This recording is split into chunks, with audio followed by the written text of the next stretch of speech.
What is up, everyone? How are you doing? Hope you guys can hear me. I am sorry. Listen, I want to apologize from the bottom of my heart. Big mistake tonight. I was supposed to schedule for, I think, 50 minutes earlier, but when I was out of the house, and I planned for the stream to start then, and then a family member called me, and I had to actually get in the car and go help them out. I won't get into the details, but it kind of derailed my plans, and I'm family first, so I had to go and help take care of that situation. But yeah, so unfortunately that happened, and I apologize for starting off late. But thank you. Listen, I appreciate all you guys for staying on, checking in. But yeah, there's actually some good Milan news tonight that we can talk about, and I think that we'll have a lot of fun. Hey guys, I think also what I'm gonna do is I'll put the link in the chat in case you guys want to come in, because I always appreciate having the viewer feedback. So let me put it right now, and you guys can now join.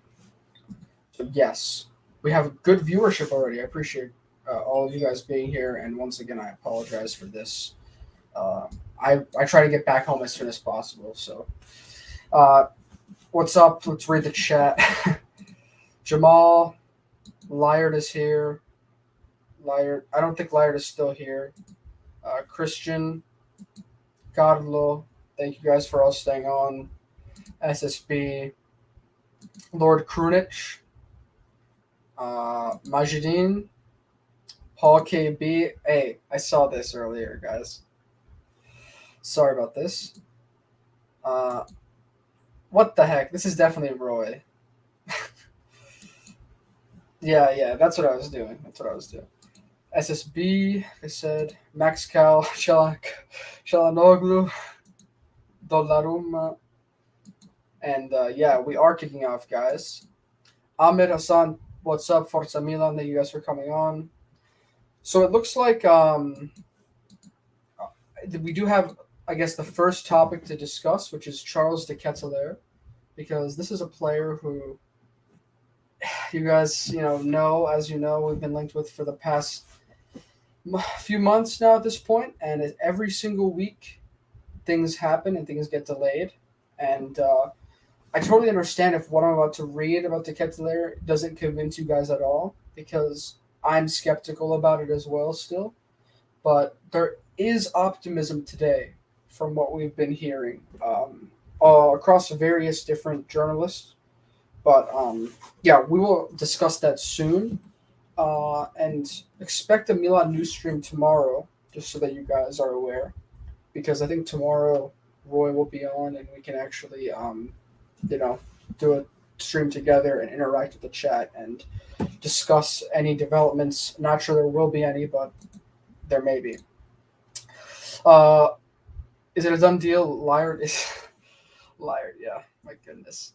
It's not a done deal, but we can get into this. There's different news sources that actually are basically reporting the Sky Sport, based in Italy, did release an article saying Milan is feeling optimistic about De Ketelaere for a couple of reasons.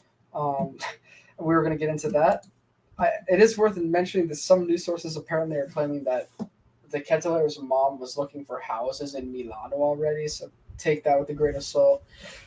That is actually being reported, so we'll see. There's also some general, some news about some other clubs that are interesting that we can also discuss. But I think we should start off with De Ketelaere. I'm just making sure I'm not missing anything here, but it looks like De Ketelaere is the first topic. So, anyways, here is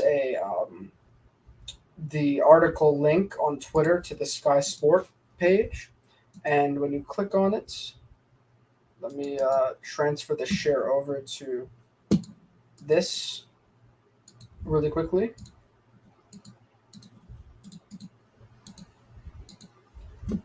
So, the title is, this is in Italian, next 48 hours are decisive for De Ketelaere. The faith is growing. The hope for signing him is growing.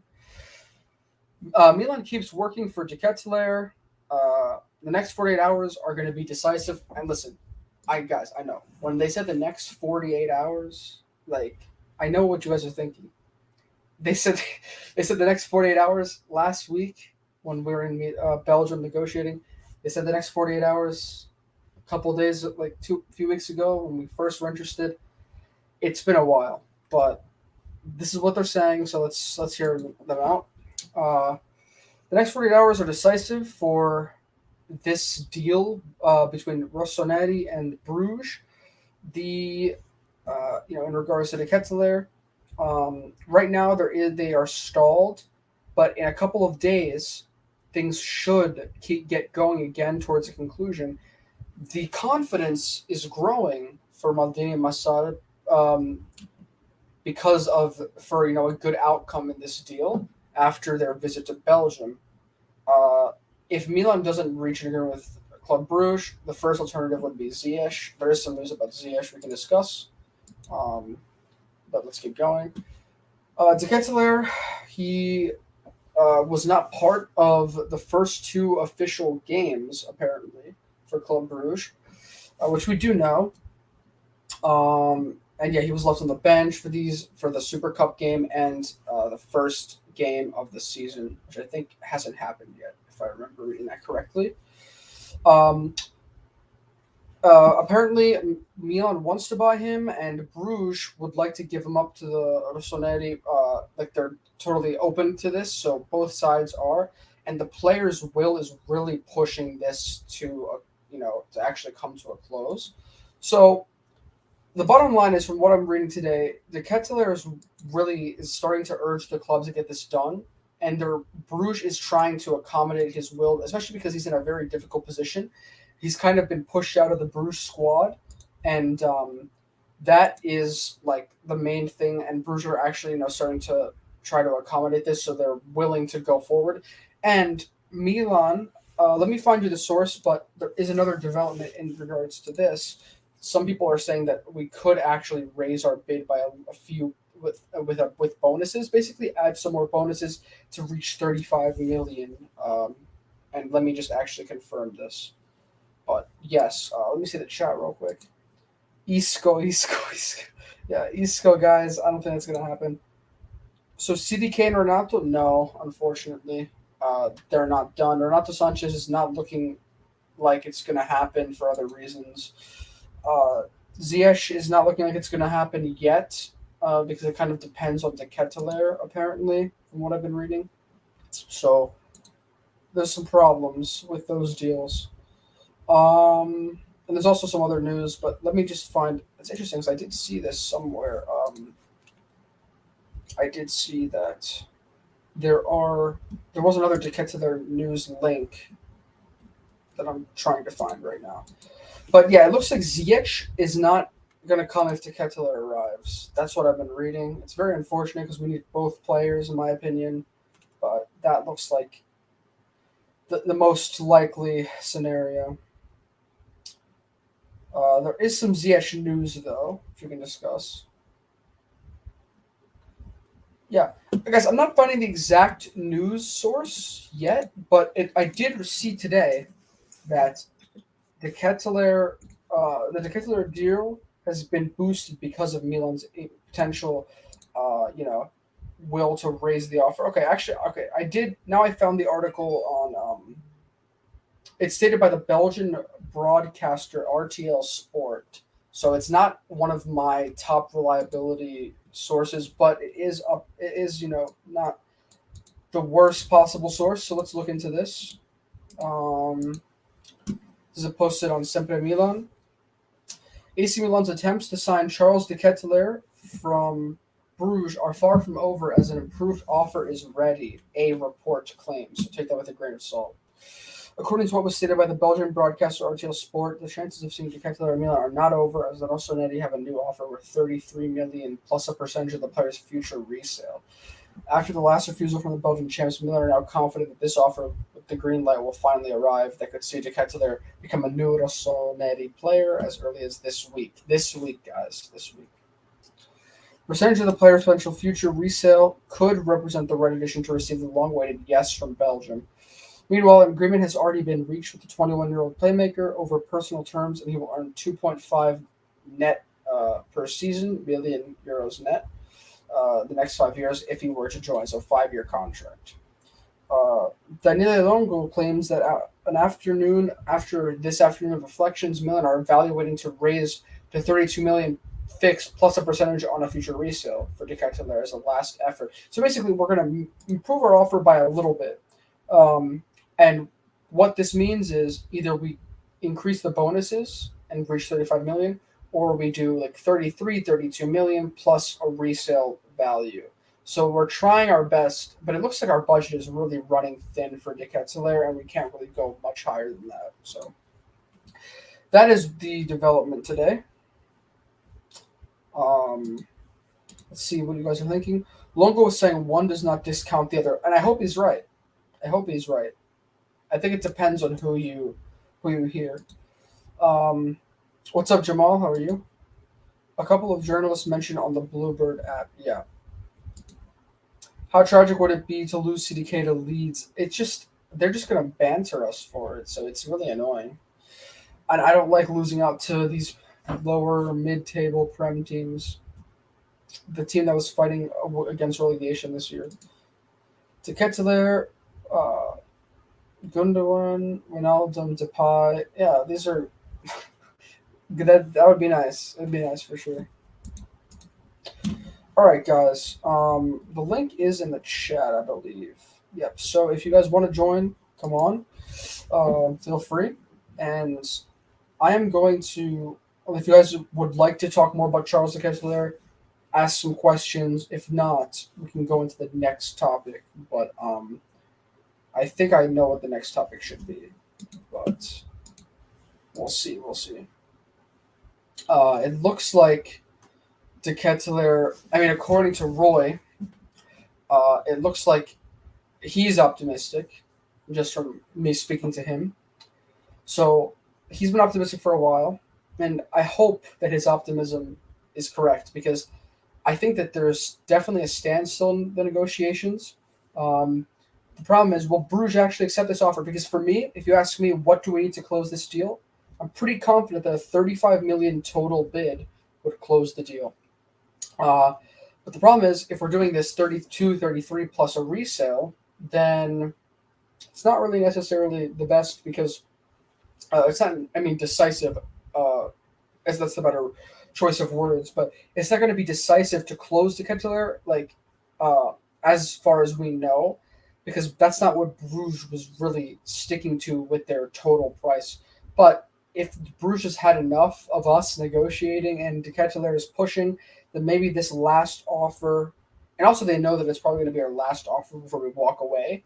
Maybe they'll accept this last offer, and that would be very good news for us. But yeah, it is definitely tragic if this doesn't happen. Even though, if you ask me, he's not a player that I think is going to make or break us this season. In the future, he could be very, very good. But yeah, so if you ask me, it's not completely tragic, but it is kind of, with our reputation, it is very annoying to see other, like, clubs with in the Prem or whatever league just outbid us by so much and just take our players that we're trying to negotiate down. So that's the way we currently are, unfortunately. Hey guys, Roy is actually here. Roy, how are you? Yo, what up? How's it going? Did you see the Ketelaere news today? Yes, yes, I have. I am 100% convinced that Ketelaere is going to wear the glorious red and black colors in this next upcoming season. I'm already thinking about the next target. Wow, guys. Well, the management aren't thinking about the next target yet, so maybe they are, but all their focus is on De Ketelaere right now. Um, yeah, there you go. Roy's confidence. He's confident, guys. I mean, the whole thing about them traveling to Belgium and doing all that is just that's too much for it not to be concrete. Like, it's obviously that because Elliot is so slow in decision making. This is why for us it takes such a long time. If you do the parallel with Bayern when they bought Delete, it took them 3 or 4 days to get that operation from when Salihamidzic traveled to Turin to try and get that done. I think with us, just because Elliot is so slow in everything and so far away too, everything takes much longer. But it's a done deal. I can confirm that. My Yep. sources, my inside sources are telling me it's a done deal. Roy actually has connections in Europe and Belgium, and he's basically confirmed it here. Bruges have their hands tied. CDK is dividing the locker room, and if Milan raise their offer, it just makes Bruges look bad if they don't meet us in the middle. Yeah, but the problem is they can just send CDK to Leeds. So, even though I mean he doesn't want to go to Leeds, but there are other suitors that can go after him. Our signings will be all of Ziyech, CDK, and Sandra's ability, and we will be signing Pobega. Well, that would be nice, but I don't. I disagree. I mean, I don't think that's going to happen. Very unlikely. Some of those players in there not looking like the chances of getting them are actually high at all. especially like Sanchez, which we can talk about. But yeah, I wish. Okay, I think if we discuss CDK, we can discuss another player who I can actually bring up this Twitter news today. This is actually like pretty much the biggest piece of news I think from Milan today. Daniel Maldini has not trained with the squad today, and he basically is about to be announced, about to sign as a new Spezia player on a season-long dry loan, I believe. He was actually rumored to go to Verona, but I think Verona have, for whatever issue, are not able to bring him in. Um, so it looks like he's going to Spezia, which is the team he scored against in the Serie A this year, and he's finally going to go maybe get offloaded and actually maybe find some actual Serie A game time, which he's been struggling for. So this piece of news, I guess the only thing that concerns me is we need to make sure that we have Italian homegrown players in the squad for the UCL. But other than that, it's good, I think, overall for the club and good for the team. And this is another reason why I'm 100% sure CDK is coming, because him leaving means that the next attacking midfielder is coming in. By the way, just to clarify, Verona did not want to do a dry loan. They wanted to have the option to buy.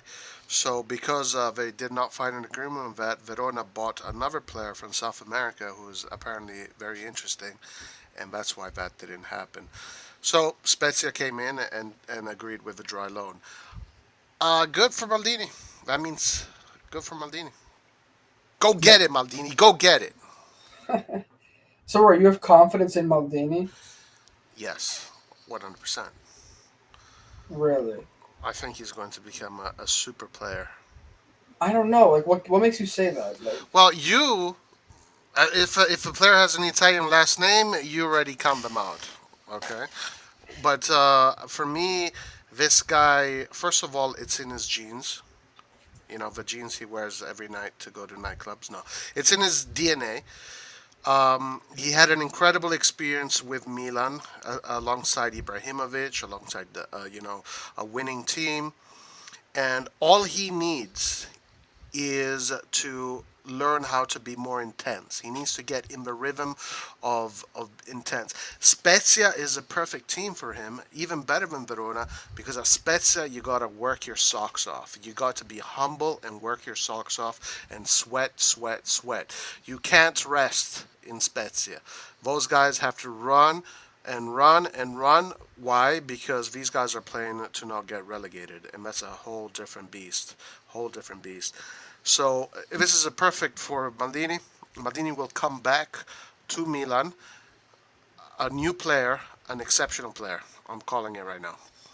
yep. Well, that's your claim.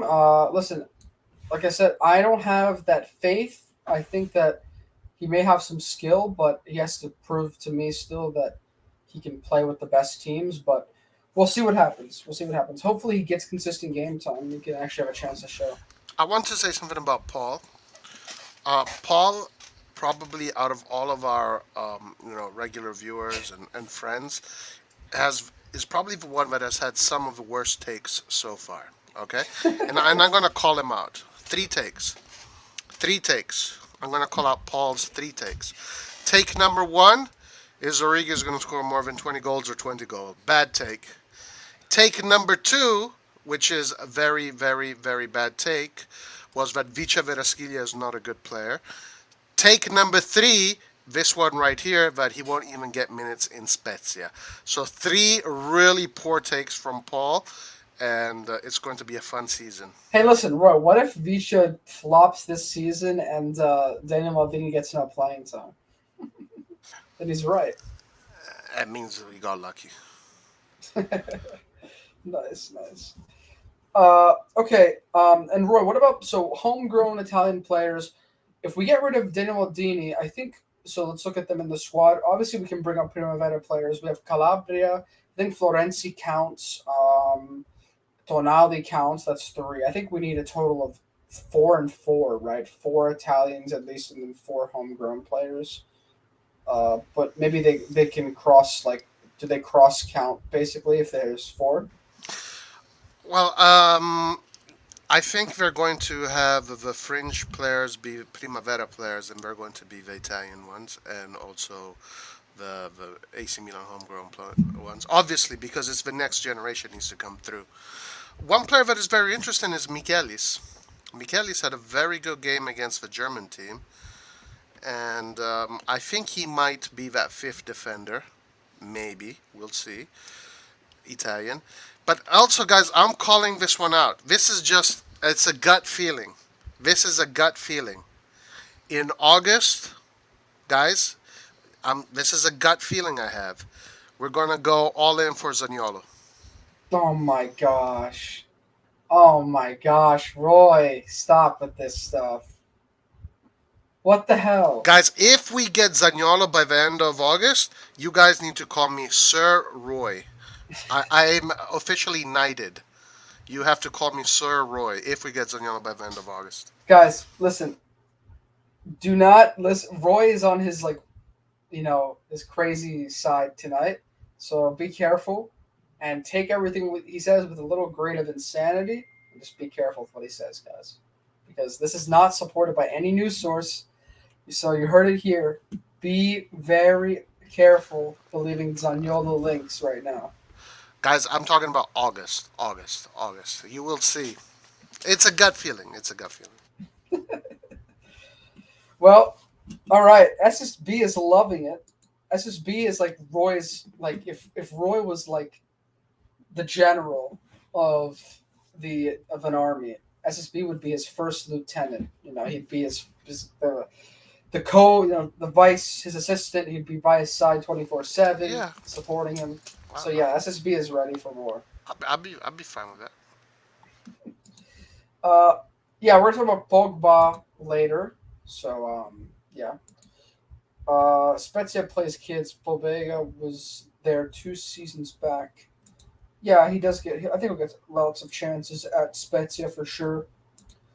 Paul likes what I said, but I'm not saying I agree with what Paul's saying, but what if that stuff happens, then Paul is right. So we'll see. Calabria, Tonali, Mirante. Oh yeah, Mirante as well, right? Pobega. So that's all right. We do have some for sure. Hashtag Lord Roy. Maybe Gabbia if he stays, right? Gabbia can count. Juventus are getting Zaniolo, unfortunately. Yeah, it's not really advanced, but there's some rumors. Why do you want Roy? Oh, Roy loves Zaniolo, so that's. Hold on. Again, no. I don't love Zaniolo. Don't, that's not true. I don't love Zaniolo. But you think you rate him very highly? Well, of course, he's one of the best prospects in the world, not just in Italy. Okay, right. So when you say that, okay, maybe you don't like him, like his play style, whatever. But when you say that you rate him that highly, that's what I mean by you like him. Like, that means you have to rate him. You know what I mean? I rate him very highly, of course. Okay. I don't love him as a player. Okay, so yeah, he rates him. He's also a Juventino, so why would he want him? Although, yeah, that's true. If he doesn't come, what do we call you, Roy? Lord Roy. So it's a win-win. Of course, man. I'll take Don Roy. I'll take Don Roy. I'll take that one. Don Roy. If he comes, that's what you're going to call me. Sir Royce-a-lot. Yeah.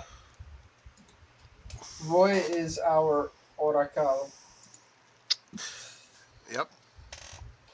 Is Pogba being injured a good thing? We're going to talk about Pogba because interesting stuff. Don't do. Warning from Paul. I agree with Roy. In August, there's going to be a big signing to shut all the critics up. Well, listen, guys. I hope. That's when the players are going to cost the least, by the way, yeah?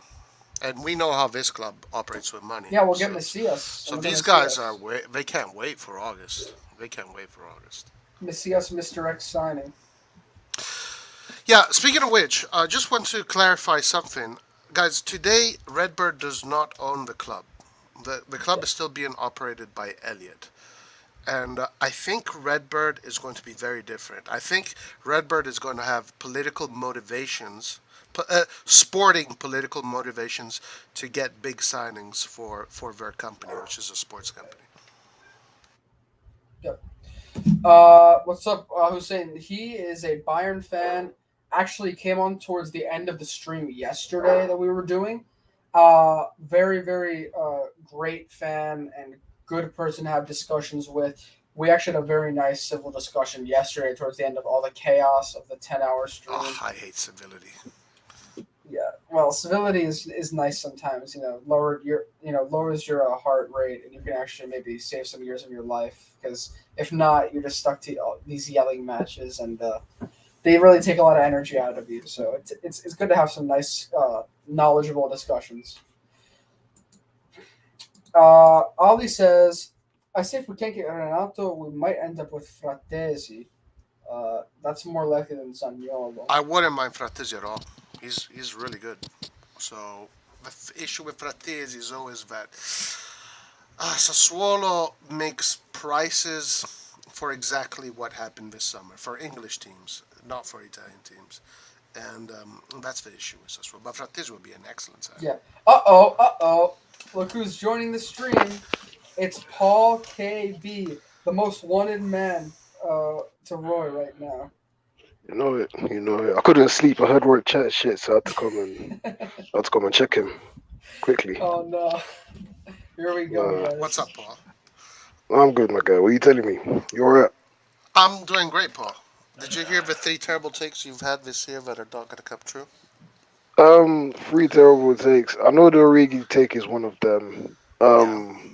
What's the other one? Vice Veraskilya is a bad player. Come on, it's coming from what, Russian league. Okay, And you guys are talking like you guys, he you heard is. it. I'm not making this up. He's saying it. I'm All not. right. I'm not saying he's not going to be a good player. I'm just saying you guys are. You're doing too No, much, no, basically. me, only me. Oh yeah, you're definitely doing too much, Roy. You're Yeah. definitely doing too Now, much. Vice For sure. Veraskilya, guys, in the next upcoming years, is going to be one of the hottest properties in football. Teams are going to be spending 100 million for him, 150 million him. So this is Wait, why this is a very poor take from Paul. wait. Okay, In the next year, next few or in the years. next coming years, next few years. No. In his career, he's going to be a multiple Ballon d'Or winner, Oh my God, unless he gets crazy injuries Le- that stop his career.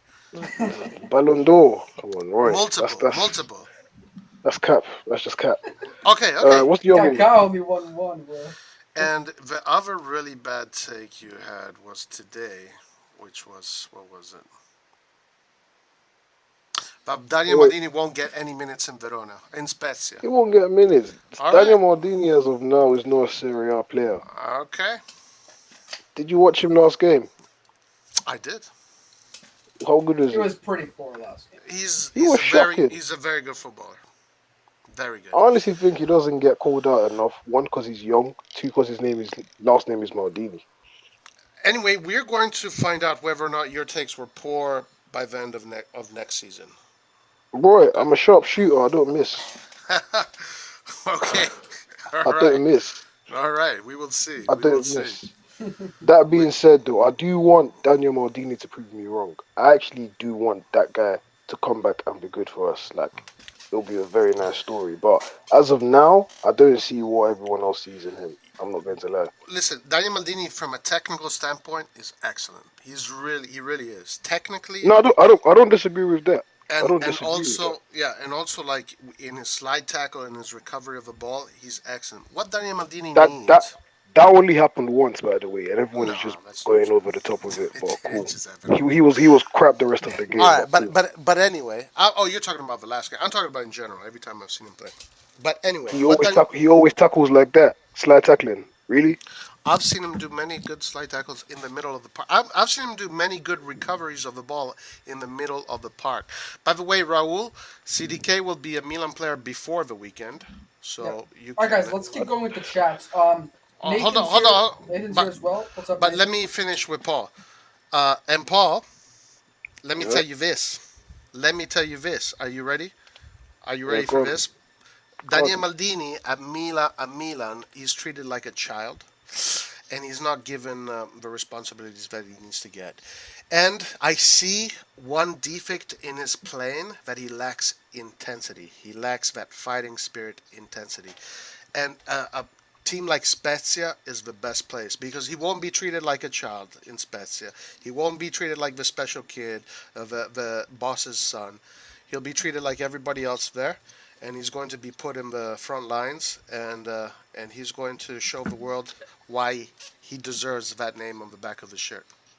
So All right. you're honestly telling me he's going to start the majority of games in Spezia, or a lot of games in Spezia? A lot of games, yeah, a lot of games, yeah. And Nah, he's I going to don't see score. it. He's going to score 7 goals this season. 7 goals. If 7 Daniel goals. Maldini scores 7 goals, He, what am I gonna do? Let me see. I am going to, I don't know, fly to America, and I don't know. I don't know. I don't know. I Get a don't know. Roy tattoo. just call me Sir Roy. That's it, and so it's fine. Yeah. 7 goals and three Yes. assists. 7 goals and 3 assists. Wait. He's going to provide goals and assists. Oh my god. 7 goals and 3 assists this season. If that happens, then I don't know. He deserves. I don't know. Yeah, he deserves Ballon a, d'Or, a I guess. he deserves he deserves a chance at Milan. Also, Ollie says a good thing. Says Danny's going the Ambrosini road. Yeah, it's right. All I Anyway, right. still Let's don't catch think up. it's going to be ready next season, but yeah. Let's Carry I on. catch know. up on the chat a little bit. Um, okay, so Fratesi, yeah, it could be an option, but there's also a lot of other options. Like there's other players we're linked with, like Pape Sar, Chukwuemeka, other players like that also look a bit more realistic. Just because Fratesi is going to be relatively expensive on Sassuolo, so it's difficult. Um, Nathan, how are you? Thank you for coming on.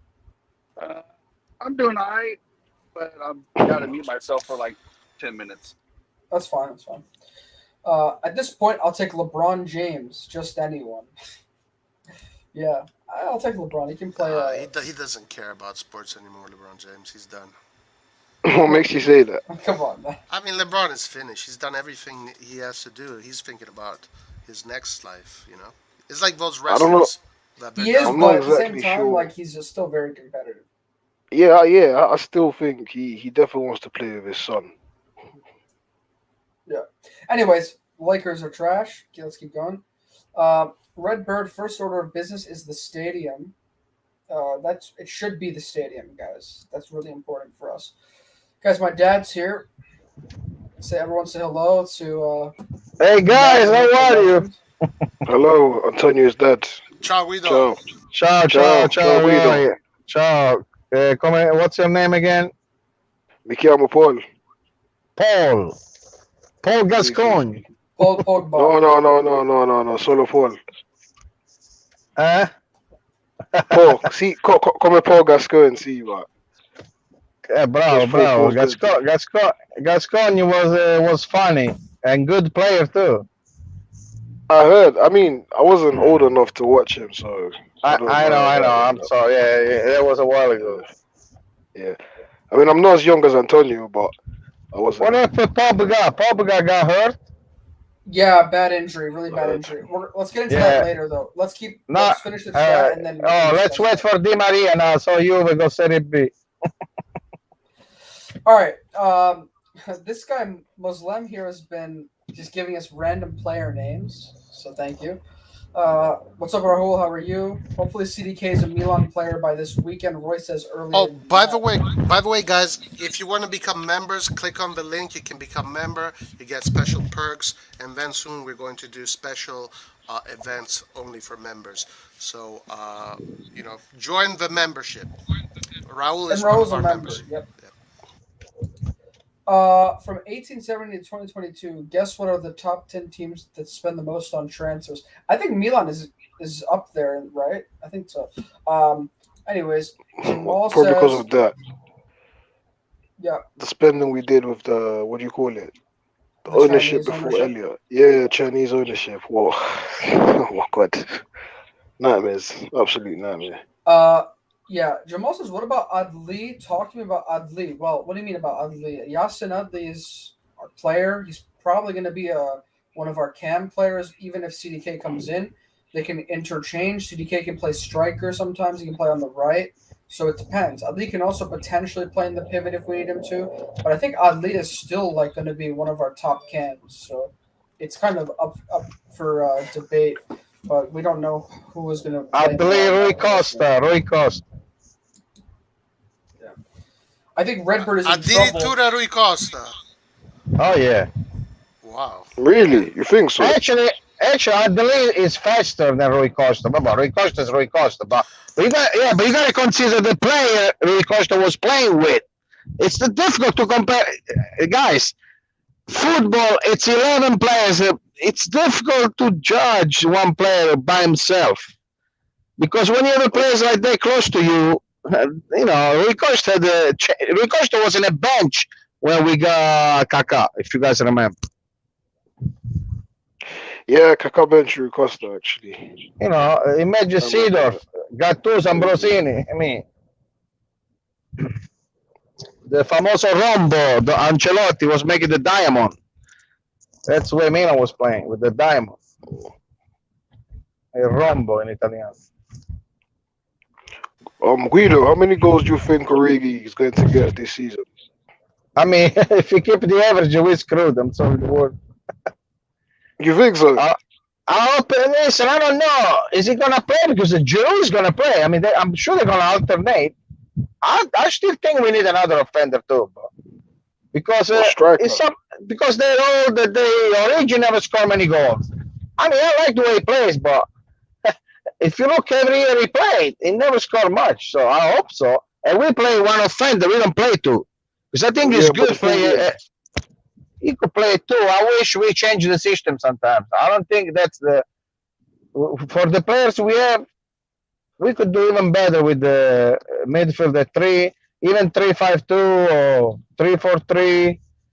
I think we should change sometimes. So the thing is, he wasn't getting consistent minutes at Liverpool. So if he's gonna come to us and get consistent minutes, and with the type of football we play, I think it's going to go. He's good. He looks good. Yeah. He looks. I mean, what I saw, he's a good player. But even the years before, we were talking with the Roy the other day. I don't think he scored many goals, even before Liverpool. Guido, what you don't know is Roy talks a lot of how do you say it? A lot of cagate. Sparacatate. Roy, he talks a lot of spara troppo cazzate. So yeah. No. That's the stat. That's the stat. I mean, me too. I like him, but who knows? Listen, like I said the other day, why Messias cannot score 15 goals? Considering assist and goals, let's put together assist and goals because assist it's a goal. The other day he assisted Giroud beautifully and he missed the goal in front of the post. So he put the ball between two defenders right on the ground. Guys, let's keep going with the chats. Okay. I think Pete says, I think Redbird's in trouble and can't get the funds from all the investors to help them buy the club. I find this absurd. I think Elliot is going to give them an ultimatum when the Mercato is over. I don't think they're in trouble, according to what was being reported, but they're actually almost done with collecting all the funds they need to do everything. So today actually was reported that it's almost ready. The whole. Who's that? Inter? Redbird. Redbird. Sorry, I missed the beginning. Yeah. And I think Redbird is going to be very different. I think we're going to see a lot of marquee signings with Redbird. Even though they're going to keep going on with this cheap way of things, but Redbird gives me a different idea. Like, they want to get big marquee names to make their brand bigger, because it's a sporting brand. And it's a sporting brand that wants to, become one of the biggest brands. They already have Liverpool. They're involved with Liverpool, with sports in America, all over the world. In Europe, so that's what I think about Redbird. Okay, so Roy, do you know if they've taken over from us already, or it's still under Elliot? Today it's all Elliot. But guys, 600 million is going to be a debt from Elliot. So Elliot is going to still be heavily involved in the project. So they're getting a 600 million from somewhere else, but the other half is Elliot's money that Elliot is lending to Red Yeah, Bull. which he didn't even pay because he took from the Chinese guy. And the Chinese guy, Yang Gongli, wants it back, and so he's suing Elliot and the. So I mean, basically, Berlusconi is gonna get the team back. Yeah, I they, wish. they got much money for Berlusconi, you know. yeah, and yeah, and the minority shareholder, or Sky Blue or Blue Sky, is also suing Elliot because of the whole takeover. What they were not in it. They did not participate in the deal. So it's a very strange situation. But the reports today said that within a month, a little bit more of a month, it'll be a takeover. So it'll be Redbird, and they'll be talking. Jerry. We're going to see much more of Jerry. Hey, Roy, what happened with the Icardi? He's still gonna be Paris Saint Germain, or he's gonna leave? Icardi is being kind of linked everywhere, to many Guido, teams. Monza, Guido, don't tell Monza. me you want Icardi at Milan. No, Guido, I want, please. I want Bandanara, his wife, so she can she can massage the player. Okay, honestly, I don't. No. I don't. I want to see those two people far away. I'm just kidding. I'm just kidding, man. Icardi is Inter, forget. Yeah, I mean, I I don't think know all he can Icardi as score a player. goals, but I don't know. The way we play, I don't know if he would be too good because he's a scorer. And we need somebody that, like Ibra that knows to hold the ball. So, I don't know. I don't know. I like Suarez better. I would take Suarez. He's free, too. He was linked. He was linked to Milan a few days ago. Then, a few weeks or What 2 weeks. about, and if the famous Belotti still by himself, right? Oh my God, Guido, you're Belotti. trolling at this That's what we point. need to get. That's what we need Guido, to you're get. trolling at this point. No, Guido no, is no, I trolling. want no. it. We I need to want a get cuore Belotti. Milanista. I want a cuore Milanista. Cuore Milanista. Yeah. Listen, What if, Belotti what is if, a counter-attack player. The way Milan play, he could be good. He was injured. That's why he wasn't playing good. He was injured. He started playing I watch all Torino games. At the end of the season, he started playing much more. Is he a big super scorer? Not really. But with Milan, with all the chances we create, maybe, who knows? Like yeah, Origi, so we'll if see. Origi scored exactly, you can make the much same less argument than for Belotti. Origi. Origi scored much less than Belotti. We got him. He's free, right? Yeah, He's free too. but we're acting like Belotti he's lethal and Suarez gonna is come free. in I and would be take scoring Suarez, like man. 20 goals a I would season. take He doesn't. Suarez. Suarez scored almost I don't. 500 goals. No, I don't want Suarez, man. I really don't like Suarez at all. Yeah, I like he's an animal. The animal, they No, call. no, batting players and all that stuff. No, Suarez is a number 9. He shoots from everywhere. He don't care. When he can shoot. He's tough, you know. I mean, we need more than one. We got all old people. We need more. We don't buy players like I want Darwin Nunes, and we didn't get it. So oh, yeah, we're never getting done with units. Too expensive. we can get 4 players, even if you pay 3 million each, just for the contract, for a year.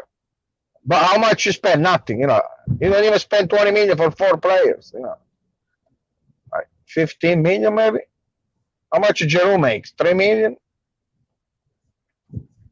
At least they score 5 goals each. Maybe we reach one good offender total, All right, guys, let's get back on topic a little bit because we just jumped around to like the whole universe. Hey, what's the topic? Elliot? No. Well, I'm reading the chat. We can just kind of discuss things, but once we get through the chat, we can keep going with some news. Because I don't know. I just got in. I don't know what you guys. What's the?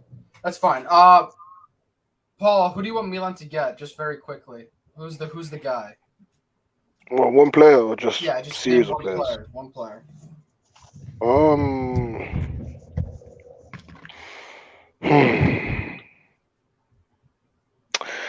CDK at this point. If we don't get him, it's going to be very just. I'll be very embarrassed if we don't get him.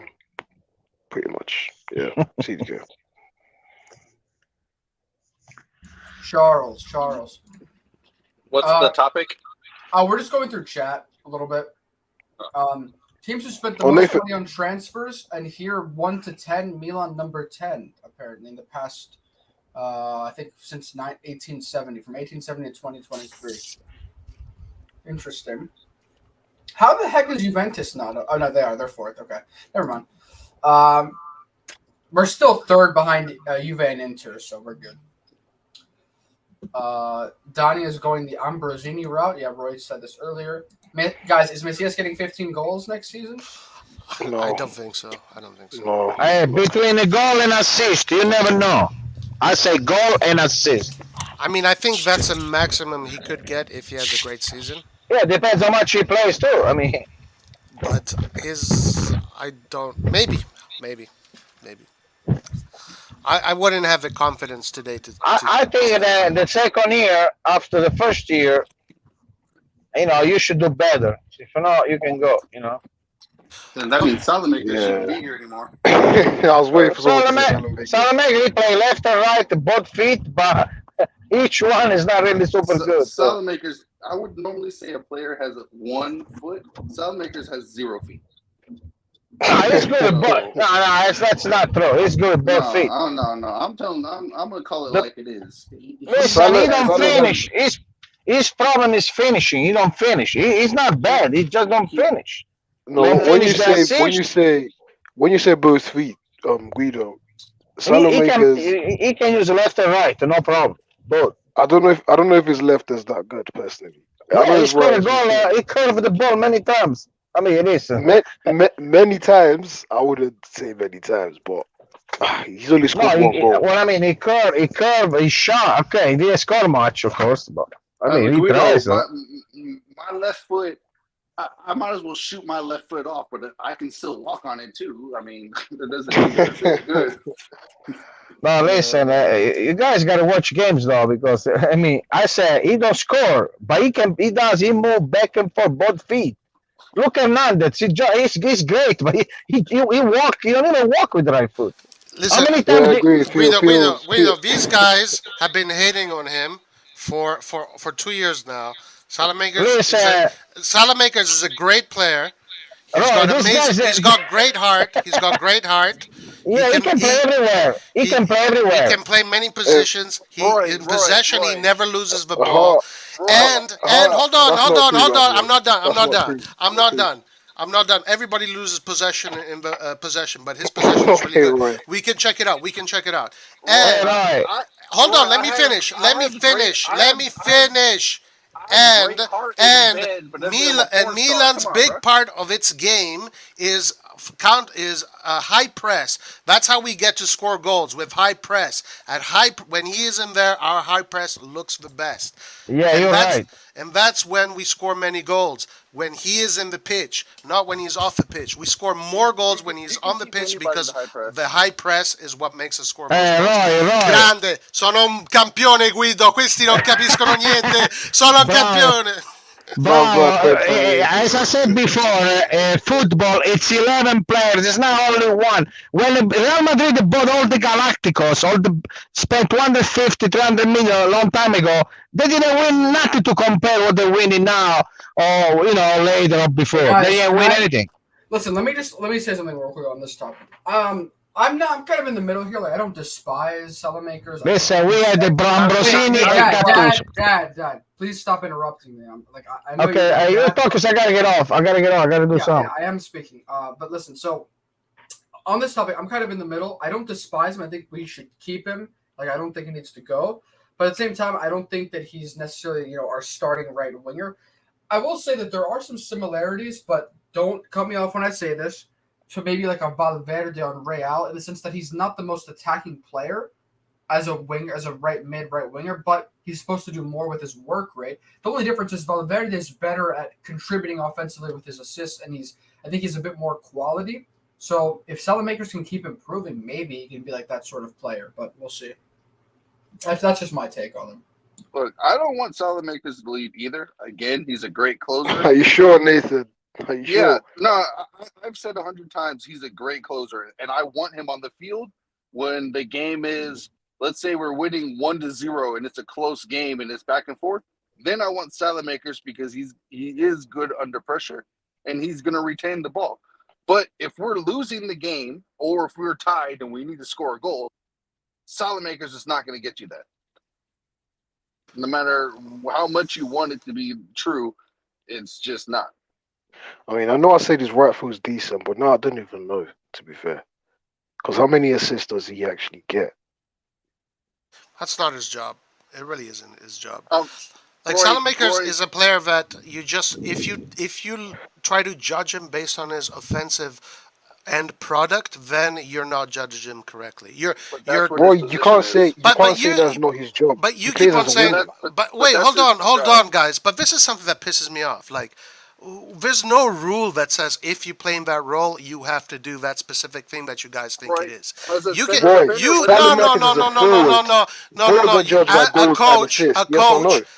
a coach can organize his team however he wants. There is no fucking rule book that says this player has to play like this. This has to. If a coach wants, he can put the goalkeeper up top if he wanted. Roy, okay. Roy, let me ask you a question then. How are forwards judged in general? Don't give me some bullshit about work rate and ball recovery. But Salamakers a forward? No, is Salamakers a forward? Hold on, Roy. Answer the What question, is his function? What is Salamakers' function? He's a winger because that's where he's played.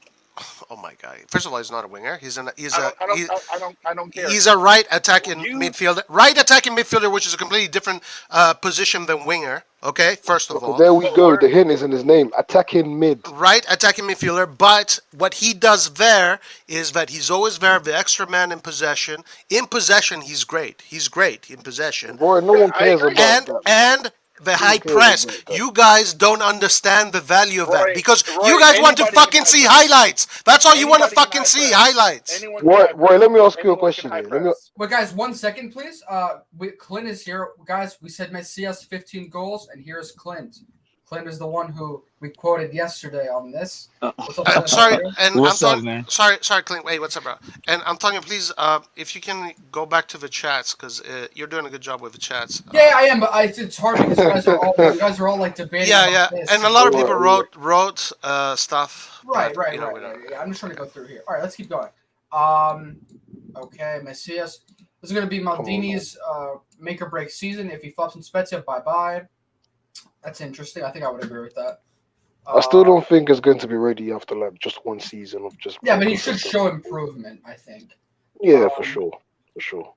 Yeah, I'm not forgetting this. I actually brought this point up. We do need Italians for the UCL. We can play 2 cams and Leao. Interesting. 2 cams and Leao. What do you mean? It's some weird formation. I guess he's saying like with the Ketelaere and Adli. So just have one of the cams drift, basically. He's saying that you can play Adli and the Ketelaere together, basically. That's his point. You would need to switch to a 4-3-3. Yeah. Jamal says Rui Costa is the best example for Adli. Our formation is liquid enough that we don't have to fix our attackers. That's true. A lot of rotations. Lyard is going crazy about my dad. He says, Guido, you are a married man. He's not. And Guido Farfallone. Yeah. Hey, guys. Adli is going to be worth 100 million. Watch. After this season. You watch, man. Watch. If Benacer is worth 50, Adli is going to be worth like 78. I don't know. Me personally, I'm not really too impressed with Benacer, if I'm being honest. He wasn't all that last season. Same. I agree with that. He wasn't really... playing with 2 feet. He runs. He's fast. I mean, if he plays like that all year, I mean, and almost, of course. Then if it's not a real one, that's forget. Yeah, but 100 million, Guido, come on. Listen, I love soccer. I played all my life. But when I see a person touching the ball the first time, I already know if it's good or not. Most of the time, I'm not wrong. Are you sure? I remember you talking about Brescianini saying he was good, and the last game we watched, he was terrible. It's a young kid. Brescianini is a young kid. If you guys want, I mean, you guys, I don't know if all of you understand Italian. I want to answer that. I understand Italian. I was watching. And listen, by the way, the game that we lost, everybody was complaining, oh, we lost with that team. one of the coach that I listen to, Bottoni, he does a Radio Rossonero on Monday, La Stanza di Bottoni. So he said the week that we did a game with them, we were feeling much worse than we play with Coln, because they put lots of work. If you guys play soccer in your life, I'm talking about real soccer, not just friendly like this. So when you prepare for the season, it's very hard. Depends which week you play the games. The legs are stuck because they do lots of work, you know. So it depends which week you have the game. So they're gonna be good. Don't worry. Plus all the players on the field. How many people we miss? We miss so many players. I want to make a technical analysis about that specific game. First of all, Brescianini, Tonali as your two. Tonali was stuck more than Brescianini. as those two pivot midfielders, because hold on, sorry, there's a lot of noise. Scusami Guido, un secondo poi ti so Tonali and Brescianini, first of all, Tonali first game or first week of coming back to training or you know, something like that, first game, and then next to him Brescianini, a kid that doesn't have much experience, but also, first time being put in a double pivot like that, where double pivots have to cover a lot of space, so it's not easy. But the real issue there was that team starts its league on Friday, so they're ready.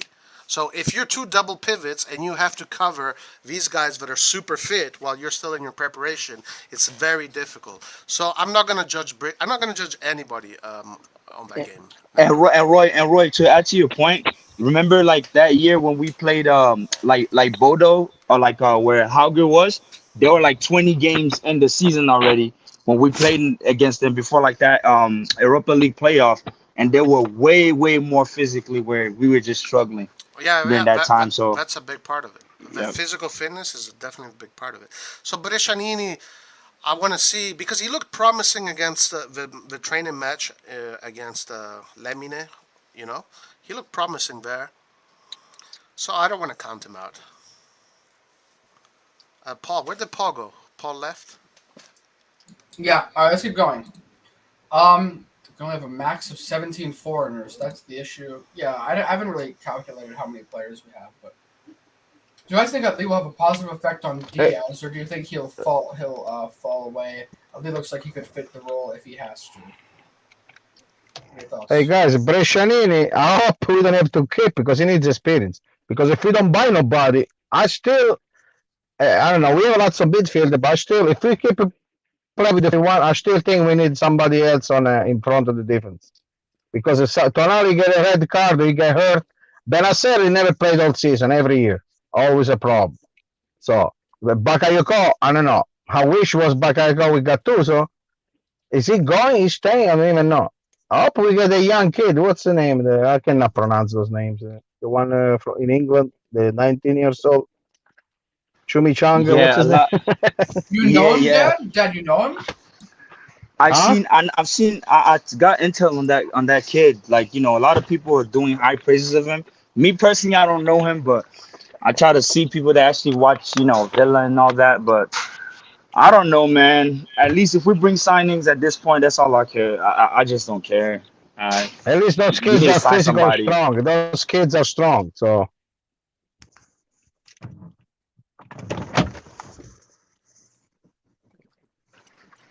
Yeah, but it looks like it's quiet. So what was the topic about? I not just hopped in, try to get caught up. I just saw you guys were online, so I don't know. We're just reading chat. We're just reading chat. Okay. And then we can discuss like next piece of news.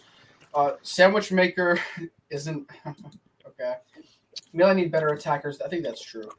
Salah makes the hard look easy and the easy look hard. That's one way to describe him sometimes, I think Salah is better than Diaz. What is Liar? Liar's in the chat trolling. Roy, I'll back you up with Salad Maker only if you say Diaz is useless. Jamal says. Diaz is not useless. All of them are good subs to have. Muslim Hamali is crying of laughter. Antonio, reread the Italian comment. That's up for discussion. We need one more Milan train and one more Italy train to make up a full 25-player squad. Okay. Thank you. Yeah, like I don't know the exact numbers, but yeah, I know. At this rate, I'd be happy to hear they sign a new chef for Milanello. So I had a question. Would Lazic be considered under like since he's young and he played with Primavera? Would he be considered like Milan trained? I think it has No, to be many years in no, the it like has to be multiple. a bunch of years and it has to start. Well, actually, I think he is in. What did he join when he was 18? He Yeah, joined when he he was Yeah, joined when yeah, he 18. was yeah, 18. yeah. Okay, so he's in. Yeah, he's in that category. I think, but not yet. He has to do a few more years. I think. But there's a good chance that yes, the answer to that question is yes. But it what even Kalulu, what Kalulu was found under like foreigner because he came like young. He was in He came at Primavera, 19. He came at right? 19. I So think that wasn't count 19. either. I don't know because I think we've had this discussion before, and I think that we looked into it because of Kalulu, and we found out that Kalulu was not going to be considered like Primavera, etc. I don't remember what the details are. Maybe someone can check and can, you know, double check or something. Did Kolo even play for the Primavera though? Yeah, Yeah, he did. For how long? I'll say almost 6 months. yeah 6 months. Almost a year. I think that was when I wasn't following the Primavera at all, but yeah, I just didn't remember that. Um, okay, Milan trained needs you to have been there in the Primavera for at least 2 seasons. Kalula was in the first Okay, team after 6 months. so maybe Lazetic will not be considered that if that's the case. I feel like Lazic, he's really promising. I mean, watching that little under, was it U20, U19, whatever the Euros. I mean, couple of his goals, he looks like he has his head on his shoulder. I hope that we develop him well. Hopefully.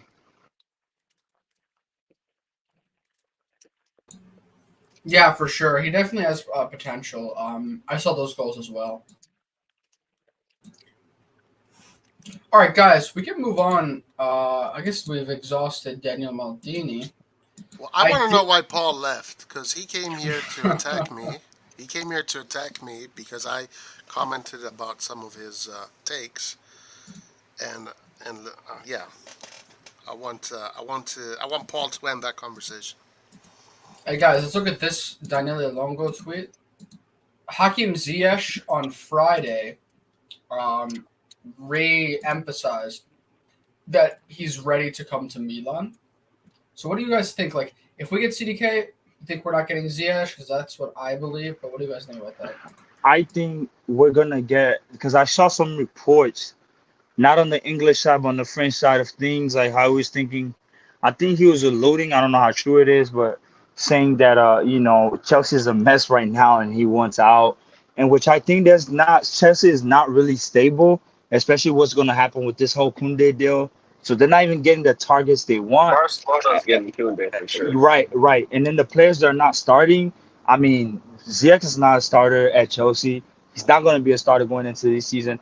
Why do you want to be there when it's World Cup season? So I think it's all the factors you need to take in mind also for this year. Well, let me tell you something. If Ziyech does come to Milan, then you can play a 4-3-3. I just hope Povioli is flexible enough because, good lord.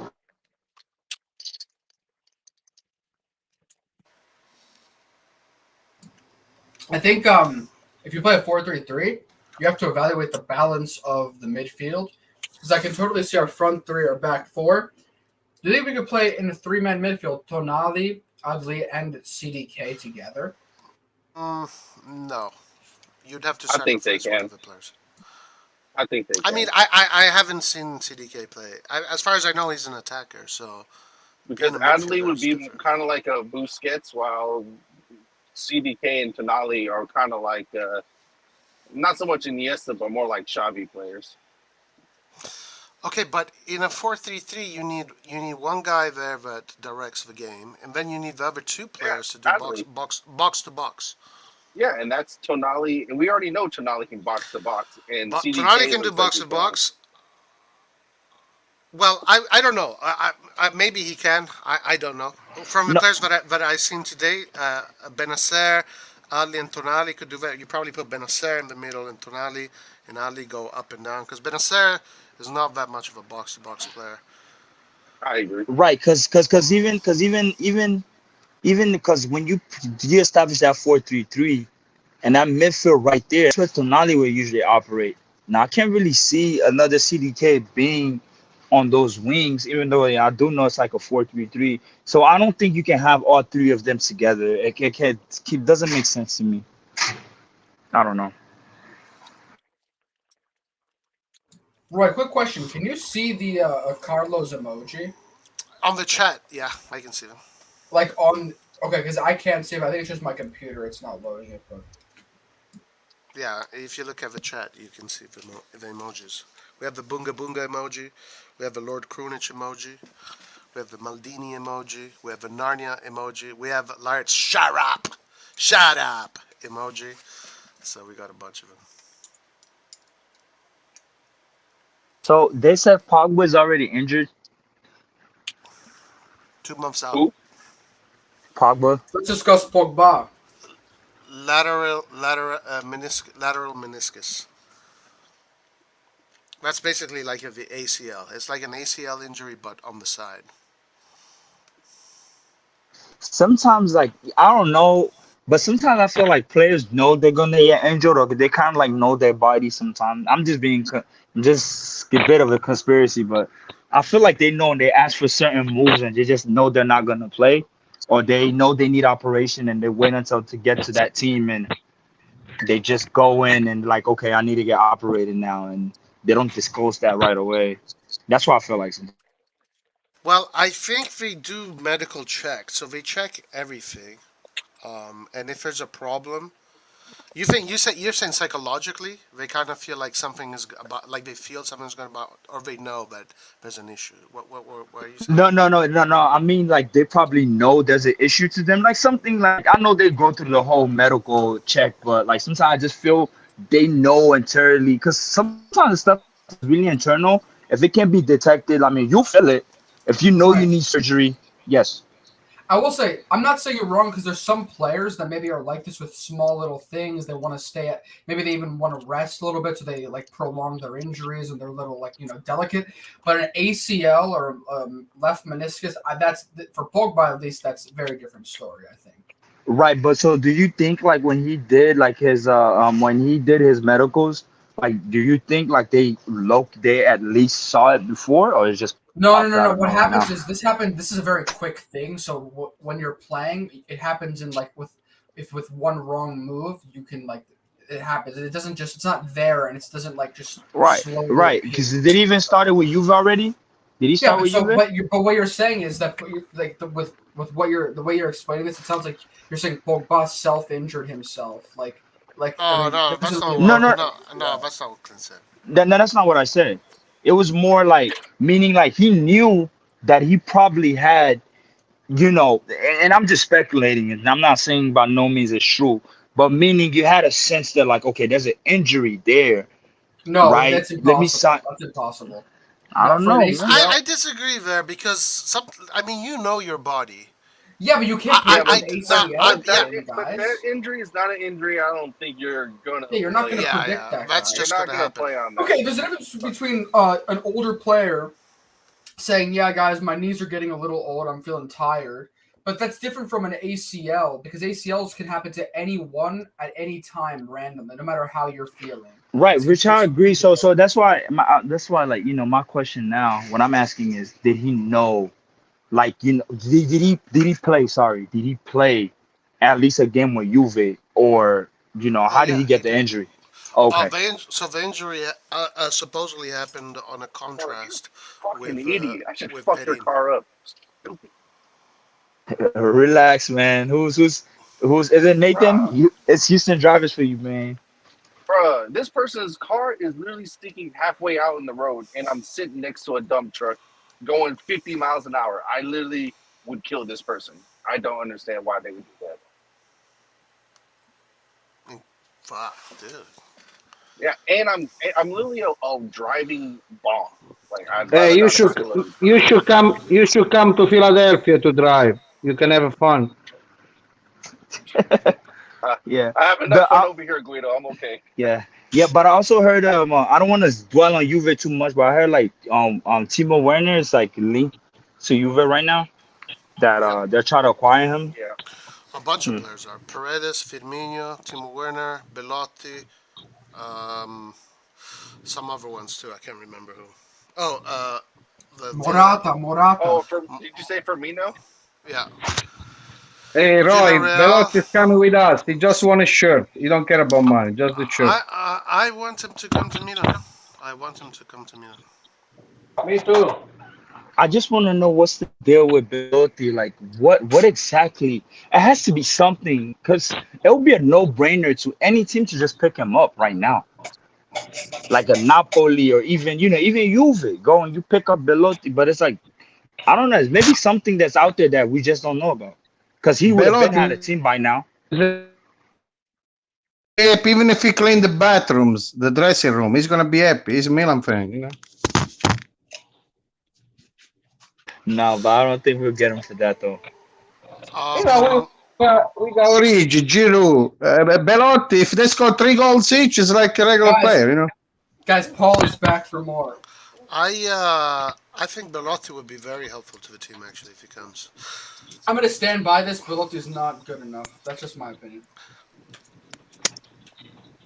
Yeah, why was worth 100 million a few years before? Because he scored some, Because he had one good season. Guys, hold on, guys, everybody. Put your helmets on. Put your armor on. Is Kratos here? Kratos is here, guys. So get your axes, get your swords. Who's Kratos? Kratos is the god of war, Lyric. His new name is Ares. Listen. No.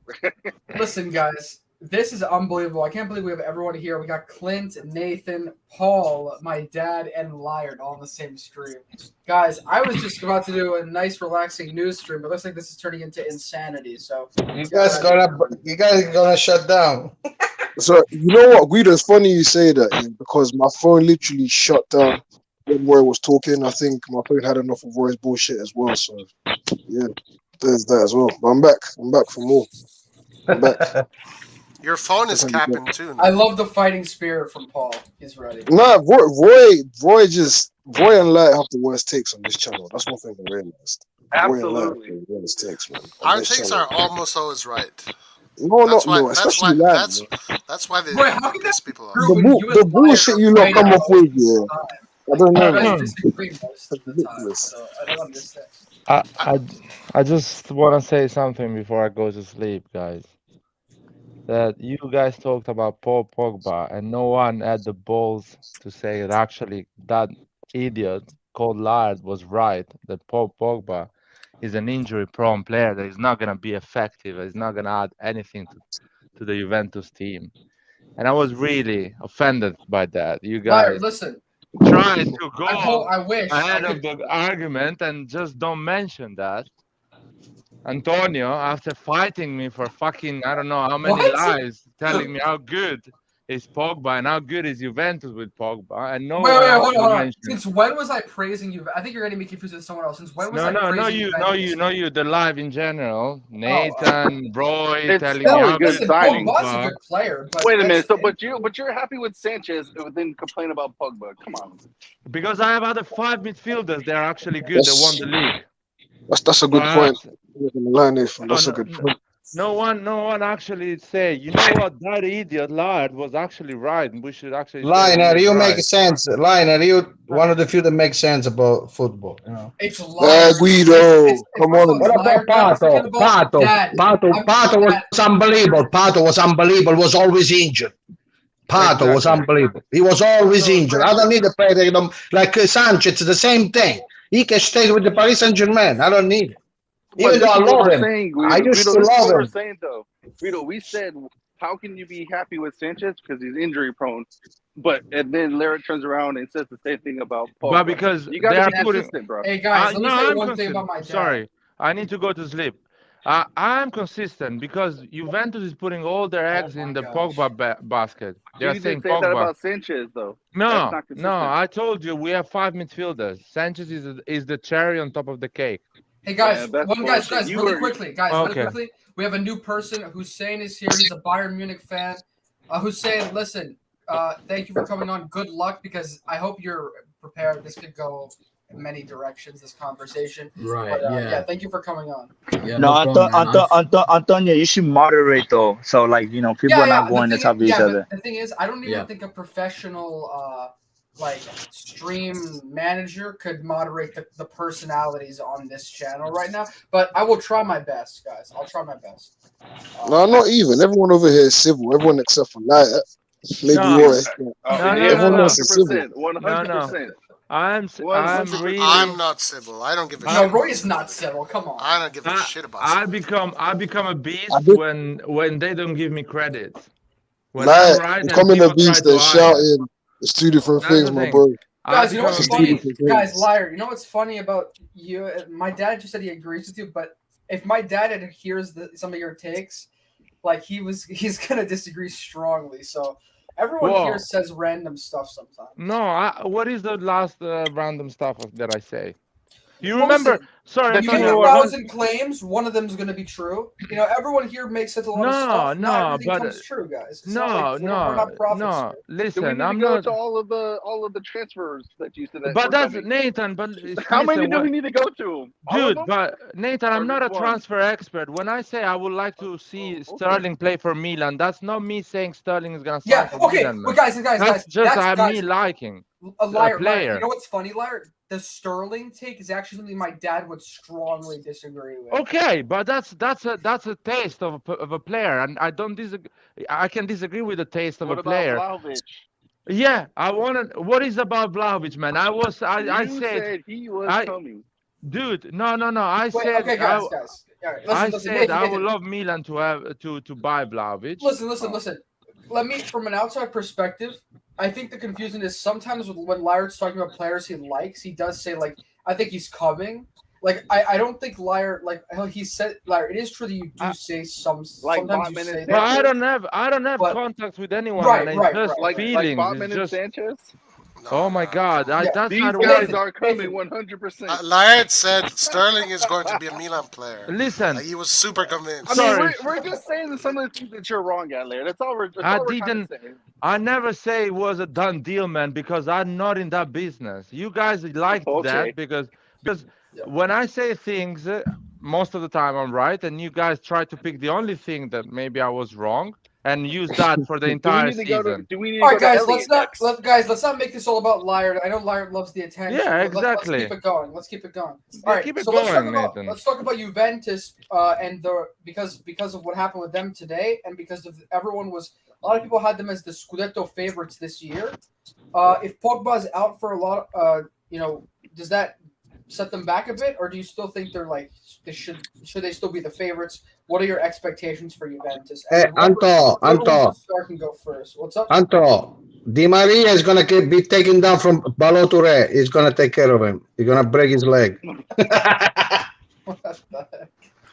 No, I'll say this though. I'll say right now, Pogba going down is like they have two key players because Kiesa's not going to come in right away. So right now, I think Juventus is a little bit, short-staffed out per se. They're still competitive, but I won't put them slightly above as before. Just the fact that, Pogba went down. He's going to be out 2 months. So it's like they're back to 0.0. It's almost they're bringing the same team in.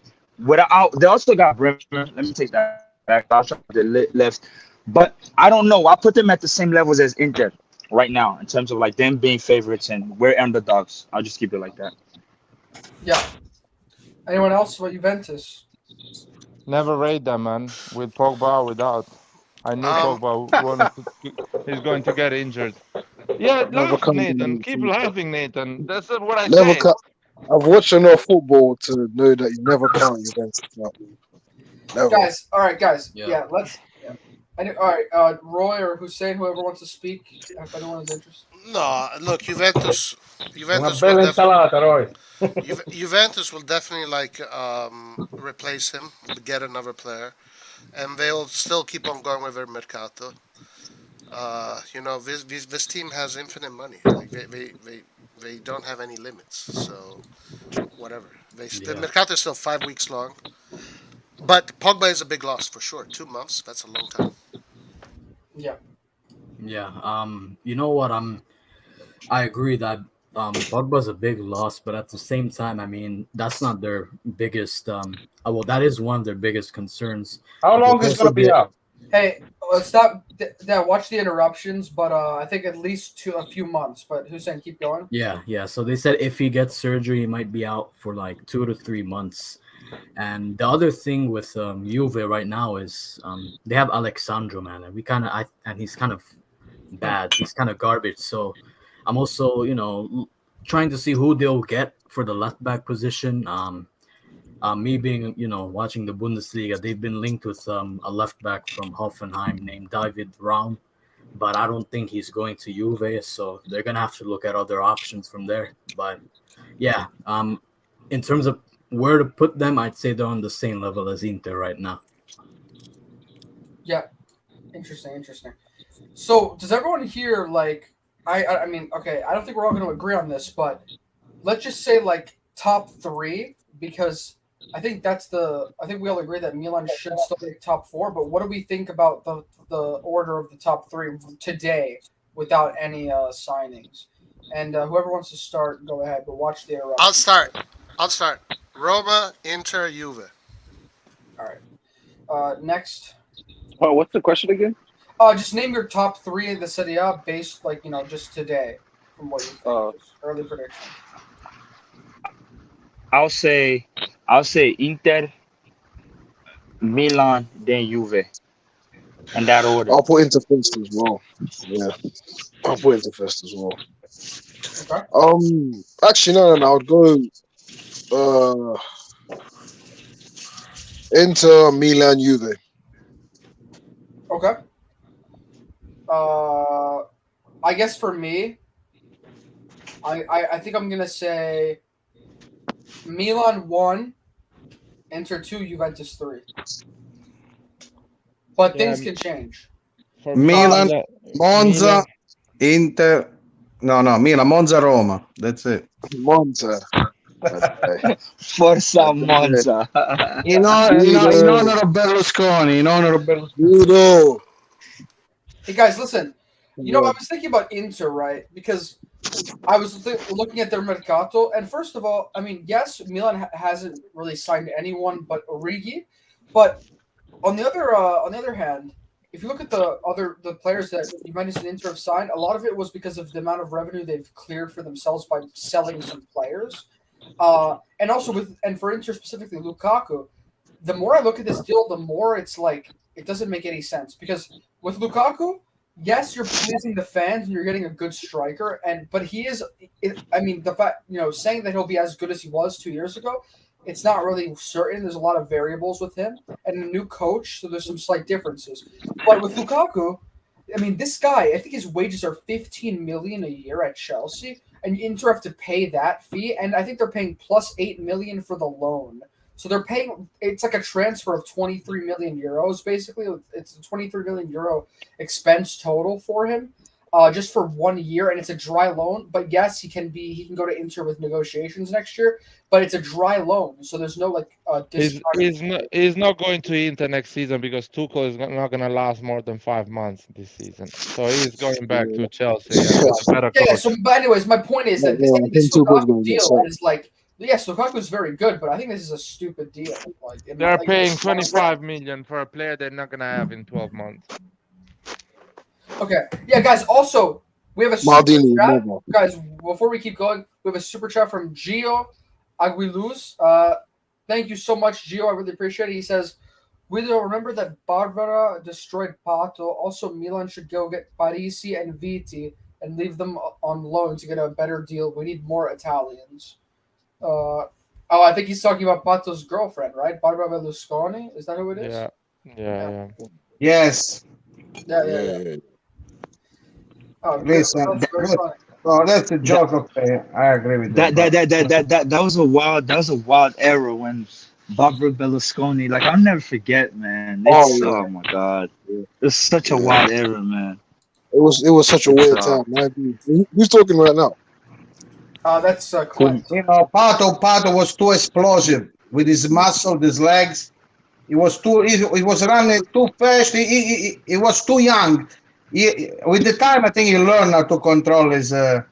You know, His dick. you gotta learn your body. You gotta learn how to Fuck. warm up well. You know. He learned how to control his dick, man. Ah, come on. Milan lap Every day. pumped him up. That's right.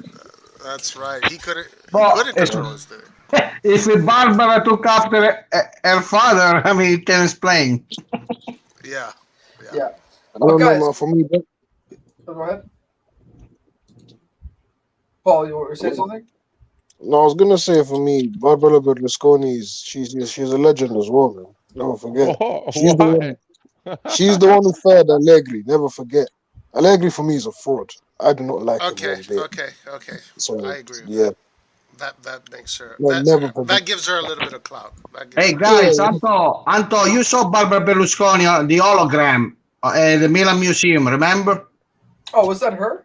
Yeah, when she was interviewing Kaká. She was interviewing Kaká. Oh, really? On the like the how do you say the hologram? You know, when you project the image, the 3D. Do you remember? Yeah. They had it at Casa Milan, right? Yeah, at the museum, the Milan Casa Milan. Yeah. Yeah, we were at Casa Milan a few years ago. Yeah. Didn't she have to do with the building of the museum? Wasn't she part of that? Yeah, she was involved. Yeah. Well, guys, why are we talking about her? I don't know. All right. Anyways, well, this is because of Gio. Roy, should we play a video for Gio, or should we? We don't have any right now, but we'll. Okay. Oh, yeah. Let me see. I'm gonna get a video of Parisi for Gio, man, next time. Who's that? Parisi? Parisi and Viti. Parisi is good, man. I hope we get him, but what the fuck we're gonna do with Balotelli? Where are we sending him? Well, Balotelli might explode this season. Look Yeah, at exploding. All right, but guys, Parisi for me, he needs to play. You know, like in the left back at Milan, it's Theo Hernandez is going to play 90%. Balotelli is going to be on the bench for the whole season, guys. Hey, Dad, when you're not speaking, I I'm hope gonna so. mute your mic because there's a lot of background noise coming, and so It's just, all right. Okay. yeah, just and then so when you want to speak, unmute yourself, and then Yeah, I know. Food. That's why. But okay, go ahead. Okay, yep. You mute. Yeah, I just muted him. But guys, listen. So we all heard our predictions for the top three, which there's some interesting ones. And before, I also want to ask you guys, which team out of the 4 Champions League teams in Italy do you think will go farthest in the Champions League? And I know this is all, it depends on the group and the situation. But for now, which team do you think is the most prepared for the UCL? And whoever, one person start, and then we just go through it really quickly. Inter and Juve. I was gonna say Inter, just Inter. Inter for Paul. Nathan's Inter I'll and say Juve. I'll say Inter and Milan. I think Milan has something to prove this year to get out the group stage, especially us being in pot 1. So I'll say Inter and Milan for sure. Yeah. No one's feeling Napoli? Well, is the question right now? Yes, just based on today. I was about to say right now. Have the most confidence based on coach, tactics, players, style of play. I would say today I'd probably give edge to Juve today. But my feeling is that by the end of the Mercato, by the time the teams are going to go in strong, Milan is going to be the strongest team out of all the Italian teams. I'm hoping. But you put Milan out of the top 3. Say what? But Roy, didn't you just put Milan out of the top 3 of the Scudetto? I'm just curious. Like from today. With Europe, considering Europe is today, a different beast. Europe is a different beast. I think just Milan and Napoli are going to go through the group. Really? Next season, yeah. So you're not Give me your reasons why not Napoli. I just think Napoli plays quite good attacking and solid football, so they're gonna collect a lot of points in Europe. Spalletti is good. Is good in Europe. Hussein, what about you? It's just I'm afraid of the defense though. Yeah. Hussein. Yeah. I wouldn't say Inter, to be honest. I get why, but I think they've lost, Perisic, who, in my opinion, was kind of the guy carrying Inter during the Champions League run last season. And you know what? I think their depth is overrated as well. Like, I've seen some Inter fans talking about, they have this and that player. I just think it's not that special. And Inter Inter and yeah, no problem, man. And Yeah, but Inter, he's a Bayern fan. Like, he's a Bayern fan. Well, exactly. yeah, He's yeah, not involved, so yeah. emotionally, so he can And actually analyze it properly. right, and Bayern hate. Okay, never mind. Sorry, keep on. and the other thing, Inter and Napoli are gonna have it difficult anyways. They're whatever teams they get, it's going to be close to a group of death. That's what I'll say as well. So that's kind of my reasoning. I get the choice with Napoli as well. They have replaced I guess Insigne with that Georgian winger Visha. He's good. Osimhen is still there, but I don't know. I'm still waiting to see their deals. I have a So question for me, it's Milan. I have a question. Right. Before you ask, let me Really just fast. let me brace Hussein 1 second. I know what Roy's going to ask him. I know what Hold Roy's on. going to ask him. Hussein, before you answer this, just know that Roy is on. Sometimes Roy is just in his mood. Other times Roy's like a nice host. Today is one of Roy's those never days not in where, his mood. yeah, you never really know what's gonna happen, and he may go after you for being a Bayern fan. But that's all I'm gonna say. I'm prepared, man. I'm prepared. Whatever. Don't listen to him, Tony. Listen. Yeah. I have a question for you. From your perspective, how much would have you paid for Vicha Varashkilia? Oh, I knew it. How much would I have paid for him? Yeah. Well, my question is, how much did Napoli get him for? Because if 11 million. 11 million. I thought it was a free transfer. It was 11 million. Okay, so that's a good question. Okay, I'm gonna say this, right? So the season before last season, 2020-21, we loaned in Douglas Costa, and I think his wages alone were over 10 million. And he's shit. He's garbage, Douglas Costa. So for me, I would, if I could give a fee, if I was in the position of Bayern, I'd probably pay somewhere between 18 to 20 million. 18 to 20 million. But listen, I think so. Roy, correct me if I'm wrong. Are you asking him what Vicha's value is, or what realistically they would pay? Because the value is different from like how much. Because if he's going for 11 million, you can get him for 20 million. You know what I mean? If you bid that much, so I think that's kind of a reasonable bid for him. You have to consider if Bayern goes for him, the price goes higher.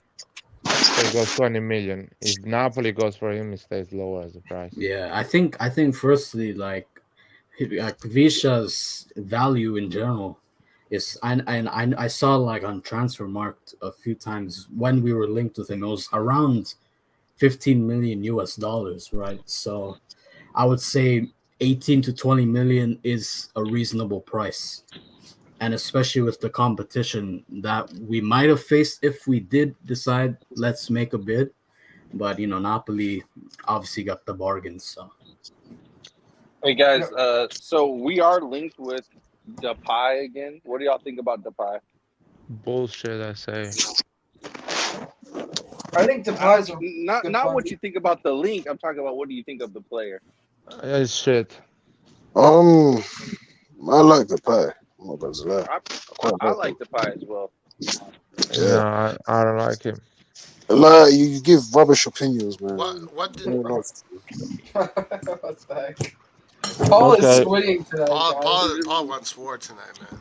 Okay, I'm always about Larry doesn't like anybody from Barcelona. Guys, want to talk about the Exactly. Super League again? No, I'm kidding. All right. So me and Xavi, guys, we don't understand about football. Anyway, we can go back to the original question, which Larry, was... don't try to subtly put yourself on the pedestal with Xavi. No, I just say me and Xavi, we don't understand nothing about football. No, like you definitely don't understand anything about football. Yeah, But Xavi as well. Xavi as well, goat. because he doesn't want Depay. So me and Xavi, we have bad takes in terms of football. No, Xavi doesn't want Depay because he's got Lewandowski. That's why. Depay doesn't want to stay at Barcelona. There's just not enough room for him. No, but Laird. Xavi wants Kessiva. Yeah, thank you. There you go. Sure, I agree with you. But... So let's see how much he's gonna play, Kessie. Is what's his name still there? Like Lucas De Jong. Is he still at Barcelona? No. I think Depay would do well. I think he went to PSV, I believe. Yeah, he went to PSV. Okay. What about Braithwaite or whatever, like that Danish guy? I think he's still a Barcelona. Yeah, they got too many forwards, man. They got way Who too are many y'all talking about? forwards. I'm talking Yeah. Barcelona players. Guys, the conversation the past few nights is always going to Barcelona. Should we avoid it or should we go into this direction? Well, I only said I that don't just give a because shit I about read the Barcelona. link is all. I wasn't trying to go back to it. I just read Yeah. that we were linked with Depay. I like Depay. I think he's I good. like He can the play many player as well. positions. I'll take the player in a heartbeat. I think he will score goals for us, do well for us, for sure. Yeah, he has. I think any forward at this point that has mobility up front, I think we should go for it. 'Cause, 100%. you know, yeah, that's all I can say. 100%. The way I yeah. see it, the player's Actually, basically going to be working for steroids with better technique and better first since touch. But yeah, I have a question for Hussein, since we're talking about Barcelona. Yeah. What do you feel about Lewandowski leaving the Bayern, and what do you think that means for Bayern? Oh, here we go. That's a good question. Nah, say it like you said yesterday. I mean, firstly, I'm gonna say, Lewandowski, he did his thing. He joined Bayern for free. Bargain, very, very much a bargain. Joined for free, scored many goals, Golden Boot, Champions League, blah blah blah. But come on, he's in his mid-30s, joining Barcelona. 1 year left on his contract, and we still got 50 million out of him. I think, if anything, I get, some people are going to look at it like, oh, he's leaving Bayern for Barcelona, but Bayern always beat them. But, I mean, that's his choice. He's always wanted to go to La Liga, even at Bayern, even at Dortmund, especially for Real Madrid. Even Florentino Perez has said in interviews that he tried to get both Pogba and Lewandowski to Madrid. So, the interest to La Liga has always been there for him. So it's just about time he finally went, albeit he kind of ruined his reputation because, I mean, he was not really acting disciplined towards the media, towards the coaches in training and all of that. So, yeah. He's kind of a bitch, but, he left. So. There's the real answer. There it is. The one from yesterday. He left a scar. There it is. Is it? I like your attitude that you don't care when a good player leaves your club. No, man. Like, look at my picture right now. This Luca Toni.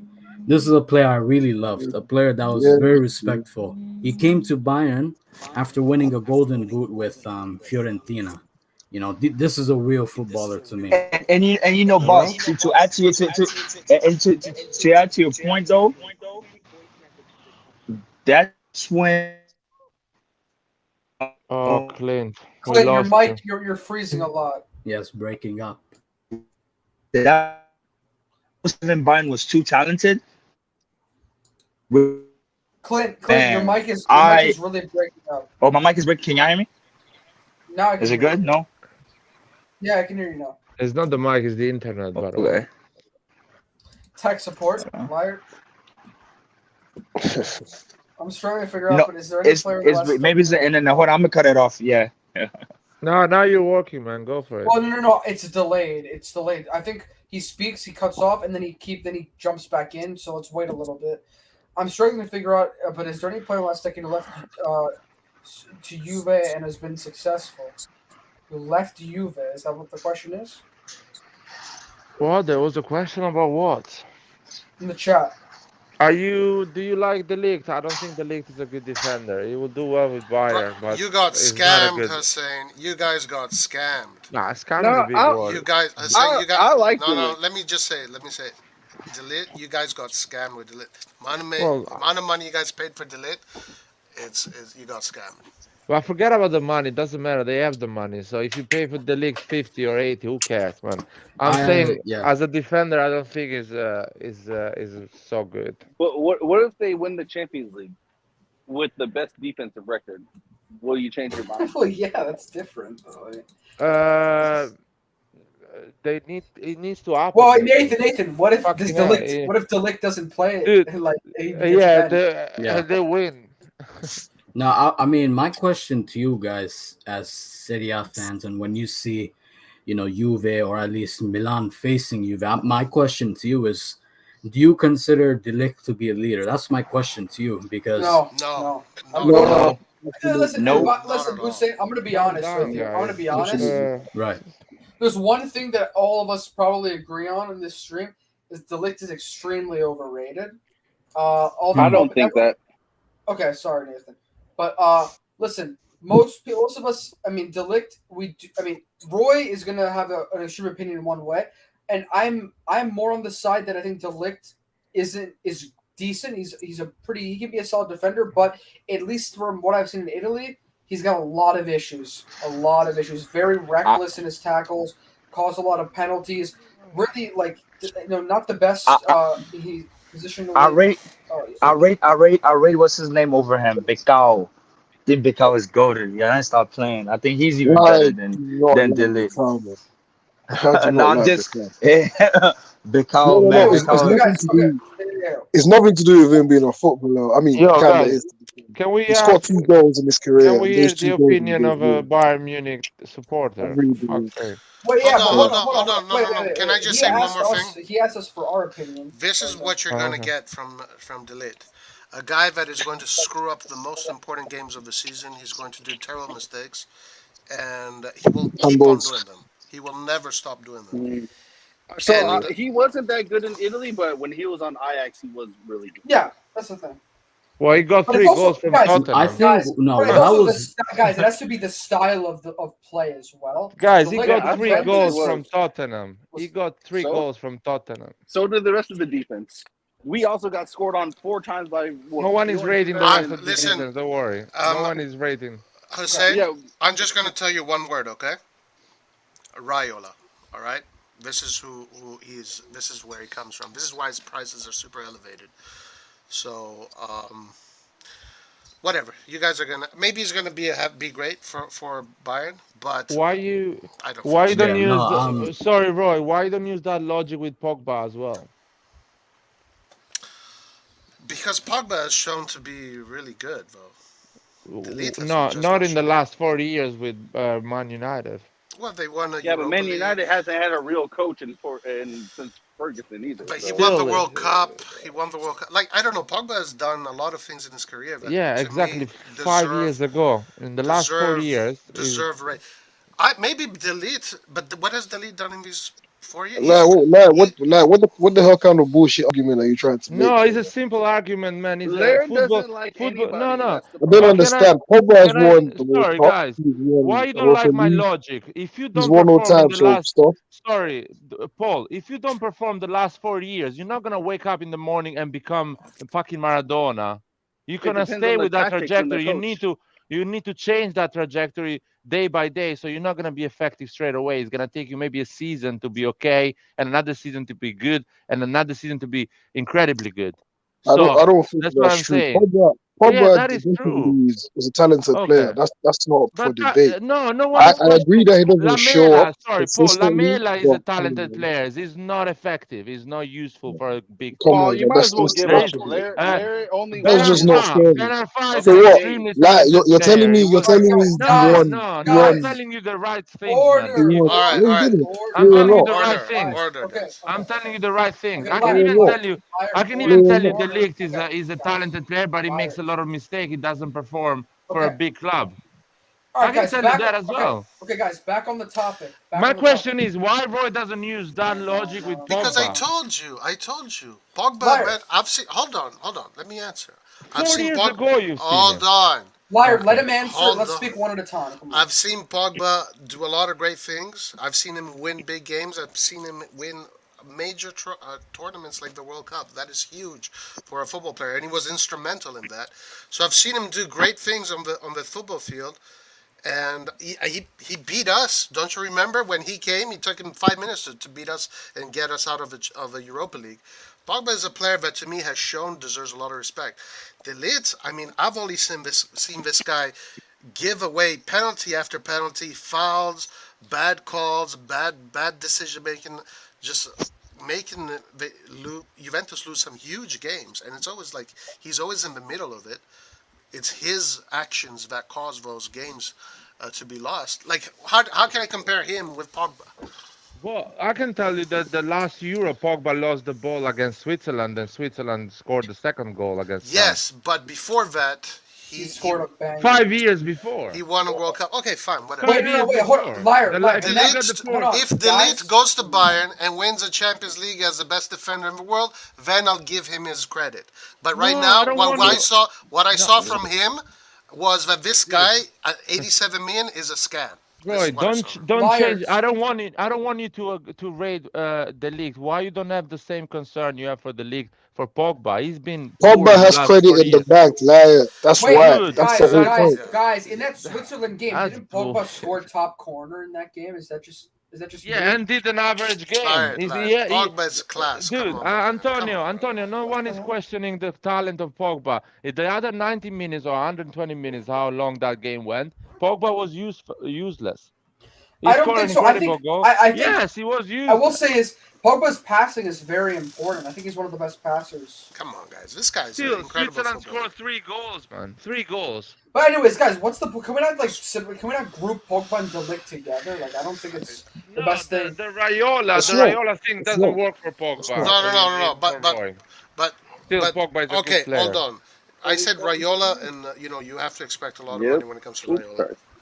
But Hussein, what are you expecting from De Ligt? What are you expecting? Like, what have you seen? Right. Why do you think Bayern spent all that money? And is it normal for Bayern to spend all that money on a defender?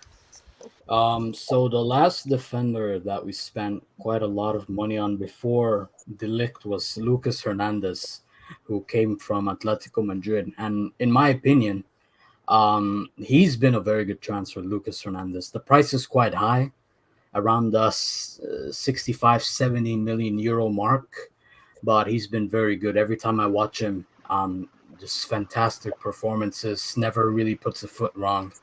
You think he's better than his brother? You think he's better than his brother? Well, the thing is, Lucas for France plays as a sometimes can play left back or center back, but at Bayern he's cemented his place as a center back. Although he's good in both positions. Although his brother's the much better fullback, and Lucas is the much better defender. That's how I'll put it. So for De Ligt, I mean, first off, I asked you guys what you thought about De Ligt as a leader, because that's what everyone likes to call him. They always say, "Oh, De Ligt's a leader. He was the captain of the Ajax team before," and all of this. And it is true. There are some qualities about him that say, "Hey, you know what? Maybe he is a leader." But also at the same time, I think he can be a bit too aggressive, giving away fouls. And, that's not exactly what you want, especially if you're in a big club like Juve. But at the same time, I think there's a few issues with Bayern's defending. And number one is with Upamecano, which is really funny because Upamecano, what Nagelsmann is trying to do is cement a back 3 formation instead of a back 4. And Upamecano's played in this back 3 at Leipzig, but right now at Bayern, it's not working the same way under the same manager. So I think they've started to address that. Okay, Lucas Hernandez is doing fine, but Upamecano isn't. So we need another defender that can get him more composed, and that defender would be De Ligt. I think so far when I've seen them play in friendlies, at least, and I know it's a friendly, but even against Manchester City, they were taking it a bit seriously. I mean, Guardiola was still playing his best players in the second half, but again, it's a friendly, so he can put like a question mark on it, I guess. But I've seen more composure than usual, and I think that was our biggest issue. That was why we got knocked out, of the Champions League last season. The way we conceded a goal to Villarreal, there was just no composure. There was no shape. But at least with De Ligt, I see there is some shape. There's some good communication going on. And so I'm hopeful that continues. And as for the whole giving away fouls thing, I agree. I saw it when Juve played Inter and a few other matches, but the Juve versus Inter is the one I remember the most because that's very recent. He fouled De Vrij, I think, and, gave away a penalty, and that's how Inter won.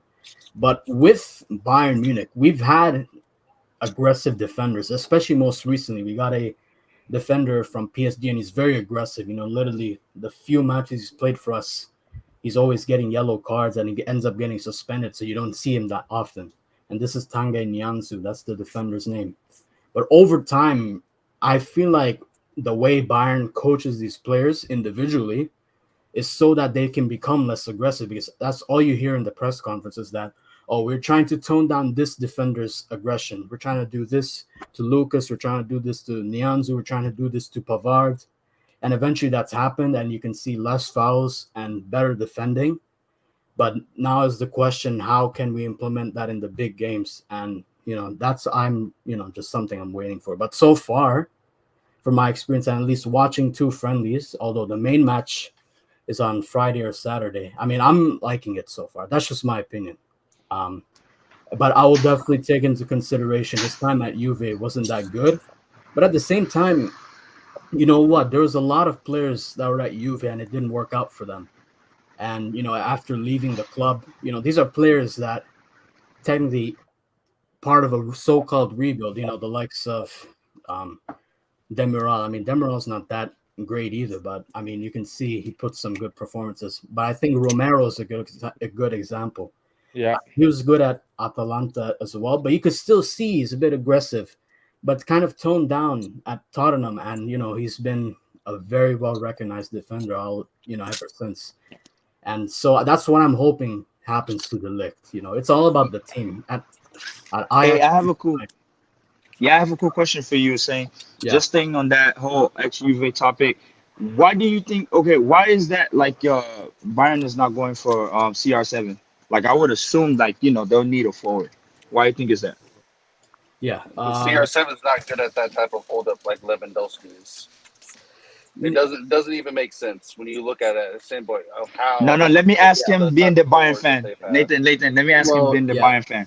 No, it's a good question, and I'll take Nathan's point into consideration. But the first thing is, our board's very strict with how old the players should be, and their current status and everything. They're very strict on the age. That's number one.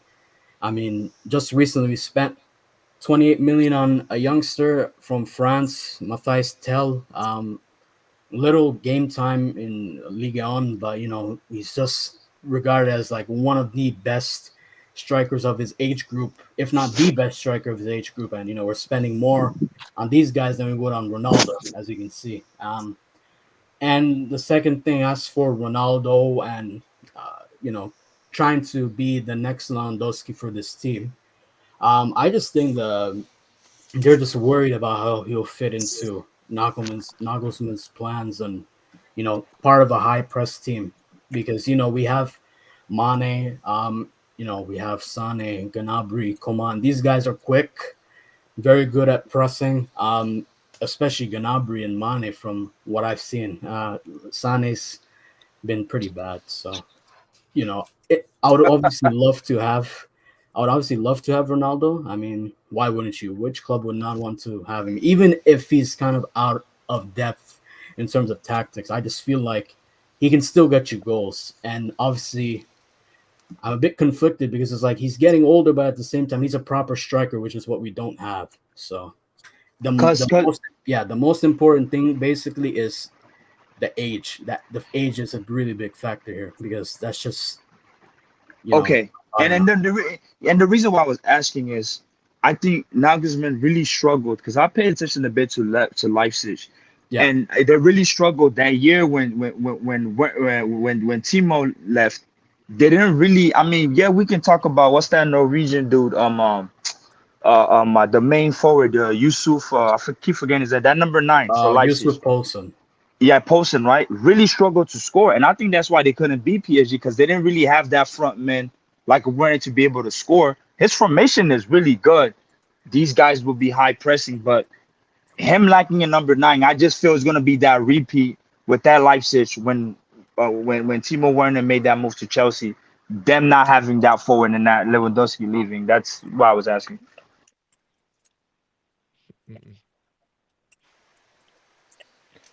What do you think about Nagelsmann? Guys, should we move on from Bayern a little bit? Yeah, I don't like him either. Next topic. You don't like Nagelsmann? Yeah, I don't like it. I think he's overrated. Bayern fan doesn't like Nagelsmann, doesn't like Lewandowski.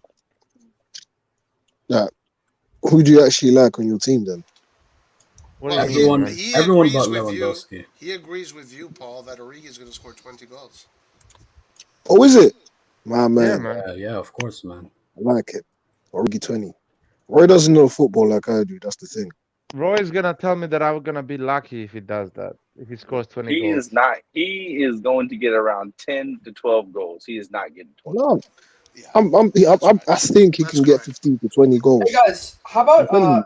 let's segue a little bit off of Bayern directly and talk about the Champions League because we're both Bayern and Milan are pot one teams in the Champions League, and we're getting towards that time of year when UCL draw is only I think less than a month away, so we can start Yeah.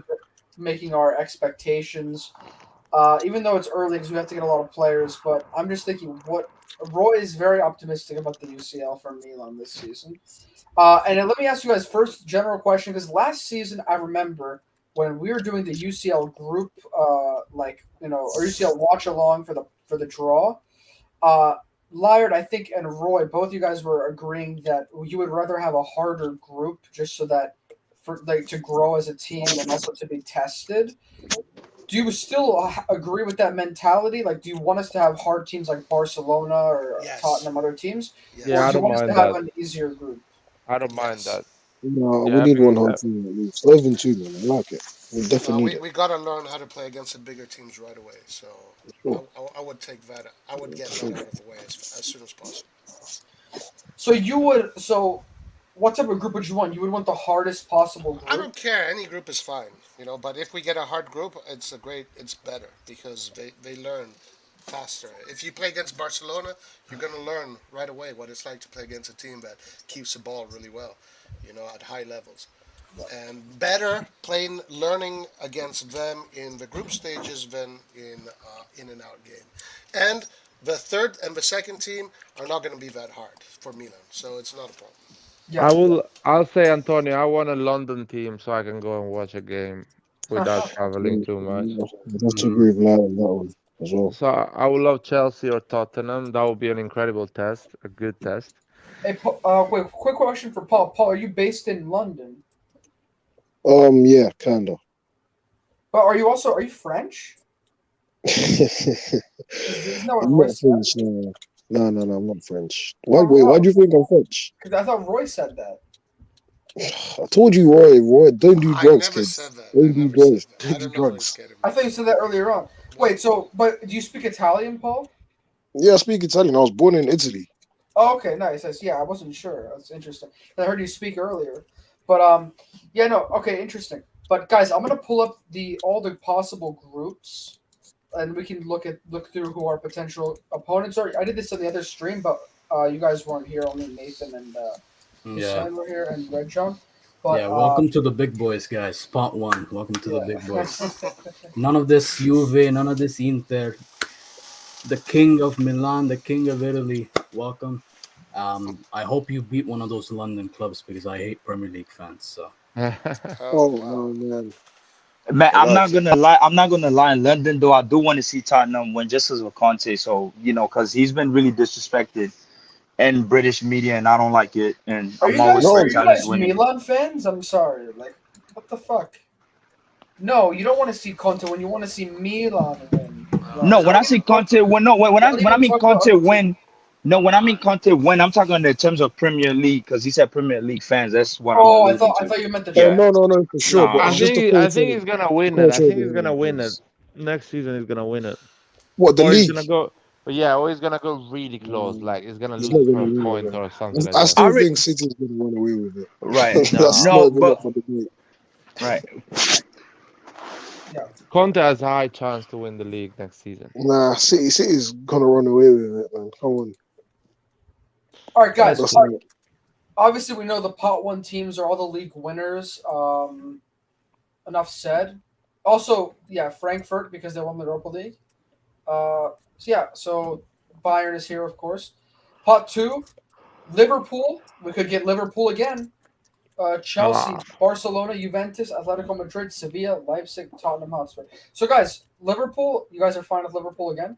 To be fair, I like to play against Liverpool, but I don't want to do another 5 hours bus to go and watch them. So I would love a London club. Seriously, I don't know why I did to I that say guy. yes. 20 minutes tube and be in the stadium. That's what I want.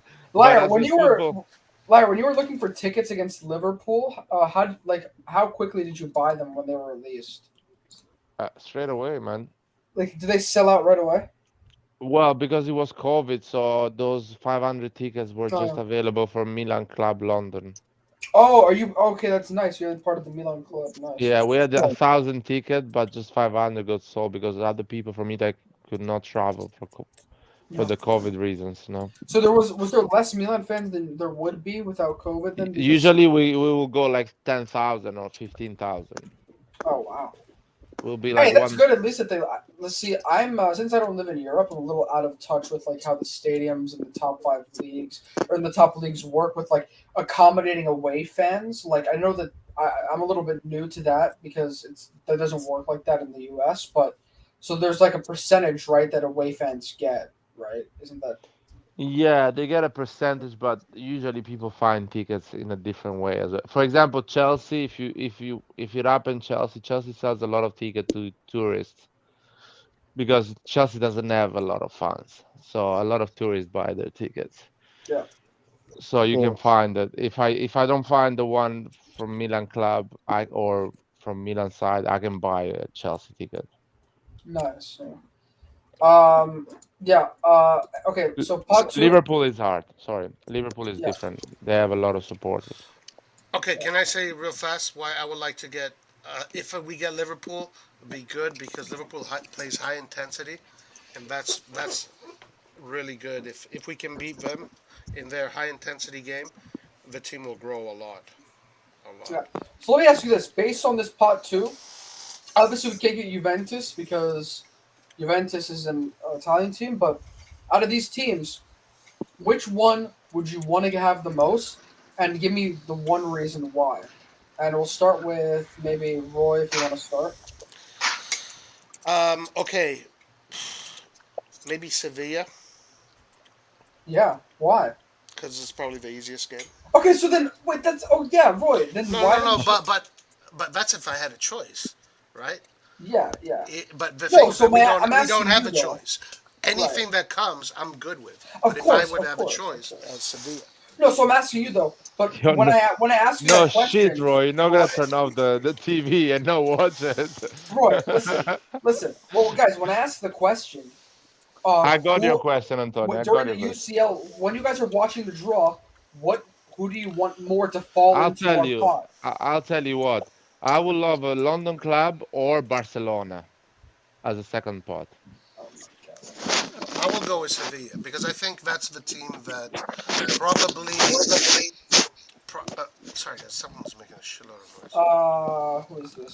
I'm saying Sevilla because probably it's the easiest team, so you can get points. We just get through the group stages, we get the money, and then we go in with So you like the easy part, Roy? No, if you can get the easy part, that's the best thing. I mean, Guys, it's logic. awesome. It's simple logic. Like it's all No. if you have an easier group, you move on to the next round. And you Um, you an even higher chance of being the first team in the group. but Guys, whose mic is glitching? I think it's Clint. But No, it's speak not it. mine. It's not mine. It's not mine. It's maybe not it's mine. Paul. Maybe it's Paul. Oh, maybe, okay. I'll say this. The logic Roy is using is right, but you can gain that even just having two really weak team on third and fourth pot. Easy. Yeah, sure. So the other two teams just beat the other two, and they get an incredible advantage to those teams, and it's easy.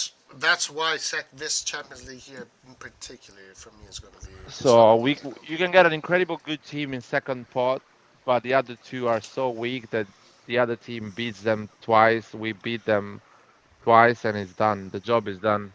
Doesn't matter what we play Me, against them.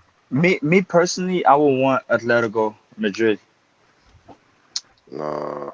Nah, I'm done with Atletico. I hate them. I really don't hate like the this team. refereeing we got.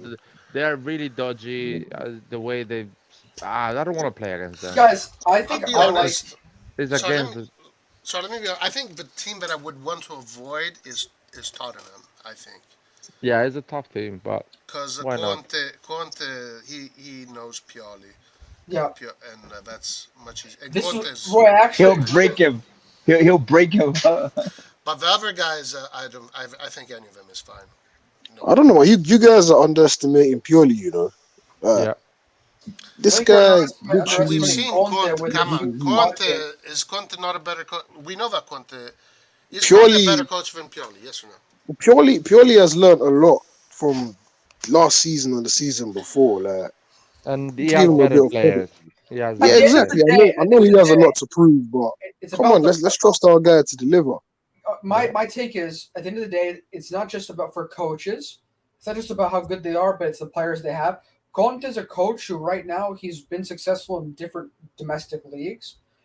He's played against Milan with Inter. Yes, he had better players. That's why I think our Scudetto win is more impressive than Inter's by a long shot.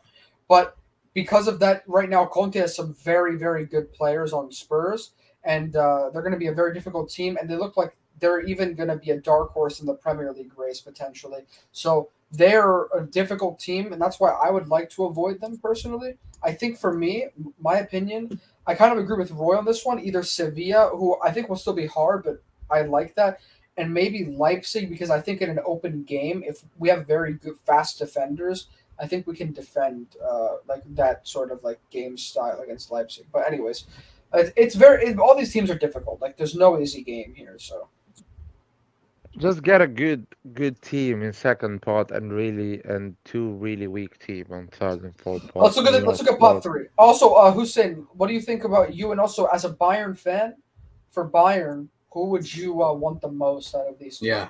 So I'll say what I think for Milan. I actually think Milan is capable of playing any team here. That's just my point of view. I just think Milan's defense is solid.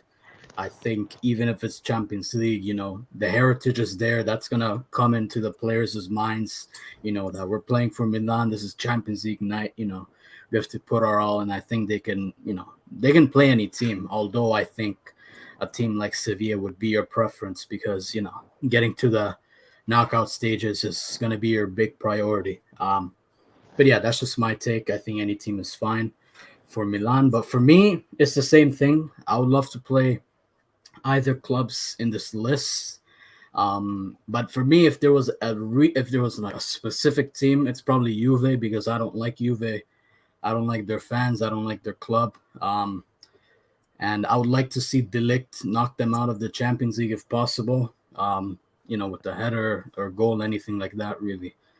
That's just for me. As for pot two, any team's fine, but specifically Juve, that's like the big one for me.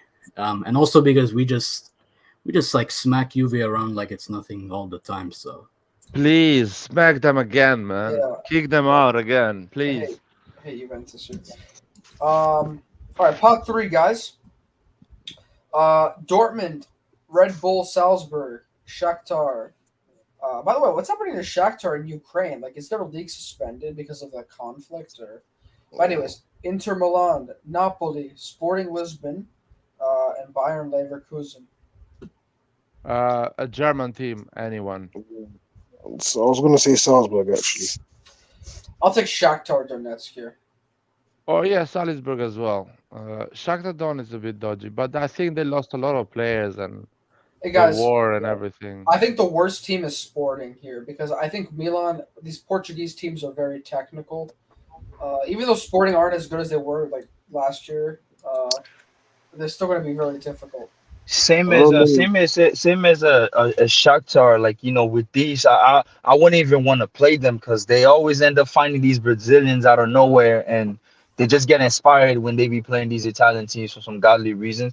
Me personally, on this, I'll pick definitely Salzburg, right? Because I wouldn't want to play Leverkusen by any means because that's a really good team right there. But no, yep. You know what I've got to say about this? I'm really glad that we are an Italian team because whoever's in pot one can get three really tough teams, and we can kind of avoid that. But here, I think Salzburg is probably the weakest team if I were to look at them all. I think that's probably who I would choose. But Dortmund is going to be whatever. It's going to be a good game. We can beat them. Shakhtar is difficult because they have a lot of Brazilians. They have a lot of quality. The Portuguese are always difficult to beat, no matter what. And Leverkusen is a German team, so they're going to be, a challenge. But we can beat all of these teams. We should beat all of these teams. On a tactical level, I think German teams they play more open football, so they're not gonna sit deep, and we have better chance. Guys, with teams like this. there's 5 Bundesliga teams, right? Because it's the top 4 plus Frankfurt. Yeah. Yeah. Oh wow, interesting. Carlo here says, "I hope we get Celtic, which is I think pot 4. I will be there." So is he based in Scotland? Is Carlo in Scotland? Yeah. You're good with Awesome. geography, man. Well, I just know Celtic is a Scottish team, but it's not. It's. I thought they were Irish like a few years ago. Oh my God, man! Don't say it to a Scottish person. No, because it just. I'm sorry. What did you just say? No, you know why? You know why? No. The reason I can see the Boston Celtics. No, it's not that. No, it's not that. It's not that. No, actual like the Celtic team in Scotland was financed by like the Irish. So they usually have Irish flags during the Celtic games. Yeah. So that's why. I like the Scottish. They supported Italy in the final against England. Well, because they hate England. Yeah, man. I know. The whole world supported Italy, bro. But they weren't supporting. They weren't supporting Italy. They were rooting. Dude, against Scottish England. people were supporting Italy more than Italians in that Yeah, game. it was crazy. Literally. They hate England. There will be a lot of critical Milanista out there if we get another CDK, and he turns out to be Diaz. Hopefully To not. be fair, that would be amazing. Tottenham. I think Lai would like it. and a German team. I just need to take a train basically to watch all the games. Yeah. We would actually go to Celtic, like. Why not, man? No, I would if they came anywhere close. The weather is shit, I know, but fuck it. Yeah, no, I'm good, man. All right, guys, pot 4. Look who it is. Club Bruges. Celtic, and also there's more. I think Marseille is going to be pot 4. Ooh. It says here, the remaining places in 3 and 4 will be determined by which teams qualify for the group stage. Marseille have qualified automatically after finishing second in Ligue 1, but have not yet been allocated to a pot. Yeah. You can get a 2-hour train from London to go to Bruges, man, and watch the game. That's fucking amazing.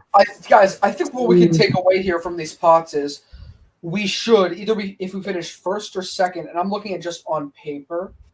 I'm just trying, be realistically on paper. I know it's not played on paper, but based on the teams, they're the only teams I think that on paper are better are some of these pot 2 teams.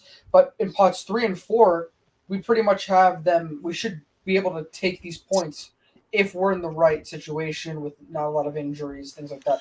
So I think that qualification this year is definitely a must. No excuses. We must go through. The issue with these teams here is that because of the heritage of the team, because of the ambitions of the team, beating these teams is going to be more complicated than beating the bigger teams. So Milan, the big challenge for the Champions League is going to be able to beat these teams right here, the pot 3 and pot 4 teams, because you have to beat those teams if you want to pass. Maybe you can lose to the second guy in the pot, but you have to beat pot 3 and pot 4. So Milan needs to step it up and needs to show that this is the kind of team that can We're going to destroy them. Can beat Donetsk, Bayern, Sporting Lisbon, all of these. Yeah. I was gonna say I'm not sure if you remember, but when Inter were in that group with Gladbach and Real Madrid and Shakhtar, Real Madrid, they didn't really beat the smaller clubs, so they nearly went to the Europa League, but it was that last match day against one of the teams, I think it was Shakhtar, that they won, and they were able to go to the knockout stage. And I agree with Roy when he said beating these pot 3, pot 4 teams is going to be crucial. I've seen many times like that Real Madrid example, or even in the past, I've seen my team have some struggles, but eventually we've able to go through. So this is more about like mentality than it is like tactics. It's obviously both, but I feel like mentality is going to play a very key role against these teams. But I want to disagree with you. Bayern, Real Madrid, they suffer on the mental side with these teams because they are the underdog and they have a lot of pressure during their domestic league, so they underestimate these teams. On our side, Milan has been doing so shit in Champions League that when we're gonna have these teams, we're gonna go all in. We're gonna eat them alive because we're gonna be like, Let's fucking win these games because we need to win them.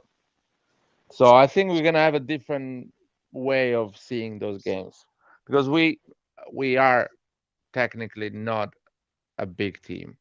Our players are all youngsters. They're becoming big players. So I think we're gonna destroy them. Can't wait.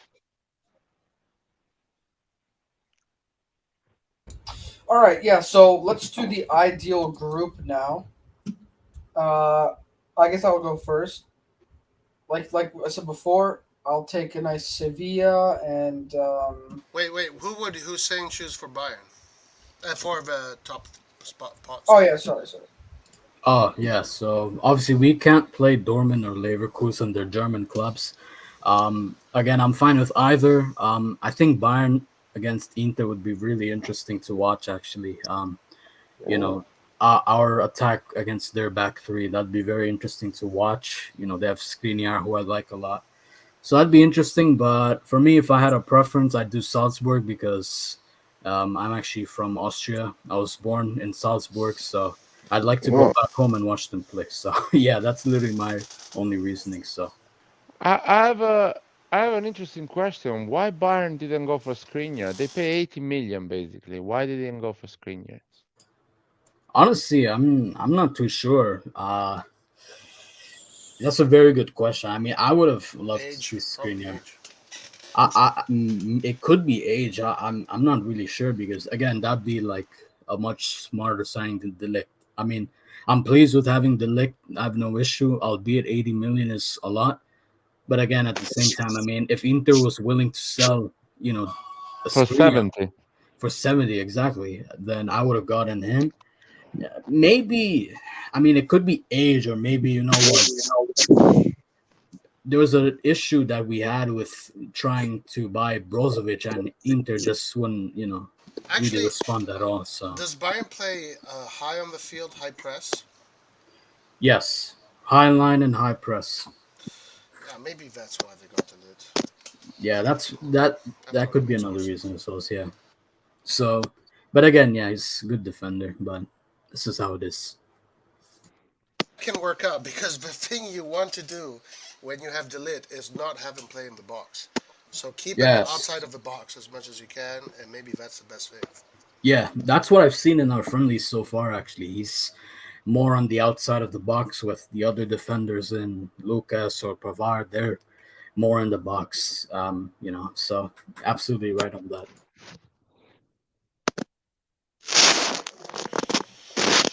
All right, what were you saying at the time?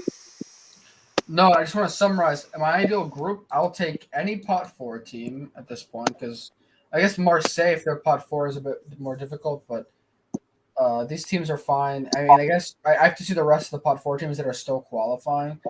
But and then I'll take Sevilla, and then my second choice would be Leipzig, and then for pot three, I'll take Salzburg or Shakhtar. Shakhtar would be I put them above in my opinion. It's just me. But whoever wants to go next, so we have the whole group. And, I can go next. Yep. I'll go Chelsea, the German team that is more up north. Which one is it? Does anyone know anything about Germany? Dortmund. So Dortmund. I mean, they're basically in the same area. Honestly, they're like very close by, so it doesn't really matter. Yeah. Yeah. Basically, I just want to go and watch all the games and take a train.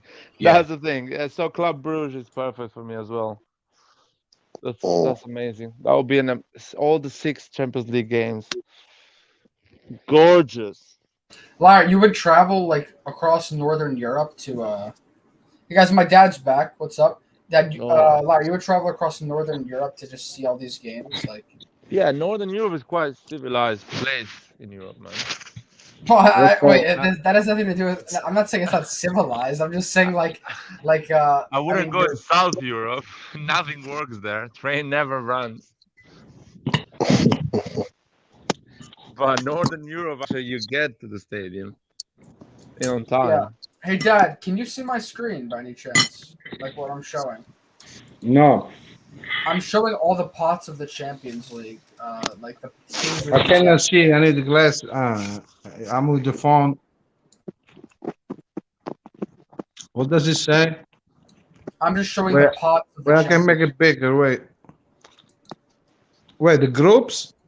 Yes. Yeah. Well, not the groups, but the teams in every pot. Listen, I didn't even hear what you guys talk. I was busy. So what do you guys talk about? Our Champions League like odds, like of which teams will be in our group. Well, how do they? I don't know the order. Is this in order? Because we're it's just first, showing. right? This is pot 1. We can't be with these teams. Pot 2 is down here. We're first already. After 2 years, we're already first. Yep. And then Where is Juventus, man? Oh, Juventus first team? They're pot 2. Okay, wait.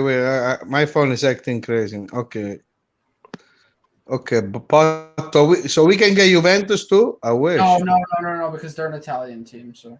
Oh yeah, they don't give you the same country team. And in the first round, and I think even the second round. On 2 there is a Chelsea, Barcelona, and Liverpool. Yep. Atletico Madrid. So what's the difference? Yeah, it's hard. Listen, I don't care. I mean, the group, maybe I care more because if you pass the group, then the other games everything is a final. When you play after the group, it's in or out. Those are all finals. So anything can happen. So we pass the group. So you wanted me to know who I would choose? Well, Tottenham. Not Tottenham. The Conte is too defensive, man. I take Atletico Madrid. We killed them last year. Yeah, people are saying that Atletico Madrid are difficult. Well, what are the other teams? I cannot. My phone is. Liverpool, Chelsea, Barcelona, Juventus. What is the pot 3? There's no pot 3. Yes, there is, but first we're just showing you pot 2. Well, choose pot 2 first, man. Do the hard part first. I take Atletico. I take Atletico Madrid. Okay. Pot 3, Dortmund, Red Bull Salzburg. You know why? Because Simeone is a good coach, defensive coach. He's not Conte. The other team, they're all playing really good. I mean, besides Tottenham, you don't want to face Conte. That guy is a freaking catenacciaro. I mean, I think with in England, he's not going to be as defensive as he is in Italy. No, he is. Don't worry about it. All right. Pot 3, Dortmund, Salzburg, Shakhtar Donetsk, Inter, Napoli, Sporting Lisbon, and Bayer Leverkusen. Wait, Inter is third group? Yeah.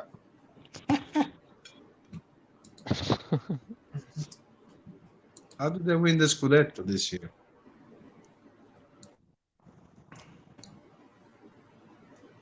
Çalhanoğlu, I love Çalhanoğlu, man. He's the best loser in the world. Çalhanoğlu, figlio di puttana. Çalhanoğlu, figlio di puttana. He pretty much makes them up for real, man. I gotta do the emoji of that. Ibrahimovic, he killed him. What the heck? That was too much. Çalhanoğlu was the winter champion 2 years in a row. The heck? He better. We can buy for him a nice Moncler. You know, the Moncler used to be fashion before. Oh, they get it for free. Don't worry. Inter got them for free. Why? They have a sponsorship for them. So they can win the Winter Scudetto every season. Hey, Dad, we have a Bayern fan with us. I don't know if you heard, but Bayern Munich. Because I get confused. I'm doing stuff. Yeah. Hopefully Bayern gets Inter so that we can see them. Bayern deserve lots of respect, but actually, in Germany, they dominate. I don't want to say like Juventus, much worse. It's a monopoly. They get the best players even for cheap because everybody want to go with them. Yeah, it's very. They have a lot of power in Germany. But they're smart. They're smart. They don't spend like the other clubs in the world. They spend, but not like them. Well, they have really high wages. Yeah, but they don't buy players 200 million. No, they don't do what the English do for sure. But they're German. They're smart. It's strange because it's like a political power almost in Germany. Yeah, but Roy, they have good deals with the German players because everybody want to play for them. Yeah, yeah. All the best German players play with Borussia. The national team goes through. Sorry, I, Bayern. The I, I national team goes remember, through I Bayern. remember that Germany one of the best national team in the world. Yeah, yeah. So. They do a great job of that. That's for sure. That is for sure. Hussein, what do you think about this fact that uh, Bayern has so much like power over everybody else? Like it's basically their league. At least this is what it looks like from the outside. It looks like the league belongs to Bayern pretty much. Yeah, no, I mean that's for sure. I mean, we have we have 31, Bundesliga titles. I would say it's a hard way to put it. Firstly, like though, I mean, for us to be a Bundesliga team back when Bayern was made, we weren't initially a Bundesliga team. Actually, we were left out because the city rival 1860 Munich was the Munich team at the time. But then we had our good scouting. Gerhard Muller, Beckenbauer, Sepp Maier, all these guys, and then from then on, really, it's just dominance. We won the the European Cup 3 times in a row, made few finals, lost. Then 2001 won it again, and afterwards, and yeah, I mean, in terms of power, I just feel it's a bit hard to describe because it's a mix of both. Just the location of the city, it's been very helpful because companies like Adidas, they get involved with Bayern Munich and its finances.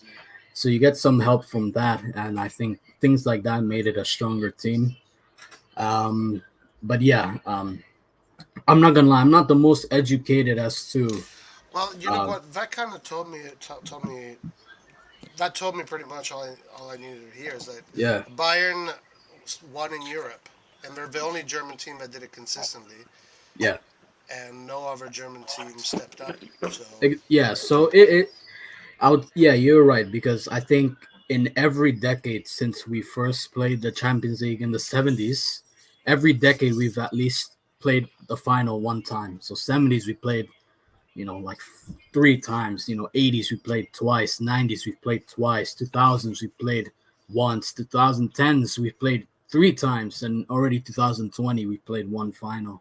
So the consistency is just there, and it's just very, attractive to players. yeah, You're making the final all the time, even when you play, UEFA Cup once in a while, you still win it.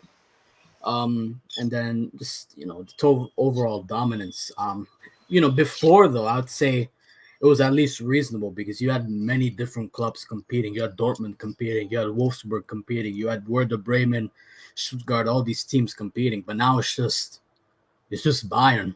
And I think now that comes to question, what can be done. Is it the issue with the 50+1 ownership, or is it just other teams are just mentally not there? So yeah, there's really a lot to it. When I look at German and even Austrian media, because we talk about the Bundesliga so much, there's just so many arguments. I'm watching videos all the time, different Bayern legends, talking about what they think, this and that. So yeah, it's very complicated to talk about, really. But I'd say, as you mentioned, the consistency has been a big factor because otherwise, if Borussia Dortmund had that consistency, or even Hamburg, because they won the Champions League as well, then those clubs would also be attractive, but they're not as much. So yep, yes, true. All right, I'm telling you what else. Well, did everyone say their ideal group yet, or? I guess my dad was actually saying his, but so he said Atletico Madrid in pot 2, and then in pot 3, we went over this Dortmund, Salzburg, Shakhtar, Inter Milan, Napoli, Sporting Lisbon, and Bayern Leverkusen. Clint's also here. I don't think Clint was here when we went over this, but Yeah, Clint, if you want to share your ideal group out of these pots, you can go ahead. Yeah, I'm gonna go ahead. My bad. I was outside. I make sure I didn't have Mhm. noise. Like I previously said, like I don't know if you guys went all over the teams. I'll say for pot three, like I said, like I would rather have Salzburg. Um, Second pot was Atletico, and the fourth pot I didn't see it, so I don't know what is the teams in Fourth there. pot, yeah, it's kind of just like mixture of like teams that you don't really know. Some of them haven't qualified yet. So, So do you? Oh, so you don't have it on your screen. Fourth pot. If I had to go with a team, I'll say Celtic. Somebody mentioned Celtic because I would not want to play. I don't think Marseille is in the fourth. I mean, yeah, Marseille might be fourth pot. Yeah, I'm not gonna want Marseille. I won't. I'm not gonna want Club Bruges either. I'll probably say Celtic. I'm gonna be honest with you. I'll probably say Celtic because Club Bruges they've been coming back to back. I don't know, man. It's kind of like those little dark horses in the third tier. I just personally I don't want to play them. I'll say Celtic. It's the best bet for me. yeah, And Carlo Moretti can go to the stadium if he plays Celtic. we get a vlog. Yes. We Lard, get you a should vlog. vlog, man. Oh my God, Lard, you have to vlog all. He's gone, but he has to vlog all those games. If he doesn't, we fire him at this point. Yeah. I'll talk to Ari. I'll make that happen. Guys, if they ever come to US, I'll vlog it in the summer. All right, guys. Yo, Nathan's still here. Nathan, are you able to talk? Yeah. Oh, what's up? Listen, I kind of feel like starting an interesting conversation, but I have to decide what topic that is. If there's any ideas for topics in the chat, you can go ahead Yeah, and well, Carlo was saying, do you think CDK is going to turn out as a Kaká? You know, like that kind of impact. I look, I don't think so because he said because he said if we do get CDK, there will be a lot of high expectations with the transfer fee and the length of time to sign him. People will be expecting Kaká. I mean, he's not wrong. Like, I hope he gets better. You never know. but I mean, look, we have been extending this operation for such a long time, and it's been going on, and you know the fans are getting restless. We out of all the European clubs, like we are seeing that we are the club that is doing the least amount of movements right now. So yeah, there's going to be a high expectations on these players. I think so. Yeah, but I don't know if it's. I don't think it's. I don't know. Maybe they But the don't. first, yeah, but the first season, like, what do we expect? I mean, UCL performances, like, what are we gonna see? What do you think? I don't think he's going to be worse than Diaz, only because he's got like is it what, over 100 games for Bruges, something like that, and that includes Champions League football as well. So yeah, but he's probably not going to be as good, but that's mainly because he's going to need to adapt to the league, and obviously it's a new league and Serie A. But outside of that, I don't see him doing worse than Diaz, for sure. Yeah, Not gonna lie, for 35 million, I expect him to do good. I'm not gonna sugarcoat it or anything like that. For 30, if he came for 25 million, it'd be a different story. But for 35 million, I expect this player to not need an entire year or an entire season. What are you expecting from? What's good? In terms of goals and assists, he needs to come close to at least 20 goal contribution. 20. I agree. Yeah. I agree with that. If that's the amount of money that we're paying for him, that's my expectation for him. Otherwise, it's a bust for me. oh my gosh, guys! Hey guys, also tomorrow, I just a kind of a random thing that I will say is Barcelona versus Juventus in Dallas, right? And I'm definitely gonna stream that, like watch along. If you want, I can. If Roy gives me permission, I can also try to broadcast the game, but we'll see. But definitely tune in for that stream tomorrow night because I'll probably also open it up for some people if you guys. If there's not, well, if I stream it, then probably not. But I'll open it up to some people that have been consistently coming on, so we can have a good discussion while we watch the game.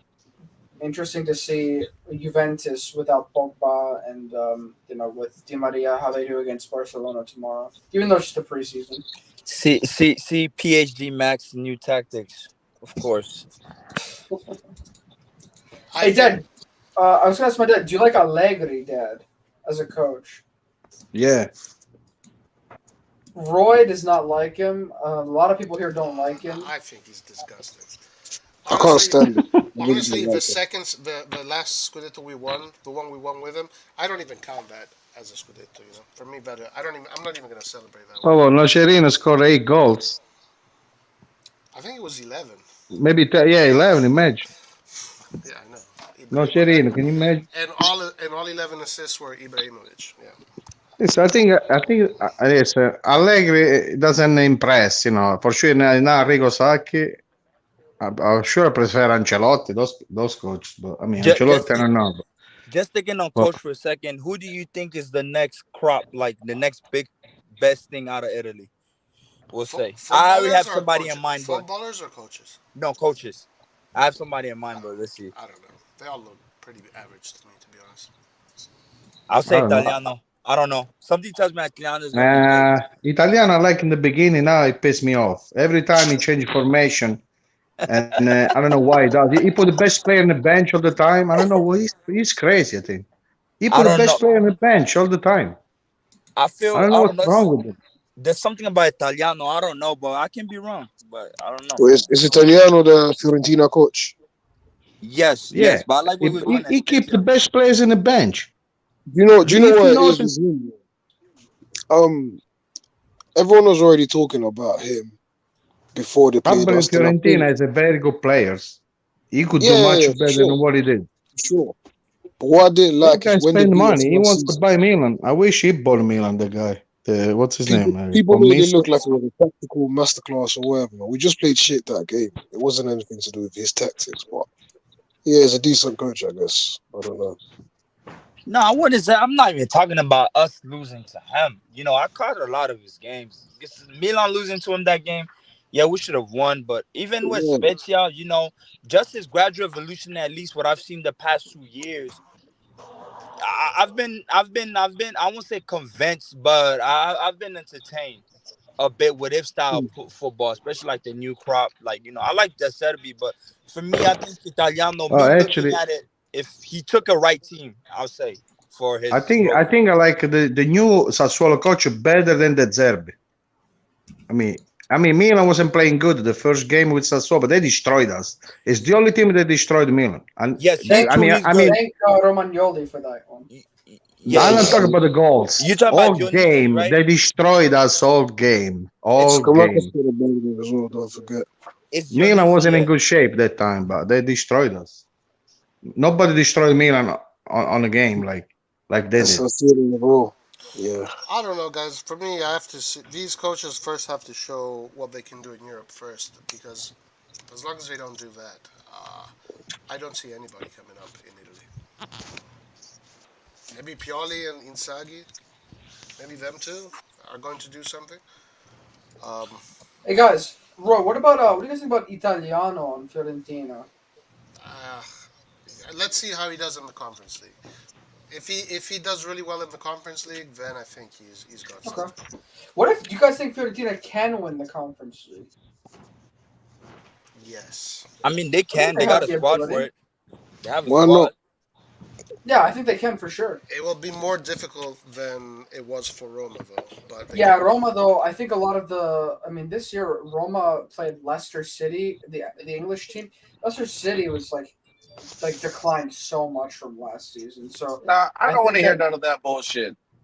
Every time we beat an EPL team, no, it's good. It's good to beat them. No, that's it's good. right. Yeah, but don't make excuses for these fucking EPL teams, bro. Just they're declining, or bro. I'm not making. Hold on. I'm not making an excuse. Nathan, stop cutting me off. I'm not making an excuse. It's still you beat an English team. Good job. You beat them. I'm just saying, you want to compare Leicester City from like 1 or 2 seasons ago. If you actually watch and look at their position in the table, this season they were much worse. So I'm just saying that I think if Leicester City were like maybe had better form this season, it would have been actually more of a challenge. Roma beat them, I think, pretty easily. But Ranieri.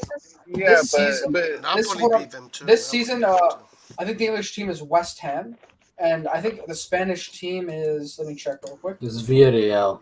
Villarreal. Yeah, that has to be the favorite. Difficult. That's difficult. They have to be the favorites to win the conference. Yeah, they're the favorites because I mean they already won the Europa League like not too long ago, last year literally. So that puts them in position, and especially with Emery as well as their coach. So he knows how the shithouse wins. Oh yeah. If you ask me guys. if Fiorentina beat them, I don't know what I'll say because that's difficult. Yeah, what's up? Yeah, Fiorentina's over third or second. Everybody's focused on the Champions League. We got 7. I would like to win Europa League and the other one. What's the name? Conference Cup. No, they're going to disagree. I mean, listen. When I go to Milan Museum, I want to see other cups too. Now we have even the Metropa Cup, even the Serie B Cup. We won that too. We have the. You're lucky Laird is not here. You're lucky Laird is not here. What's wrong with to win the Europa League? I want to win once. We don't even have a Coppa UEFA. Before it was Coppa UEFA. We never won. I don't think Milan really has put much. If Laird here, he'll say, "Wait, whose mic is that?" If Laird's here, he'll say there was a reason why we never won. It's because we're. I know, but now that we're not like the best completely, that we cannot spend all the money, whatever. Why don't we win Europa League? We killed Manchester United. They stole from us. I would rather be in the Champions League every year and. I don't know, but Roy, I want to win. I want to see the trophy in the freaking museum. Okay, but listen, winning the Europa League is the amount of money you get out of winning the Europa League is maybe the same as getting out of the group stage of the Champions League. Yeah, but I want a cup. I want to win something. Doesn't matter what it is. We have if you don't have the inflow of money coming in, then the team, takes a break. But if you make the Champions League every year and then you go to Europa League, I mean, if you advance, you still can win some money. Sure. If you win the Europa League, you automatically qualify for the Champions League, so you don't even have to worry about the Italian league sometimes. I would say this is for me, and that if I go into the Champions League, I want to pass it every year. Every year I don't pass it, it's a failure, and I don't care about the Europa League. That's just me. Listen, the problem, I'm talking like this because Milan won the Champions League. Like now we joke all the time. I can say Milan's going to win the Champions League because anything can happen. You never know. But when Milan won the Champions League, we had a freaking player, man. As I said, Rui Costa was on the bench when Kaká came. So Milan had a super team all the time. To win, you need a good team. I mean, we joke about we win. But right now, we're not going to be able to win the Champions League, I believe. I wish a miracle happened. But. Guys, this is the first time I've heard my dad admit reality. No, listen. No, if I compare Milan now and Milan before, come on. We had yes, but even Gattuso could be compared as a 40 class for his position. On his position, Gattuso is the 40 class. Yes, but Guido, the problem is that the competition is not the same as it was before either. Like, if I look at our players and we do compare them to the players that are in the rest of Europe, it's like our players can definitely compete against. Yeah, but Roy, the problem is, I believe that too, but the best 11. How many times we play with the best 11? Everybody get injured all the time. We don't even have a full 11. Well, we do have a little bit more depth. Now, to say that we're going to win it this year is a stretch, of course. When you win it is because you've been in it a bunch. You have to be in it 3 or 4 times. But, the same argument could have been made about Milan and the Scudetto, right? Look at how long it took for Milan to win the Scudetto. Yeah, but I mean, Italy is different. Juventus wasn't doing good, And right now, so, maybe there are some European teams that aren't. But listen, Milan, they want to win the Seconda Stella. They're going to be focused on the Campionato this year. They don't want Inter to win first because we tie in 19. So. Yeah. I mean, they're gonna try and win the Scudetto for sure. I mean, I'm not saying they're going to win the Champions League. I mean, I'm saying they can actually, but listen, Champions League. You can always be lucky. You never know. What about Chelsea when they won with Di Matteo? Yeah, they had Drogba, but they were not the best team they have now.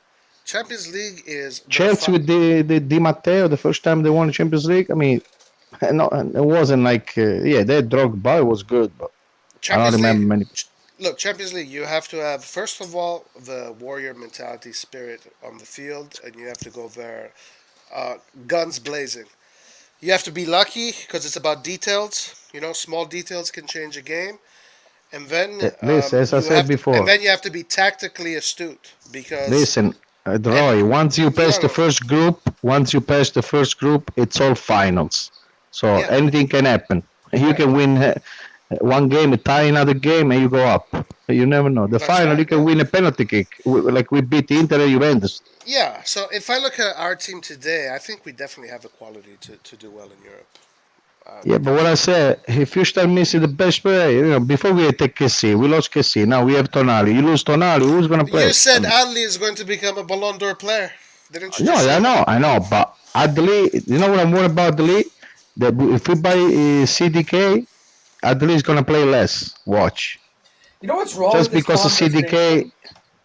Guys, you know what's wrong with this conversation? It's like it's like Roy's saying claims that just because we joke around, we act like they're true claims, but they're just basically their insanity. What are you talking about? And you say things, and then my dad's like, okay, then we just keep going. What insanity? First of all, our team is not as good as the best teams in Europe. How do you know? How do you know? How do you know? I look at both. Listen, Anto, if we play with all the 11, the best 11, we can fight everybody. But it's got to be the best 11. Fight is one thing, but being better than them, no. Like, we're not better. How do you know? Because I'm looking at the. Guys, we have not Roy, seen. Hold on. Close to beating Hold Liverpool. on, guys. Chill out. We weren't even close. And Man City's better than Guys, no. Let me fucking talk, guys. Let me fucking talk, guys. Roy, don't interrupt us, though. Don't interrupt. Okay, but I was fucking talking. All right, go ahead. All right. So first of all, you don't just fucking get in the Champions League and all of a sudden you know how to play it. Unless you have players that have played 40, 50 matches in it. But all our fucking players are youngsters. They have to learn how to play in it. These players are going to... This year? By playing in it. We got 6 games. You fucking play. Just wait your turn. And you win. And you win. Games. Yeah, guys. Whatever, 40, 10, 6. It doesn't matter. You play. You figure out how to play. You play. Keep you on track, Roy. You figure out how to fucking prepare the game mentally, physically, all this shit, and then these players are going to be players that can play against anybody. Oh, plus, wait, hold on. You guys are saying that these players are going to fucking shit in their pants in front of Barcelona, Man City, Juve, or fucking... Ah, come on, dude. So then we couldn't do anything. But you cannot count this year. Listen, I have a question. Okay. After all the referee mistake last year, I think we're gonna be stronger because they say we could ever make it. They took from us. Doesn't matter Porto play bad. Okay, all the goals Porto scored, all the goals they scored, they were not legal. All the goals they scored. And that's another thing. We got screwed by the referees this year. Okay, we should have gone through. I have a response. We should have gone through. I have a response to this claim. So, listen, we're not doing what ifs or whatever, but let's say, okay, based on the UCL group, we played against Porto, different team, three other teams, Porto, Atletico, and Liverpool. Both games against Liverpool, we were the worst team.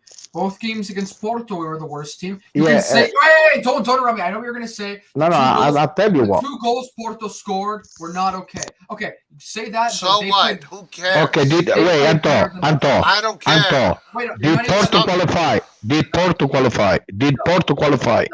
Did Porto qualify? No, you're not. Who qualify? Atletico Madrid, we destroy them. Yeah. Who qualify? Porto, Atletico Madrid. You know why they qualified? So why Porto dominate us? Why they didn't qualify? First of all, we had there was the game we had Castillejo's number 9. Was there one of the game? Listen. I'm not. Listen, it's not as simple as this person played better, so they automatically qualify. But my point is this: though, if you want to actually say that you have a chance to do very well on the UCL, you can't be you have to be competitive in these games. And this is, when Roy says it's only one season that we've been in the UCL, he's right. That's a good point. The problem is, so we are going to grow this year, but the problem is it's a mixture of growth. I've always said a mixture of growth of players, but also you need to invest as well. It's both. Anto. And if you get dominated last year by these teams, then you're not as good. You're not at the same level as these teams tactically, like Porto, and quality like Liverpool, and also tactically Anto, like Liverpool. I So we're told not you on the those levels. We're problem. not on that level yet, I guys. told you the problem is the bench. We don't have 22 players all the same level. That's the But problem. we don't that's even part have of a the full team. starting 11. That's actually No, if you start the 11, all the Nathan's best right. player we have, we could do it. Okay, who's our right No. winger? Is Yeah, you were Salamakers? the right winger, yeah. Is Salamakers as good and our as, let's cam say, and our center Why? forward. Messi is not good. Come on. Messi is not good. is he as good as Messi Mo is Salah? Is he Yeah, as good watch as- this year. Watch this Let's year. look at the top teams. Guido, pick the top teams from your head right now. What? Dembele is good. Dembele is good. The Dembele is good. Actually, in Dembele fact, is 100 Barcelona. times better than Dembele suck. He cannot play soccer. I'm sorry. Hold on, please, one second. please. Wait, one second.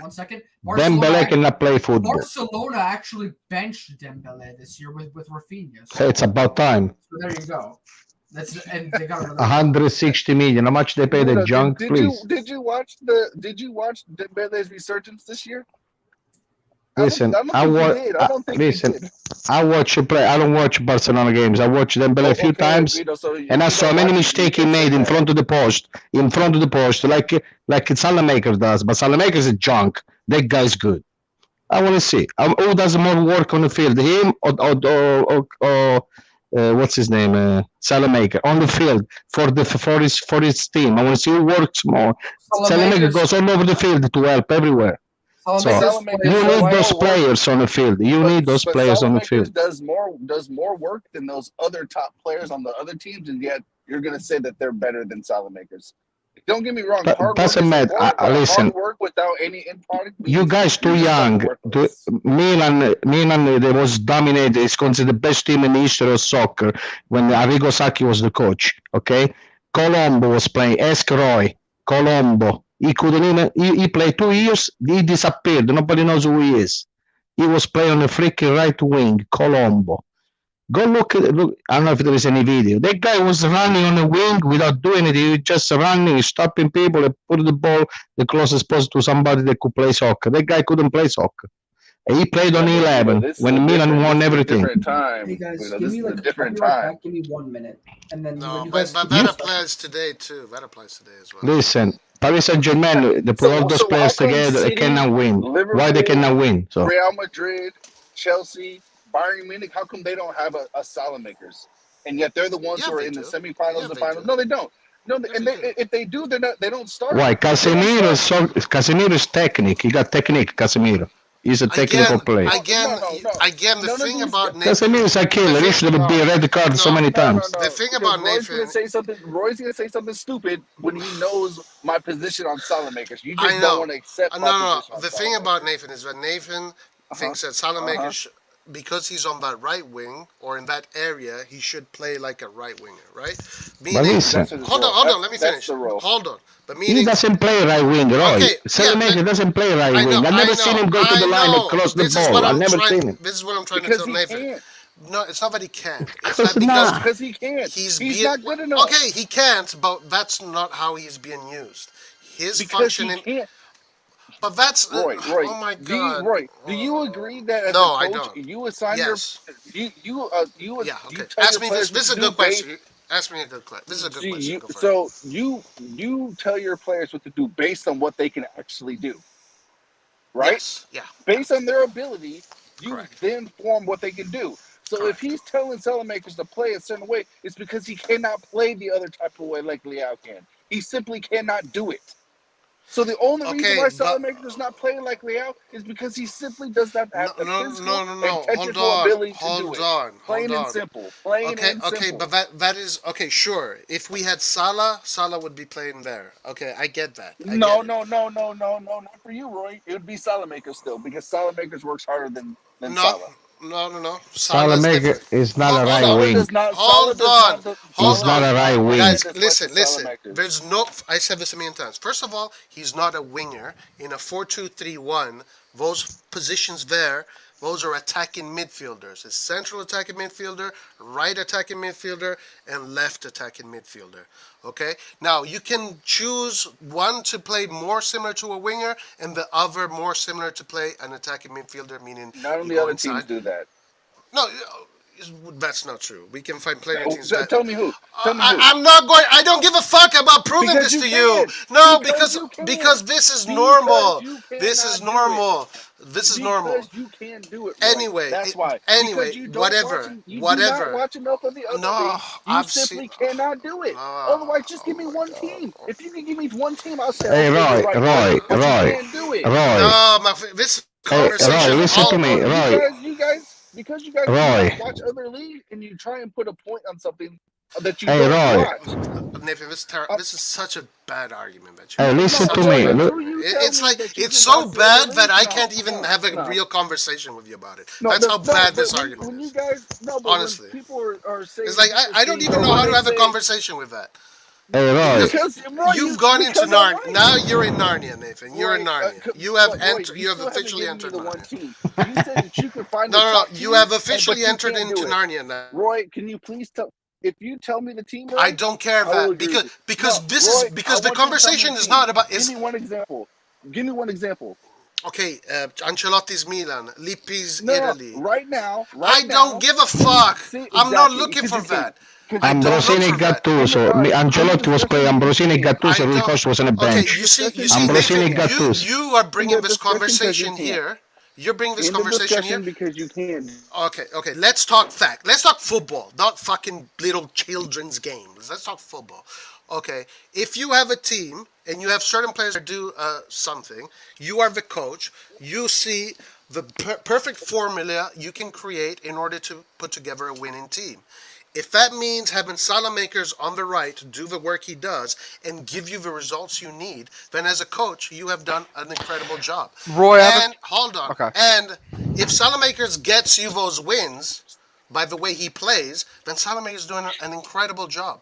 If Salamakers is part of a team that made you achieve every single objective you have been trying to achieve, then Salamakers is a great part of the piece of the puzzle, and he's using them beautifully. And that spirit that he gives you, I don't give a fuck about highlight reels. I'll take that spirit fine, before but you anything. still haven't told me a team right now that does. Yeah, Nathan, I have a question. I'm not Wait, even guys, gonna answer can I that. follow this up? Can I follow this up? That's not a real You can't do conversation. it. I'm not. Wait, can I follow this up? Nathan? Okay. Let's do this. Let's do this. Guys. Let's do this. You know what? Just to entertain you, Nathan, I will fucking do the research. I will look at all the fucking teams, and I know for a fact that out of 10 teams, I'll probably find 6 of them or 7 that have players for that specific role. Wait, Roy, let me ask you a question, though. And it doesn't have to be on the right, on the attacking right midfield position. Guys, I believe that there are players there are many players available that are like Salamakers, and he's very replaceable. There's also players that are like him that do the work, but also have attacking quality. Not true. I think so. You can find. You cannot replace Salamakers. You cannot replace that kind of. You guys don't understand. The Salamaker is not a right wing. He always goes he goes all over the field. You guys don't watch games. He don't play wing. I've never seen him going to the corner across. He has good dribble sometimes. He has good dribble. He don't have the finish. He don't have the last pass. Every time he makes stuff. Okay, fine. He's not the best player in the world. That's for sure. Let's relieve Salamakers of his attacking responsibilities. Let's look at our attack. So you have pissed me off only when he missed the easy goals. That's what pissed me off. So you have Giroud. Giroud looked like a phenomenal. He scored 11 goals. Wait, no. I'm trying to understand. How many goals Giroud scored? Hold on. He's good, but he scored 11 goals. I'm not saying anything against Giroud. Can you let me finish my point? Oh my God, you keep interrupting me.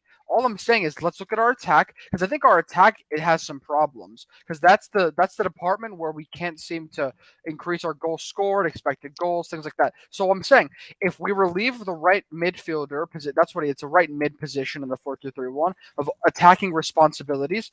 So we have the left wing and we have Giroud, Leao and Giroud.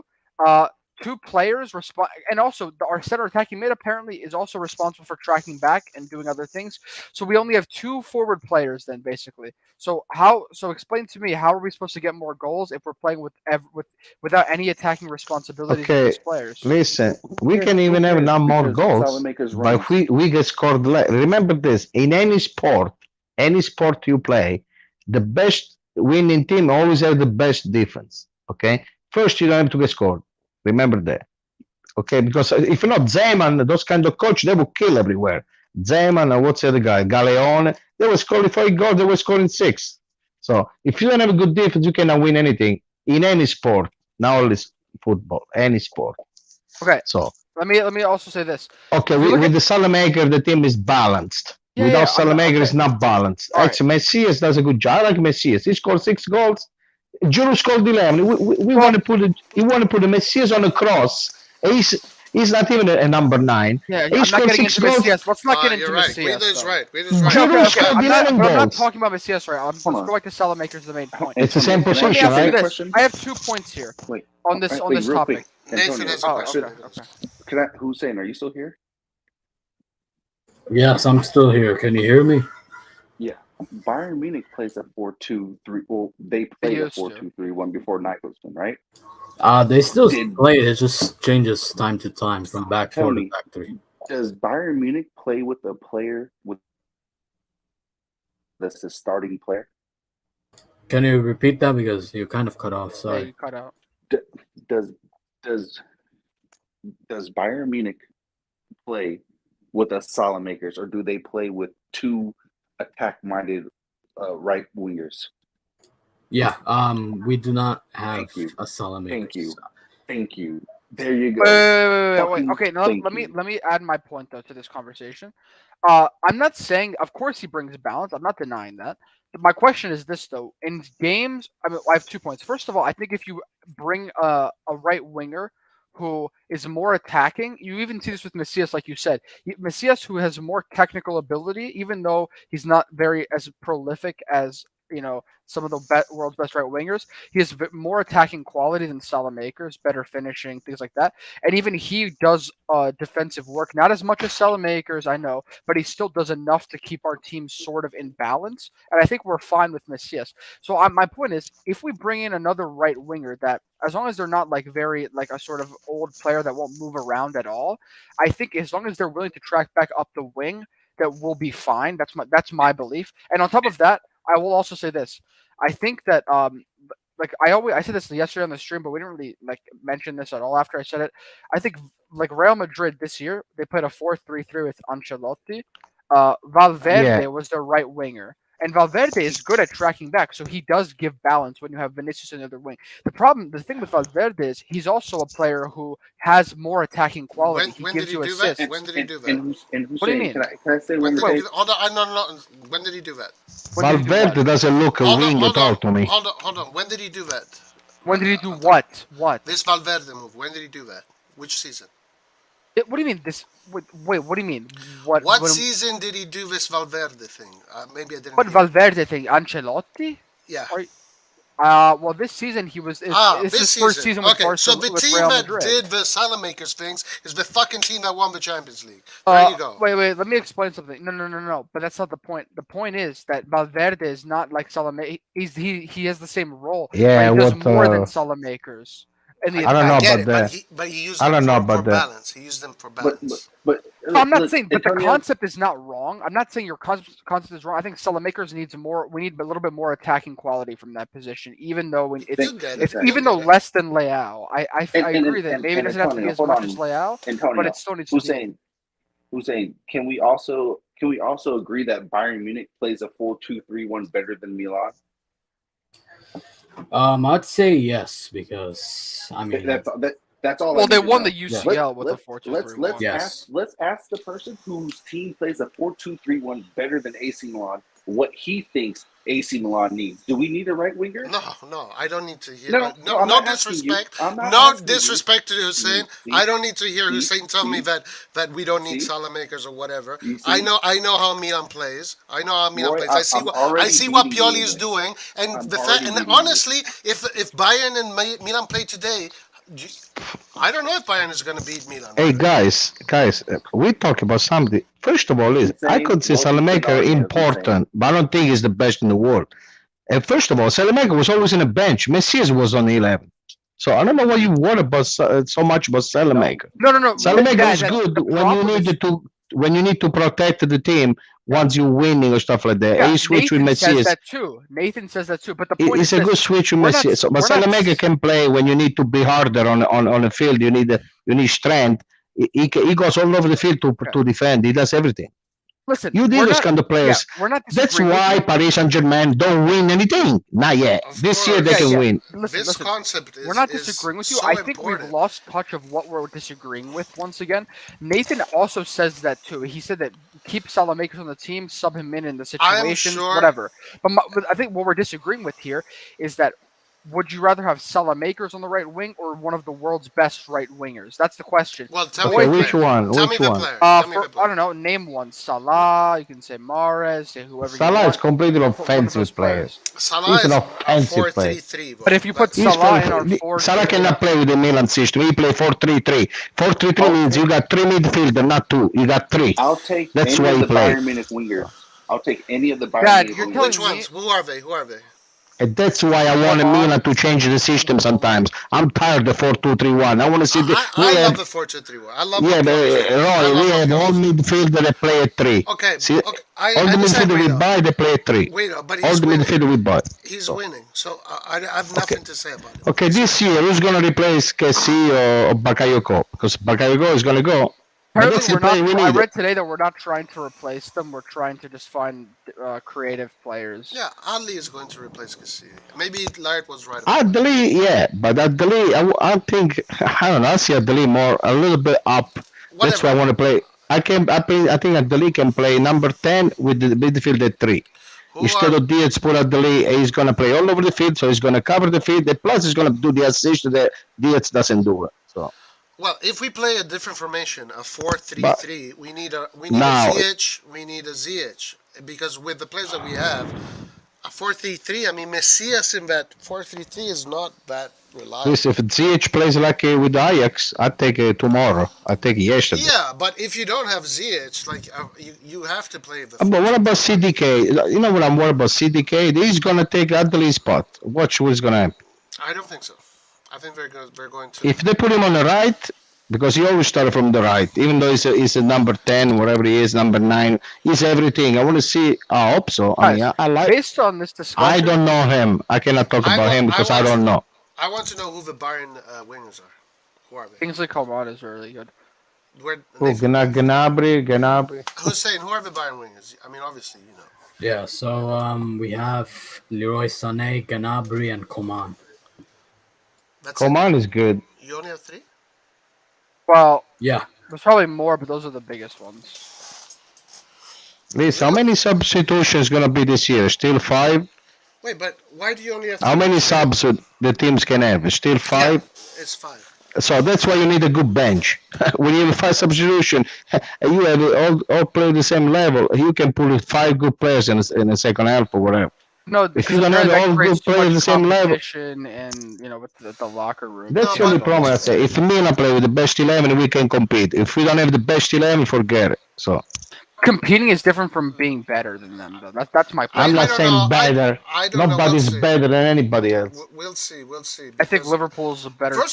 First of all, guys. Yeah, that's why they won. Guys, but first of all, the Mercato they're better than Real.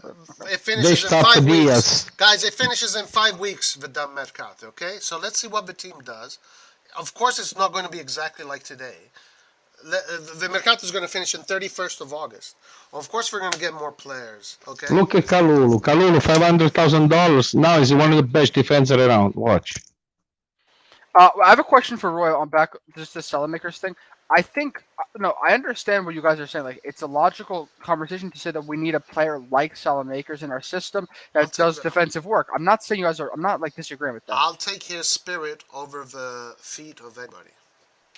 Oh, but my point is this. But if I ask you, okay, you can say that, whatever. But if I ask you who a better player is between Salamakers and an attacking right winger, who? Yeah, go ahead. Give me some names. Just a better player. Like if I said Salah and Salamakers, you would say.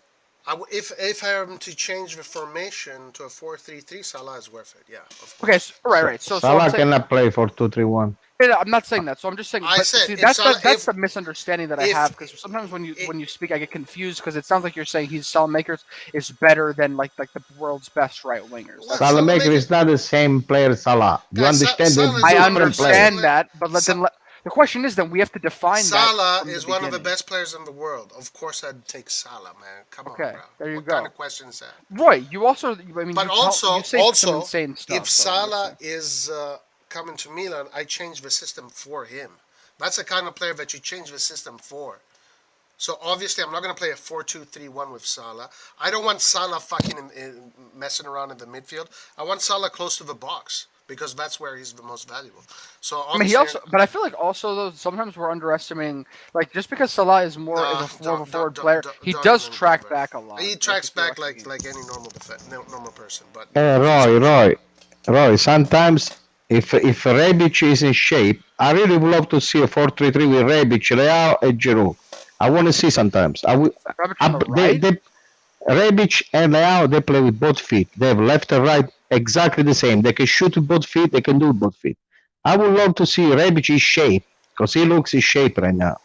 I would like to see 4-3-3 with the Rebic, Leao, and number 9, whatever he is, Giroud, Ibra, whatever. Rebic, I love 4-3-3. The issue with Rebic is that they can switch the field, they switch position, because I saw when Rebic and Giroud against Cologne, they played together. Guess what happened? Giroud was always on the left, and Rebic was in the middle. Look at the goals we scored with Cologne. In the middle. Rebic in the middle, Yeah, but he can play right too. Why, Leao, you think he cannot play right?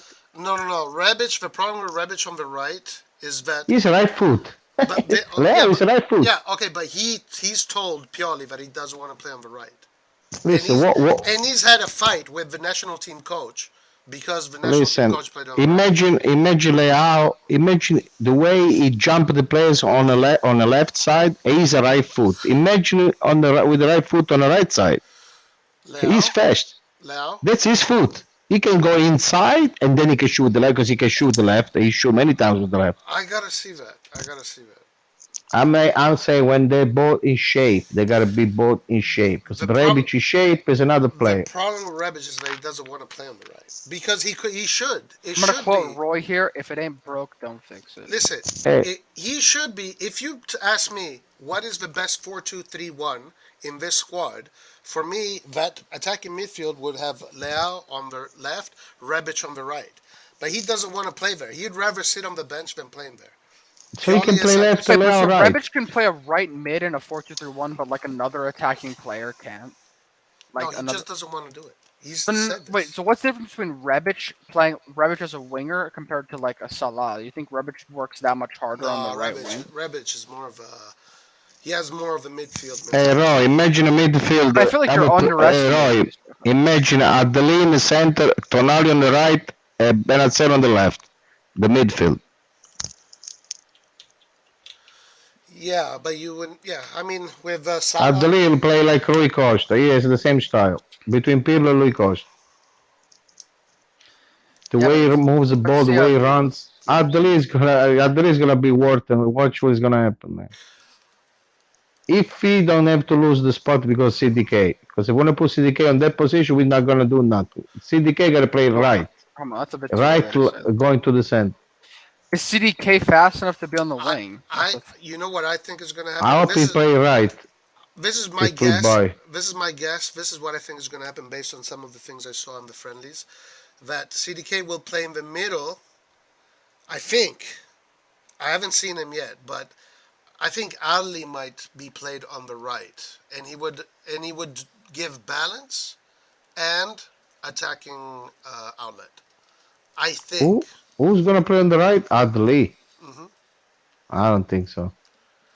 Yeah, and the reason why Adli gotta play all the position in midfield. He can play everywhere, but and that's exactly why, because on our right position, Salamakers goes all over the field, and if we do that, Ali, he can do that, and he can be aggressive defensively. Yeah, but he covers a lot of it. Hold on. He covers the field really well, But the thing that really I saw there, the spark, was his offensive play that led to the assist. The way he penetrated on the right and brought the assist. Yeah, So but he can Roy, do it. He can do it all. I think it's gonna happen. We'll see. yeah, Roy, but you see where he was receiving the ball all the time. He was always in the center. He's the one that go. No, because he was an attacking midfielder. He played. Then it's gonna be a confusion because he needs to be free to go wherever he wants. But now it's a position on the right wing. Check it out. But no, he's not. I'm not saying he's gonna be a right winger. I'm saying. I know, but he cannot completely have an empty but wing. CDK also likes to go to the right. CDK he play on the right and goes to the center with the left foot. That's what. Yes, so these guys are gonna interchange. So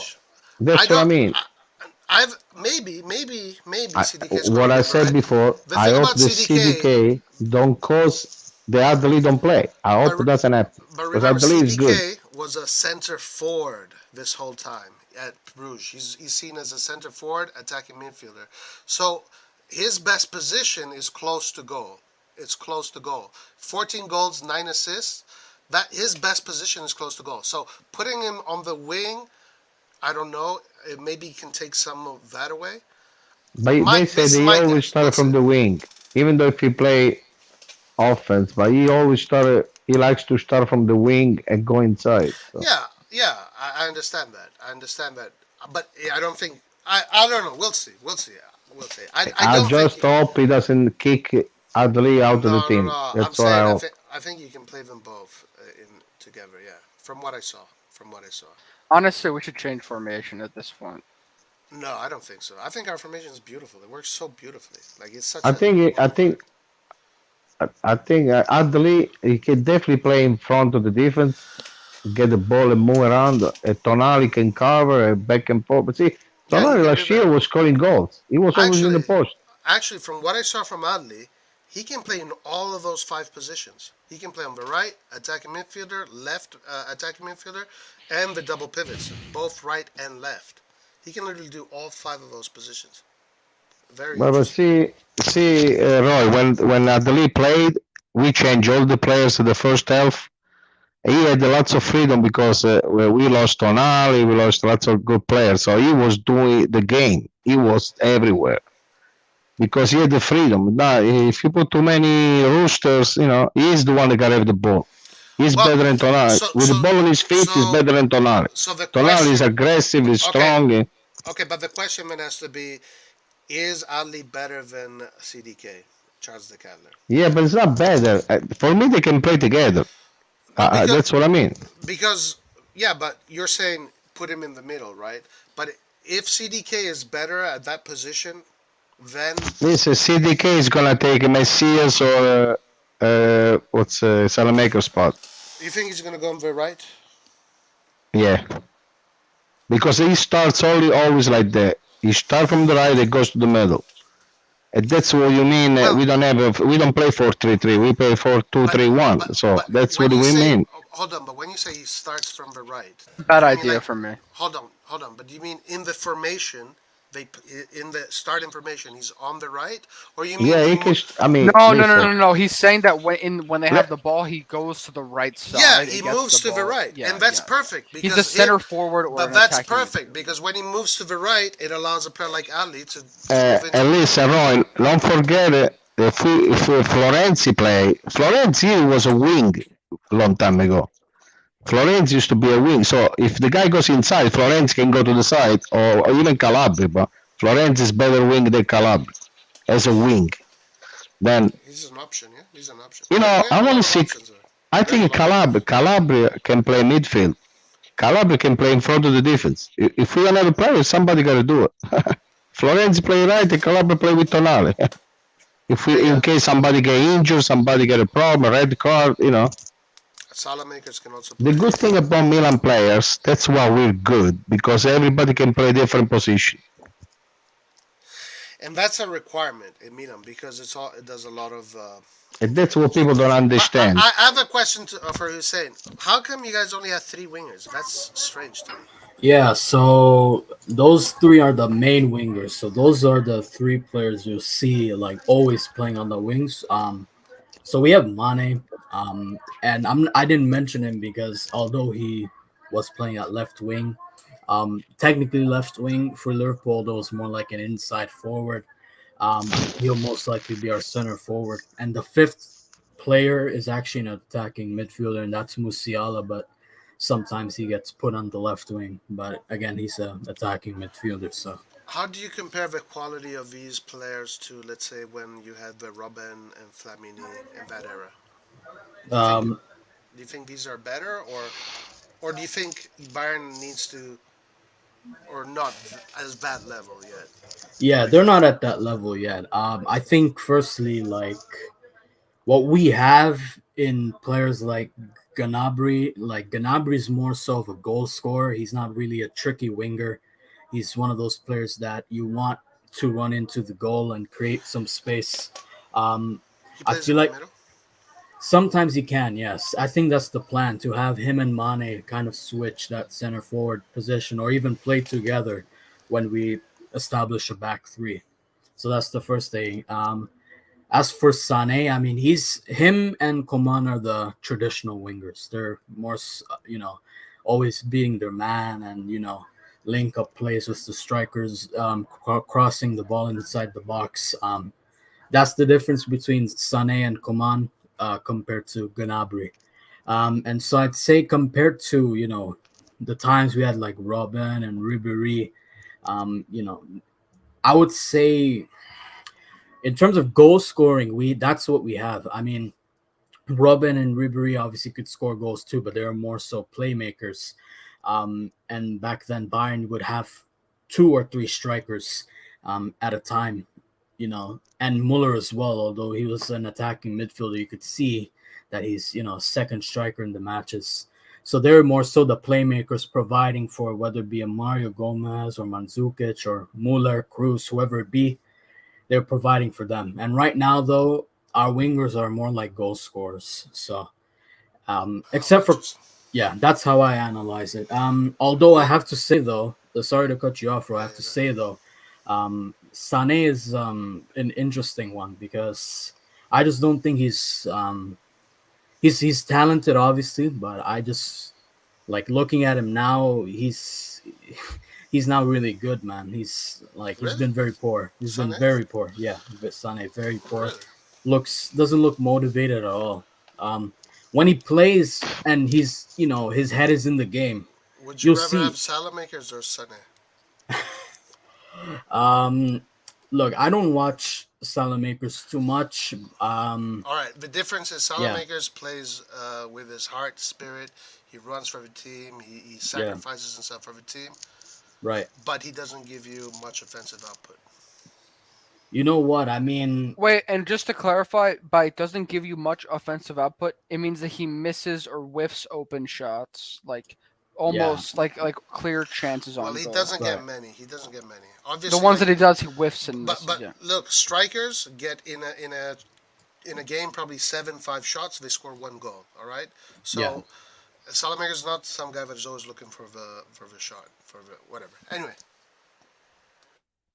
Yeah, I mean, for me, you know what? I've actually seen some Bayern fans like talk about wanting Salamakers. Believe it or not, there's actually like a few players that do rate him, that I've seen on Twitter and a few other platforms. So that's number one. And number two, I mean, it's not to diss Salamakers. You know what? I wouldn't mind having a player like him on my team, especially, as you mentioned, why do you have 3 wingers? If I could have a fourth winger, it would definitely be someone of his profile. But I mean, comparing Sané and knowing what he's capable of, and Salamakers and what he's capable of too, but what they've already done. For me, it's obviously Sané, and also because we spent a very long time trying to get him. I want to see him eventually fulfill all the money we've spent on him, and just the time it took. So okay. yeah, because before Sané. I think it was Rebic that was actually our target back in 2018 because we got Frankfurt's coach at the time and he coached Rebic. Rebic won Frankfurt, the German Cup against us. So we were linked with him for quite a long time, but he eventually just went straight to Milan. So. Okay, do you guys have a specific topic to talk? Because I would like to talk why they don't do the salary cap like they do in USA with the sport? Why in the Champions League there is no salary cap? They should be. Because financial fair play is corrupt.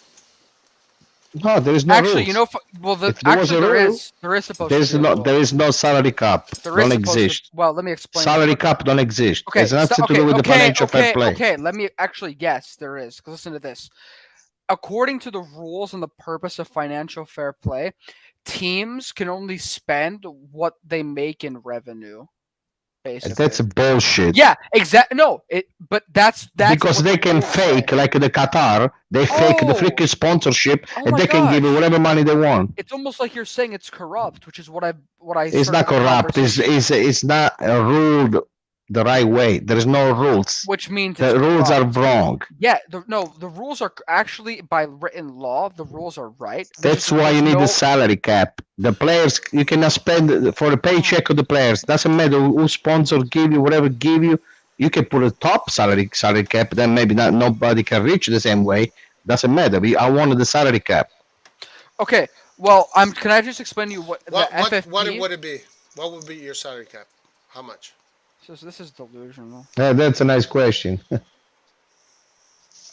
For sure, let's say the average of the best team in Europe. It can't be, Guido. It really can't. Let's say 200,000, 200 million, not 500 million like Paris Saint-Germain. Even though they don't win anyway. Salary cap? They don't even win. Oh, you mean for the team? Yeah, for the paycheck of the team. Ah, okay. The players. Yeah. 200, 300, not 500 like Paris Saint-Germain. Which they don't win. That's the funny thing. They don't even win. With I think PSG, 300. It should be the problem 300. with PSG is it's not even the fact that they're winning anything. It's the fact that they take your best players away from you and they stop you from winning. That's the annoying thing. If you look at most teams, Doesn't matter. Somebody wins, not them. if you look at most teams, okay, so then all right.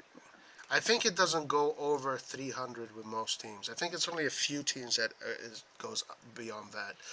So maybe 300, 250. No, yeah, 300. Guys, and that's what I mean. At least there is an average, you know. Yeah, that means that if you have Messi, though.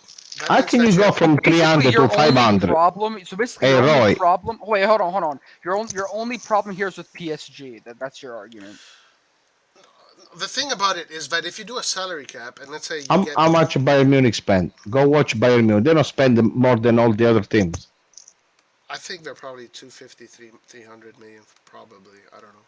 But if you have this salary cap, then the team that has Messi has a really shitty team. You know, that's. No, doesn't matter. Messi got to learn to take less. That's all. Messi's not Maradona. But that's okay? It's not issue Maradona. that I don't care. That's the issue. That there's the issue that Messi generates so much money. Hold on, wait. Messi generates so much money. So he's right to say, give me this amount of money, because everywhere he steps, gold trees, grow. So that's the issue. Like, why would he say no to less money when any club he goes to, millions and millions of people are going to buy their merchandise with his name on it? Yeah, but he makes his own sponsor too. Not only the club, he makes his own too. So, I mean, you can regulate everything if you want. I mean, Messi is only one. Nobody's Messi. Hey guys, only I have one. two pieces of. Whoever I have has one Messi, piece of Cristiano news. Ronaldo will have shitty teams. What about Mbappe? Do you think Mbappe deserves that freaking money? Mbappe, 100 million plus 50 million a year, please. No. Don't even go there. That guy don't deserve not even a quarter of that. Not even a quarter of that. But Real Madrid is crazy, and when Real Madrid comes, either you do the impossible to keep your player, like PSG did, but Real Madrid is really the one that instigated that. Real Madrid really just scammed PSG. Okay. Well, guys, anyways, I have 2 points here. One of them is back to FFP, because I think that we can't just overlook what FFP is supposed to do. I think FFP, without a salary cap, but based on how it's written, it should actually be the solution. But the problem is because I think salary caps are unavoidable because of how private football has become, and also how it's much different from like an American sports league that's closed and things like that. But I think that with FFP, if you look at the actual rules, it's supposed to prevent the teams from abusing from spending way more than they make in revenue because it's unsustainable that way, and the team should be more sustainable. But the problem is, okay. But the problem with this is, like you said, like I said, it's corrupt. You can say it's not corrupt, but then you just explained corruption to me when you said that these teams find sponsors and loopholes. That's called breaking the rules. Anto, that's illegal.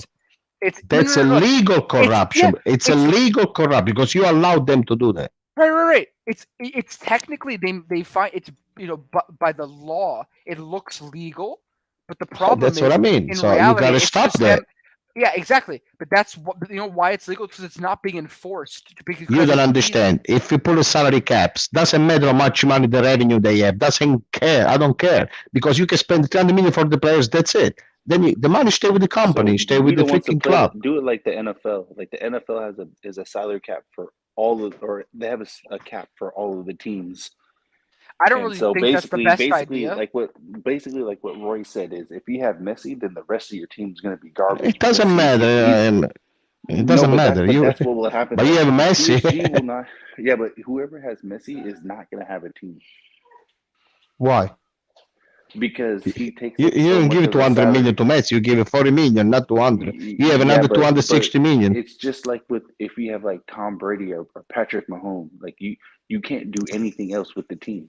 Oh, hold on. Tom Brady won the Super Bowl, and so did Patrick Mahomes. You're right, but if a team went and got these guys, they can't create a super team because these guys you know what would happen use up so much of the eventually? money. You know what would happen? Listen, Just like I the wouldn't NBA? say.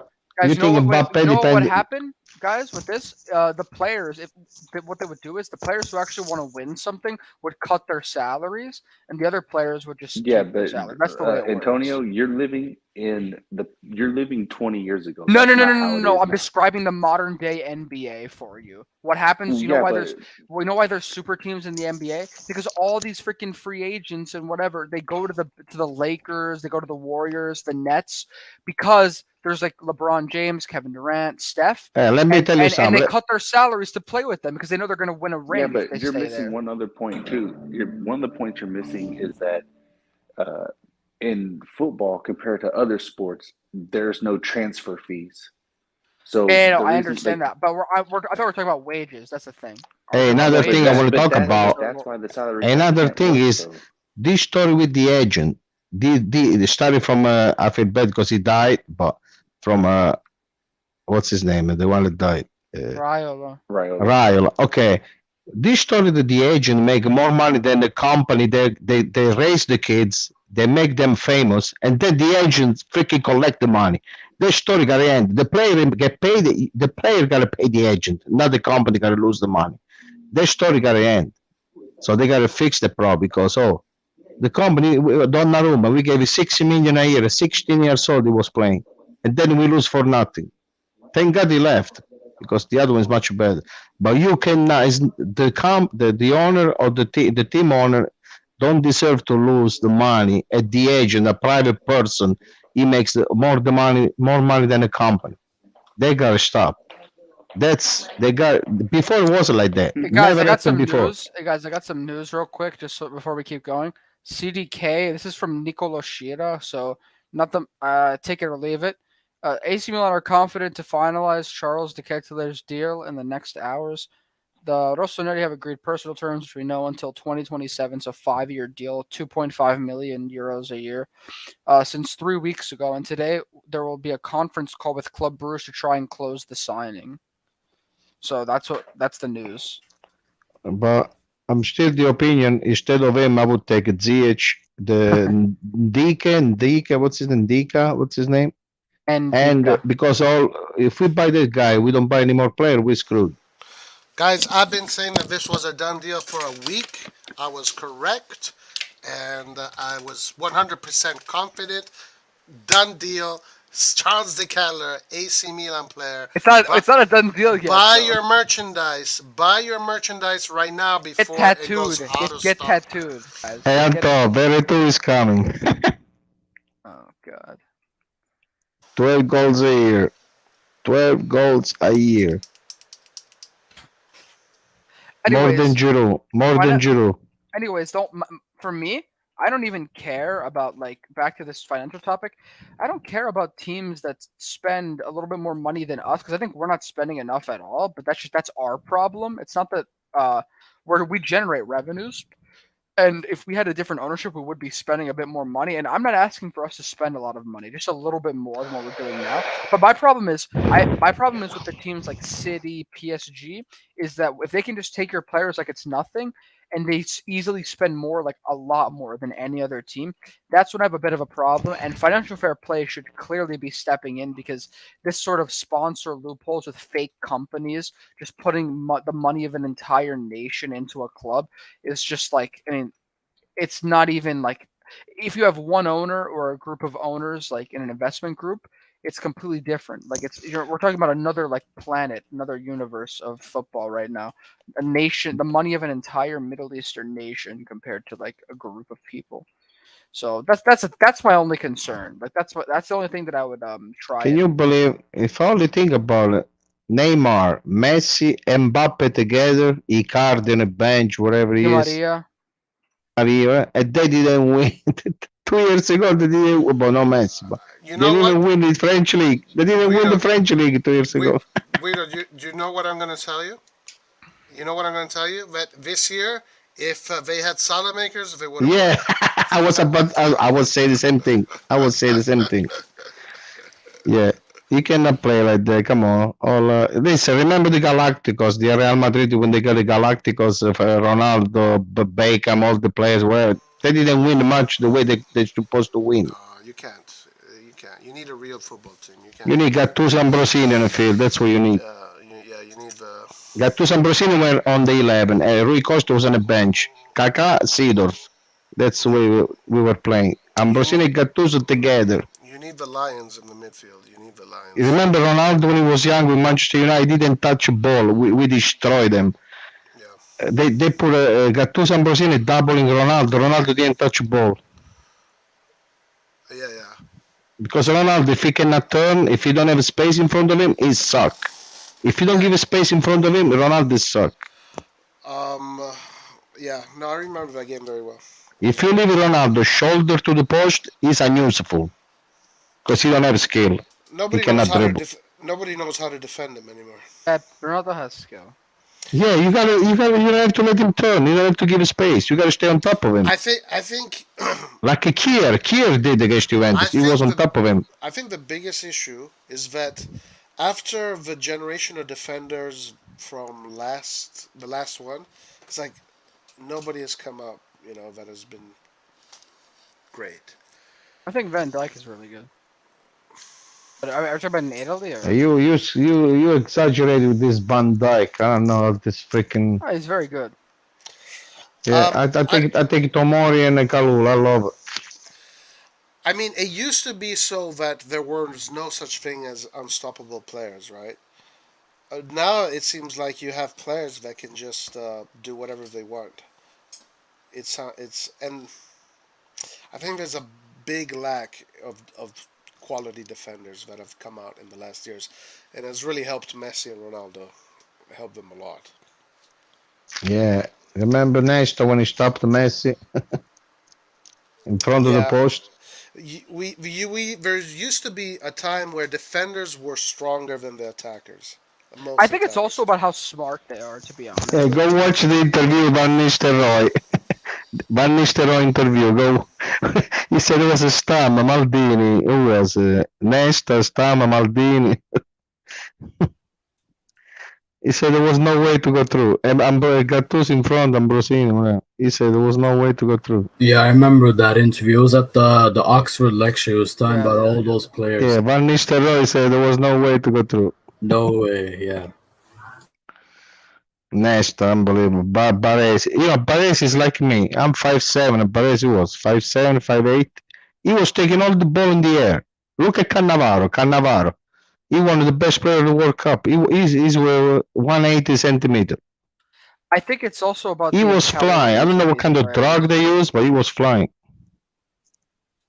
Like these players knew when to tackle. They weren't really making a lot of. Even Puyol, which I don't like much. Puyol wasn't tall.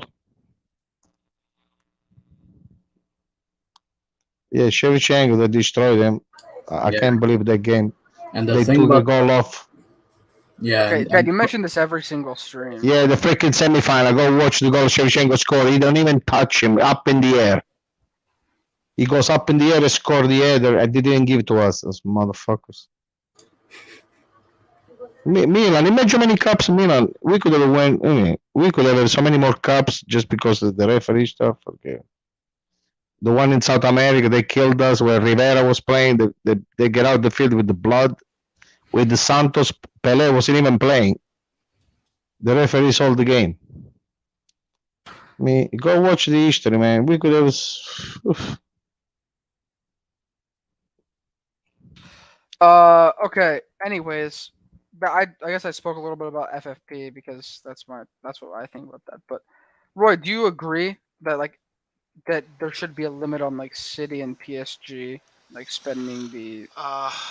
I don't know. I think that obviously the rule that needs to be regulated is the sponsorship rule, that you can create your own sponsors. Obviously, that's the one that needs to be regulated. Well, let me ask you this: is there a problem with the financials in Europe today? Would you change the way football is? Because in my opinion, it's unsustainable. No, I would do the Super League. Oh yeah, okay. Another thing is, why somebody gotta be now? Look, who's the company? The Arabs that bought Palermo. Watch, Palermo is gonna win Champions League in 5 years. Watch. Palermo lost really. It's Man City's ownership. Palermo always had good players. Remember, Palermo, Cavani, Dybala, the guy at Atalanta. What was his name? Papu Gomez. Wait, Roy, they lost? They lost a friendly 5-1 recently, yeah. Against who? I don't know, I can't remember. But listen, what I want to say is they could ever create, like in USA. But I don't like the same team play without going up and down relegation. I don't like that. In USA, I don't like the way they do. Always the same teams. That one doesn't have to change because everybody got to have opportunity to play. Even for a year. I don't care. So the relegation always got to exist. But they should maybe you want to be the sponsor? Let's put all the sponsor together. What the heck? Sponsor all the league. Of course, I talk about European league because you can play all the same team in the same league all together. But Champions League, Europa League, and they could use all the sponsor money at the TV rights the same for everybody. So because if you pay the rights to Manchester City is facing the team of another country, so why the other country doesn't get the same money? Yeah, so it sounds like communism, but in Europe. Wait, David, maybe I'm wrong. I think in the Champions League, because you get paid once you qualify, so I don't know if maybe I'm wrong about that. But I don't know the way also, they I think that the problem you're also highlighting is the fact that in England and every different league, because England dominates the world with marketing, they actually, like you said many times, the bottom place in England every year makes more than the Scudetto winners based on revenue, and so and you have people like Leeds United who just avoided relegation this year, and they're able to spend 40 million offered for Ketelaere, while we are struggling to take. Yeah, that's what I mean. What I mean is, if you give the money to Premier League and the money stay there, it's okay. But then the team that make a good team for the Premier League, they have a good team even in Europe. So you play with the team that they don't have the same money. So they got to find something about that. So even though money doesn't mean much, basically. But yeah, because I think I don't know, because obviously what they do in their own countries, like what the English are doing in their own country is much better than what the Italians are doing in their country. So obviously they're going to generate more money, and even the taxes are different. In Italy, now there's a decreto crescita, but I hate that rule. I fucking hate that rule. I don't understand. You go to another country, you pay less. When we sold Ibrahimovic, Thiago Silva, Milan, Ibrahimovic was making 12 million a year. There was 24. You always pay double for taxes. So if the player costs 12 million a year, it's 24. decreto crescita is a rule that basically accommodates your how much you pay taxes within times based on the wages of a player that comes from a foreign country or a foreign league. It's a rule that only applies to foreign players. Yeah, that's a bullshit. They destroy the Italian soccer. Stupid fucking what a Destroy the Italian players. They Destroy the Italian So players. this is currently still still active. It's still happening right now. So our wages that are reported are actually much more because of the taxes. Basically, is that the? Oh, Anto, can you imagine? Ibra was making 12 million a year when we got rid of him. So Milan was pay, players. I don't know Silva how much was making, but we got rid of them because too much money. Milan, Berlusconi, they couldn't pay no more. The banter Mamma mia! To Italy is just like how to shoot yourself in the foot. That should be the guide. Italy. What morons? Yeah. Fucking morons. Oh, but did they sell Scamacca for Rio? Yeah, for 40 million.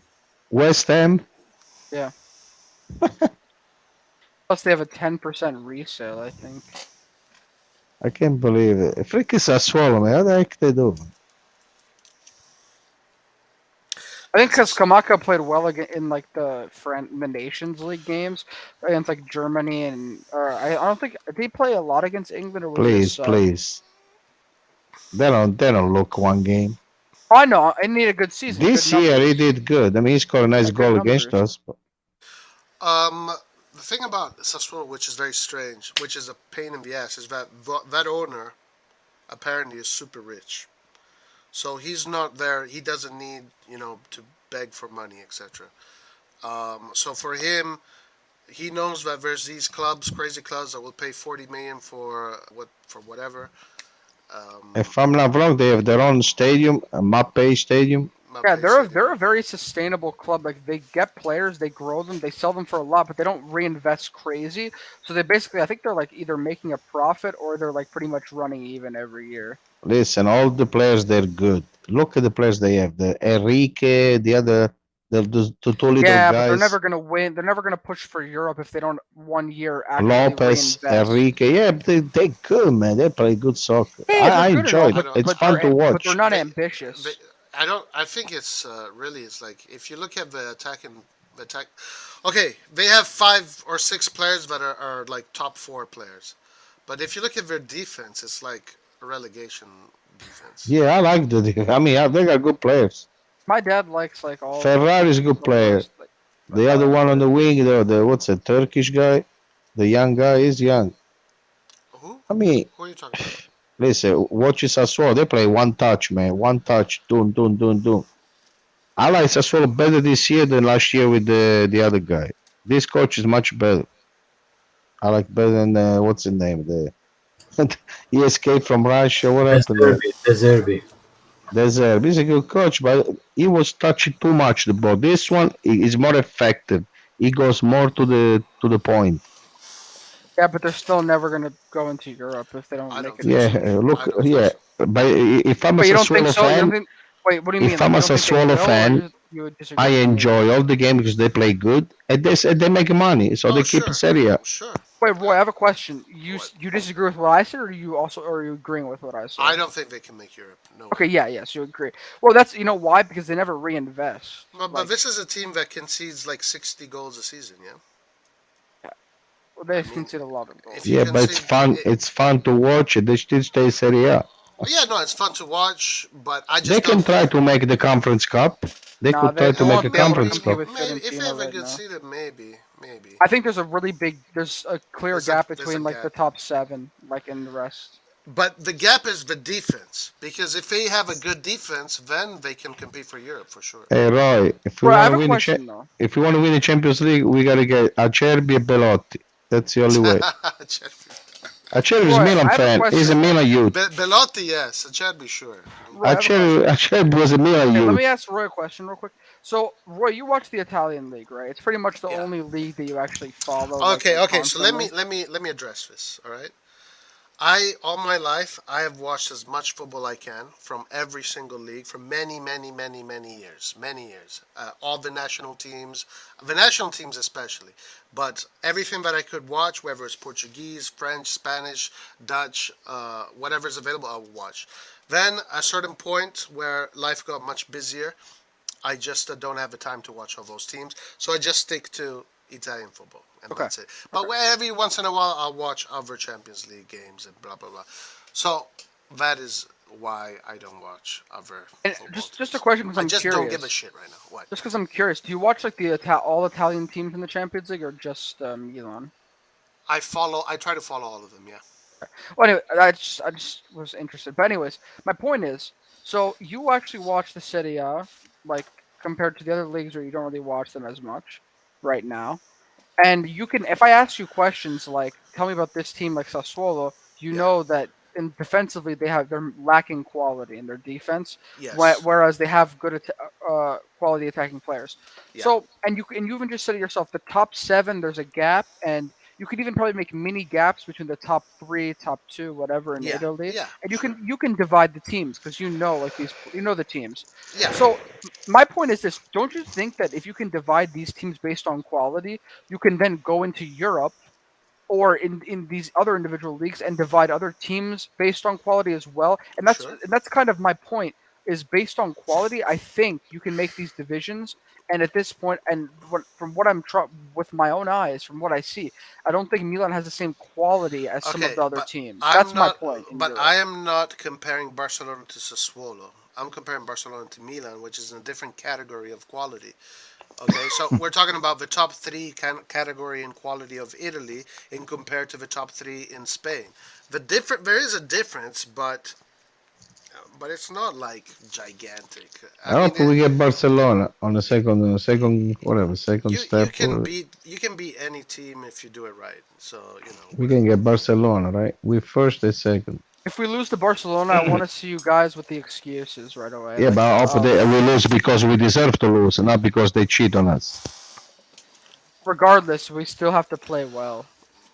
And listen, and if we lose, we lose. Because remember that in 1999, when we won the Scudetto, then we had these 3 years before we won the Champions League. And we were losing to Galatasaray. We were losing to a lot of small teams. We were finishing 4th in the Champions Leagues. So it took a little bit of time to readapt to the Champions League rhythms. But then once we readapted, we fucking dominated for like 5 years, straight. So it's in the heritage and the spirit of the team. If they do it, they can do it. If they don't, well, we'll have to wait. But Roy, I believe in football. I believe that everybody can make it, can win anything. The thing is, a long time ago, nobody was spending the money they spend now. That's for sure. Because even Berlusconi, Real Madrid was still spending the same money. Berlusconi was smart because he was getting all the players. We had all the best players exist for 20, 30 years. At the beginning, at the end, even the phenomenal Ronaldo came at the end of career. Yeah, but I don't think you need to spend. We got Baggio, we got all kind of players, but I think the trick is to keep your players. And we saw Kaká Shevchenko for lots of money. Right, but if you keep Leao, if you keep all the champions that you create, then you don't need to spend money. Actually, teams will have to spend 100 million to get them from us, and that will give us 100 million more. You have to pay them their wages, though, and teams like City are very good at doing that. That's the key right now. It's for Milan to keep their champions. If they they're supposed to raise the and that also plays in hand with transfer budget, because if you can't keep them, the other teams go and they'll buy them off you for like 100 million. And you're done, and to them it's nothing. It's change. And this is where I think Redbird is definitely going to take a different approach, because Redbird is not a vulture fund. Vulture funds don't give a shit about football or soccer or European football. Vulture funds give a shit about making sure that their assets are profitable. That's it. But a sporting investment company has political ties to the sports. So for them, in order to augment their brand, they have to get these big players. They have to keep their players. So it's going to be different with Redbird. I think. I mean, come on. Like, what kind of What kind of sporting company are you if you don't do that? Then you're a mediocre sporting company if you don't do that. Oh, Roy, what do you think about Rock Nation? What about him? I mean, they have some kind of relationship with Milan, right? Aren't they an agency and music as well? Yeah, but I think they're getting lots of power. That who they represent? What's his name? Lukaku. Lukaku too. So was it Lukaku, Ziyech? Who Rashford, was it? Ziyech? Rashford. I think Ziyech as well. Yeah. Ziyech just changed Yeah. his agents. If you guys know, Anto, what was the movie that there was Milan pants on? Oh my god, that's like Coming to America or whatever. Yeah. Do you guys watch the movie when they show the guy was wearing the Milan pants? Yeah, but come on, that's just like that's little stuff. Like, Oh, well, that's in the movie. They made lots of money with the movie. the guy was wearing Milan pants. Believe it or not. I think 52 minutes of the movie. You guys don't know? No. What's it? Eddie Murphy movie, right? It's Eddie Murphy. yeah, but it's not that popular. It's not that popular. It's Coming to America. Yeah, It's not right. that You don't popular. know? Oh, from the 90s? Well, it's No, they made a new version of it, but it's not. It's really not Yeah, that listen. During the movie, the guy is wearing the Milan pants, the long Who pants is? of the jogging suit. Eddie? Eddie Murphy is? No, the young guy they're supposed to marry. What was the? I forgot. Yeah, but see, that's a small detail. Like, Yeah, but they made lots of money with the movie.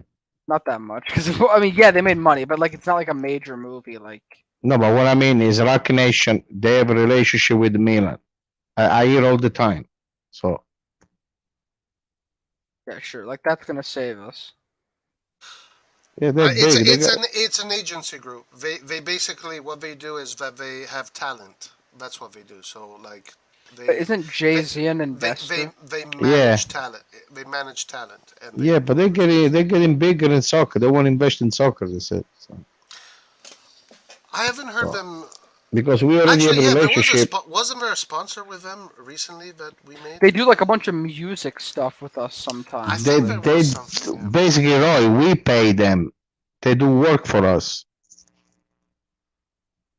Ah, okay. So they're like so they're also like a media company, or what? Yeah. Yeah, I mean they do lots of. They have a good relationship with me. So. You get Lukaku. No, I'm kidding.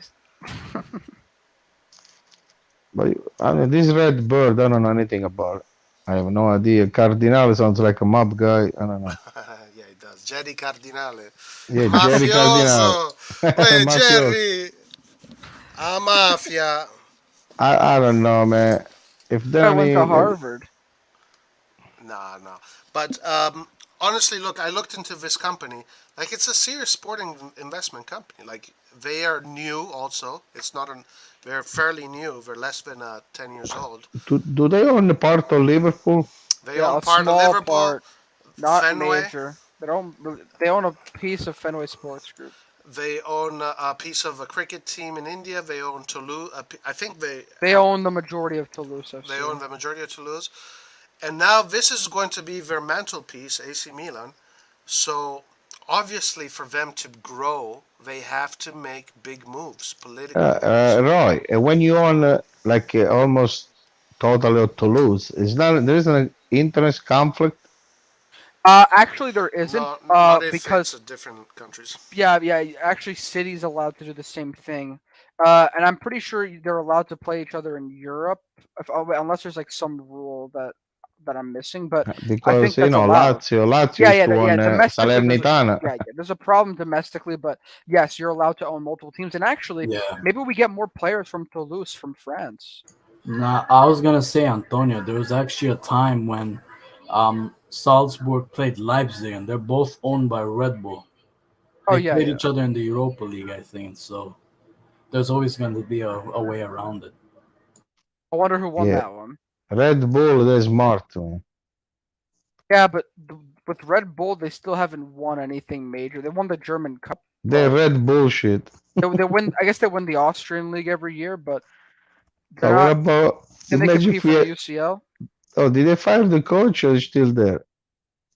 Which one? The one who's supposed to come in Milan. Remember? Rangnick went to Manchester United, but then he got fired from United. Yeah, now So he's the coach. fired. Yeah, he's done. Like, Yeah, now he's the coach of my national team, Austria. Oh, really? Yeah, he's the coach now. And you know what? I'll be honest. First game, I was like, wow, because it looked good. And the second match, it was so shit. It was shit, man. But listen, that guy, what's his name again? Ragnick. Ragnick. Listen, that guy, he must be good. Yes, besides the fact he had a problem, he was, I don't know, he had depression. I forgot, he had some problem before. But that guy, he's a classic guy. You got to give him time. It's like Gasperini Atalanta. He needs Like time. Gianpaolo, right? Gianpaolo is maestro. He's the best. Let's not forget that he came into a Manchester United team with players that he doesn't want. Yeah, that's So, what I of mean. course He he's needs a not- young. He needs a young. Yeah. They like to run. They like to sacrifice and work hard. Right. Like Yeah, That's what he that wants. Manchester United was never going to work out, especially Yeah, I since know. he's been Make a bringing team of his own salad players. makers. You're good. No. Yeah, he loves those kind of players. I'm sure. Yeah, it was really harsh. He But listen, shouldn't guys, have gone to soccer them in the should middle be of the season. soccer should be 6, 7 players like Salamaker. I don't mean like Salamaker, like the way he plays, like the you can count on a game. They can run, and then you put 2, 3, 5 stars. That's supposed to be a soccer team. I mean, 5 stars is even too much. Like couple stars, a couple My very good players. philosophy is one. I'll Huh? only give permission to one, for one, the center forward, to not have to work hard. Although ones need to work like fucking donkeys. That's my philosophy. Yeah, but the problem is, Boy, he's out there Roy, murdering Roy, kids. the Like, quality before to compare the quality now is so before was so much quality. Now the players are suck. I'm telling you. Before every team, even the little team in the end of the world, had a player like Messi, like number 10. How many number 10 there is now? Hey, actually, the Hungarian team we just played had a nice number 10. I can tell you so many now, so many names. Yeah, he was good. Guy scored Yeah, a but, nice goal. yeah, but don't get it. They used to have Agi before. Do you know Agi who was? Yeah, I do. Yeah, even though we killed them, I feel bad. 4-0, goal at Van Basten. You know, we canceled them from the history. Right? They won the year before. That's Bucharest, right? Yes, Tower Bucharest. But what country are they? Is it? Oh, no, that's Romania. Wait, I'm Romania, confusing right? now. Yeah, Bucharest. Oh, yeah, no, wait, you're right. Agi was Romania. No, it was Hungarian. No, I don't even see that. Puskas, maybe. Yeah, But to Puskas be honest, I wasn't even, I don't know what. to be honest, if you look at how Real Madrid won the Champions League this year, like they did it with 11 players, just all of them running their ass off and working together, very humble workers, and even Benzema did a lot of running, did a lot of working.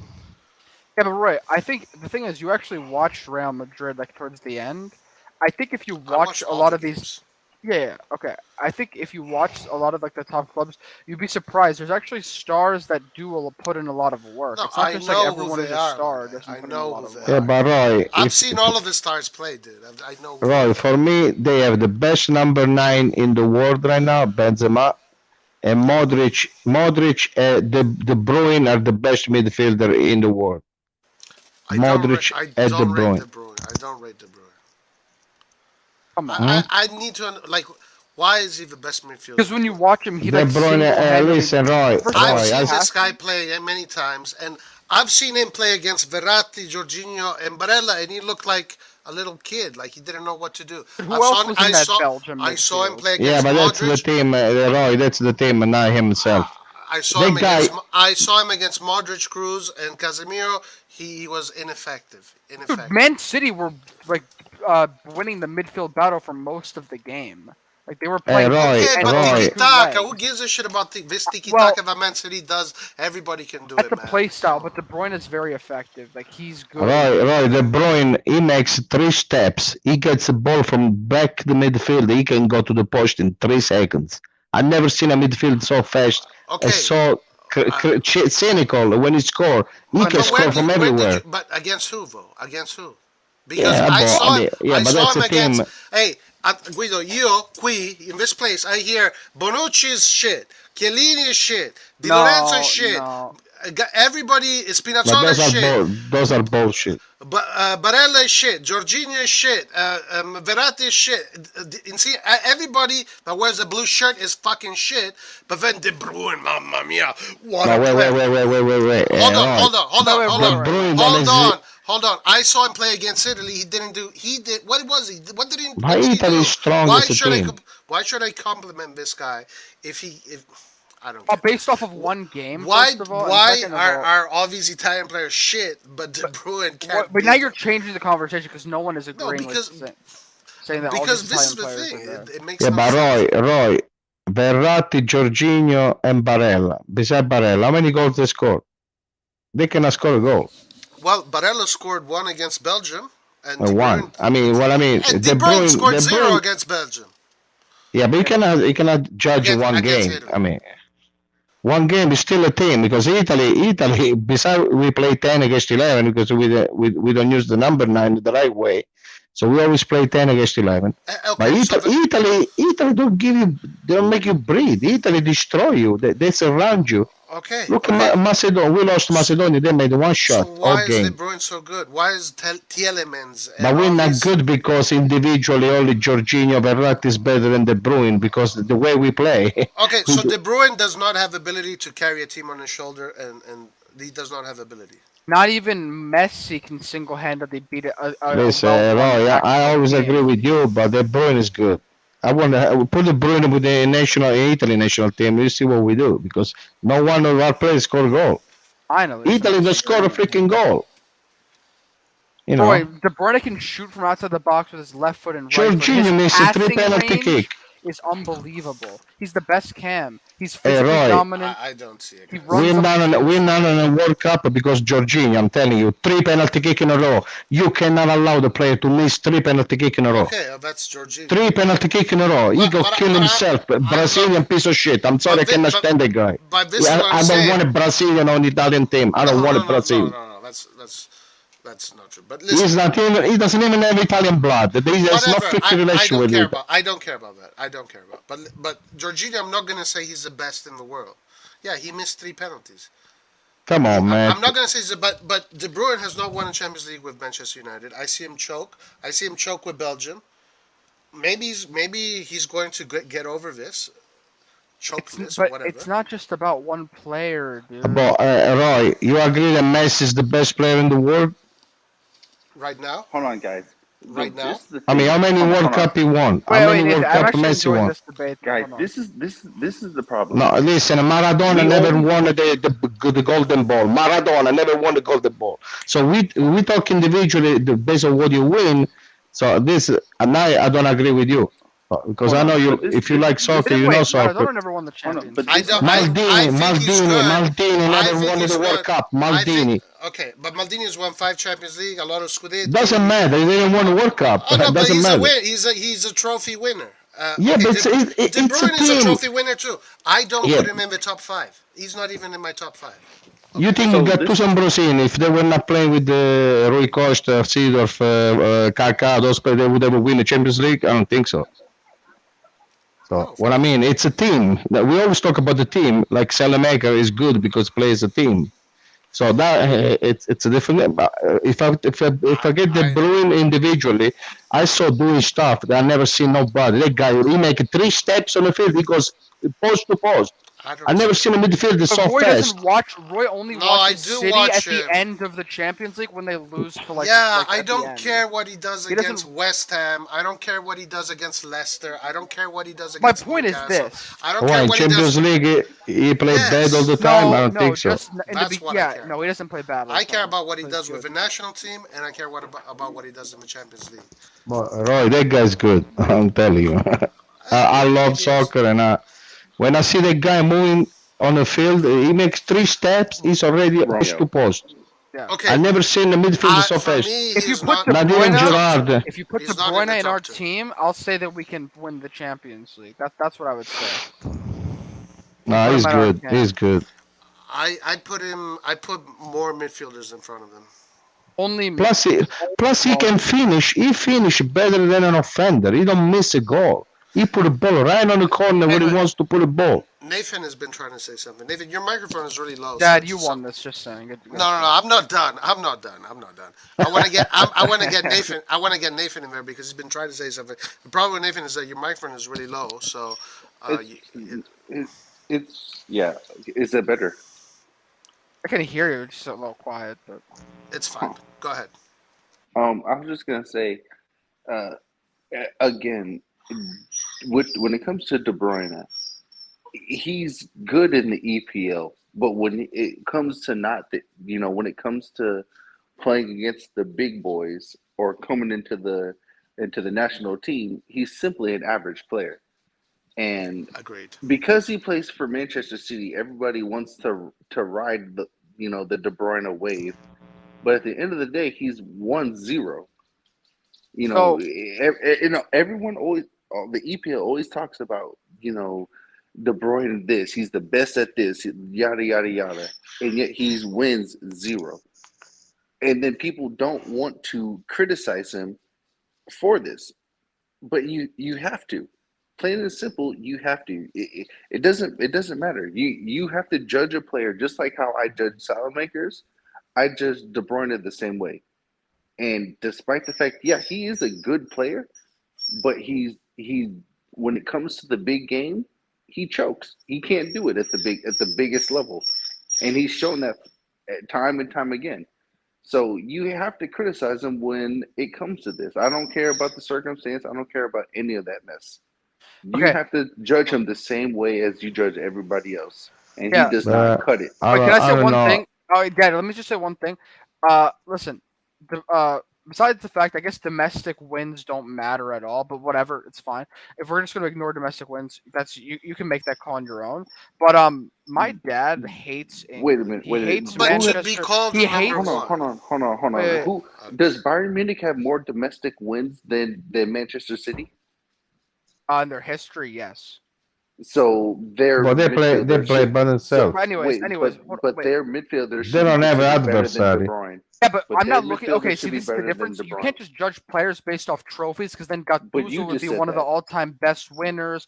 I mean, Gattuso is one of the all-time best CDMs. Even the people in the EPL. he's a very good praise CDM, Gattuso. but based on quality, No, he's not up Antonio. there. But this is the thing, Antonio. Yeah, even the Gattuso's one of the best of all time. even the EPL fans who criticize the Italians up and down from Friday to Saturday, they all respect Gattuso, hands down. He is without a shadow of a Okay, doubt, yeah, I don't want to one get of into the this. best CDMs. Okay, I think Rijkaard as a CDM is much better. But anyways, but besides my point, I think there's other CDMs that have had a lot more quality than him. But anyways, let's just. My point is this. What is the primary function of a CDM? Oh my goodness.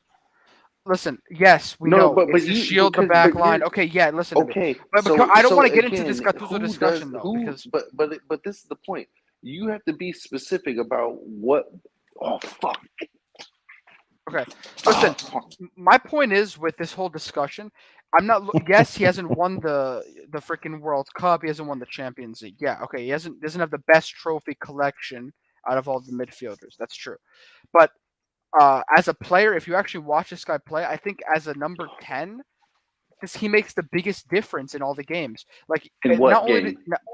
In most of the City games he plays, he's their best midfielder. In midfielder. Games that don't matter. That's not true, dude. First of all, league games, stop acting like matter? League games don't matter. The Premier League is one of the most competitive leagues. I mean, Manchester City has been on top for many years. Yeah, Man City every year gets deep in the UCL, and it's because of he's one of the reasons why. And on top of that, Antonio, I will say this: my dad, first of all, getting my dad to talk good about. Wait, can I finish my point though? Can I finish my point? Yeah, sorry. But to get my dad to speak highly of a Man City player and a player who plays in the Premier League is so hard. But the thing is, he's actually seen him play. And if you watch their games, like I watch a lot of City's games, he's one of the players that I give credit as actually very good. A lot of City's players are good because of the system they play, but this guy is actually he's class. And on top of that, my dad hates the Premier League. Like he doesn't like City either. He doesn't like the way like tiki taka bullshit. Like he doesn't like that stuff. But it's just simple. When you watch this guy play, it's something. It's you see him play. Like you just see that he's Hey, different. let me tell you who always finish for Manchester City. De Bruyne and Mahrez. Those are the players that would take it. You put Mahrez, De Bruyne, and Milan, we destroy everybody. I'm telling you. Okay, can I say something? Yeah. There's a champion. There's a champion in every single country in the world. So I don't care that he has a bunch of domestic trophies. I don't care. There's a champion in every league. I don't care if he wins the EPL 1,000 times. No team is looked upon by their domestic success. They're looked at their European success or with the national team. That's what matters. And at those levels, De Bruyne is a failure, plain and simple. The rest does not matter. We don't look at AC Milan. But you're looking at one metric and calling him a failure off of one metric, and you're like end of debate. Like that means you don't actually care about how we play. Listen, sometimes you gotta be able to look at the single player. I watch him. For me, he does stuff that I don't see nobody do. That guy make 3 steps. He run the way he run with the ball on his feet. I haven't seen no midfielder doing that. Okay, and how many? He's unbelievable when he runs with the ball. How many Champions Leagues? And the way he finish, he don't miss a goal. Nathan, you see the way he finish? Point, dude, you win and lose as a team. He does not I'm sorry. Wait. Hold on. I'm impressed from him. Him and Modric, for me, are the best. So hold on 1 second. My point when is, you look at hold on, wait, Antonio. I thought you were going to pause. You win and lose as a team, right? Yeah. Kaká against Manchester United won us that game. Well, I believe that Seedorf, we had Seedorf. Inzaghi.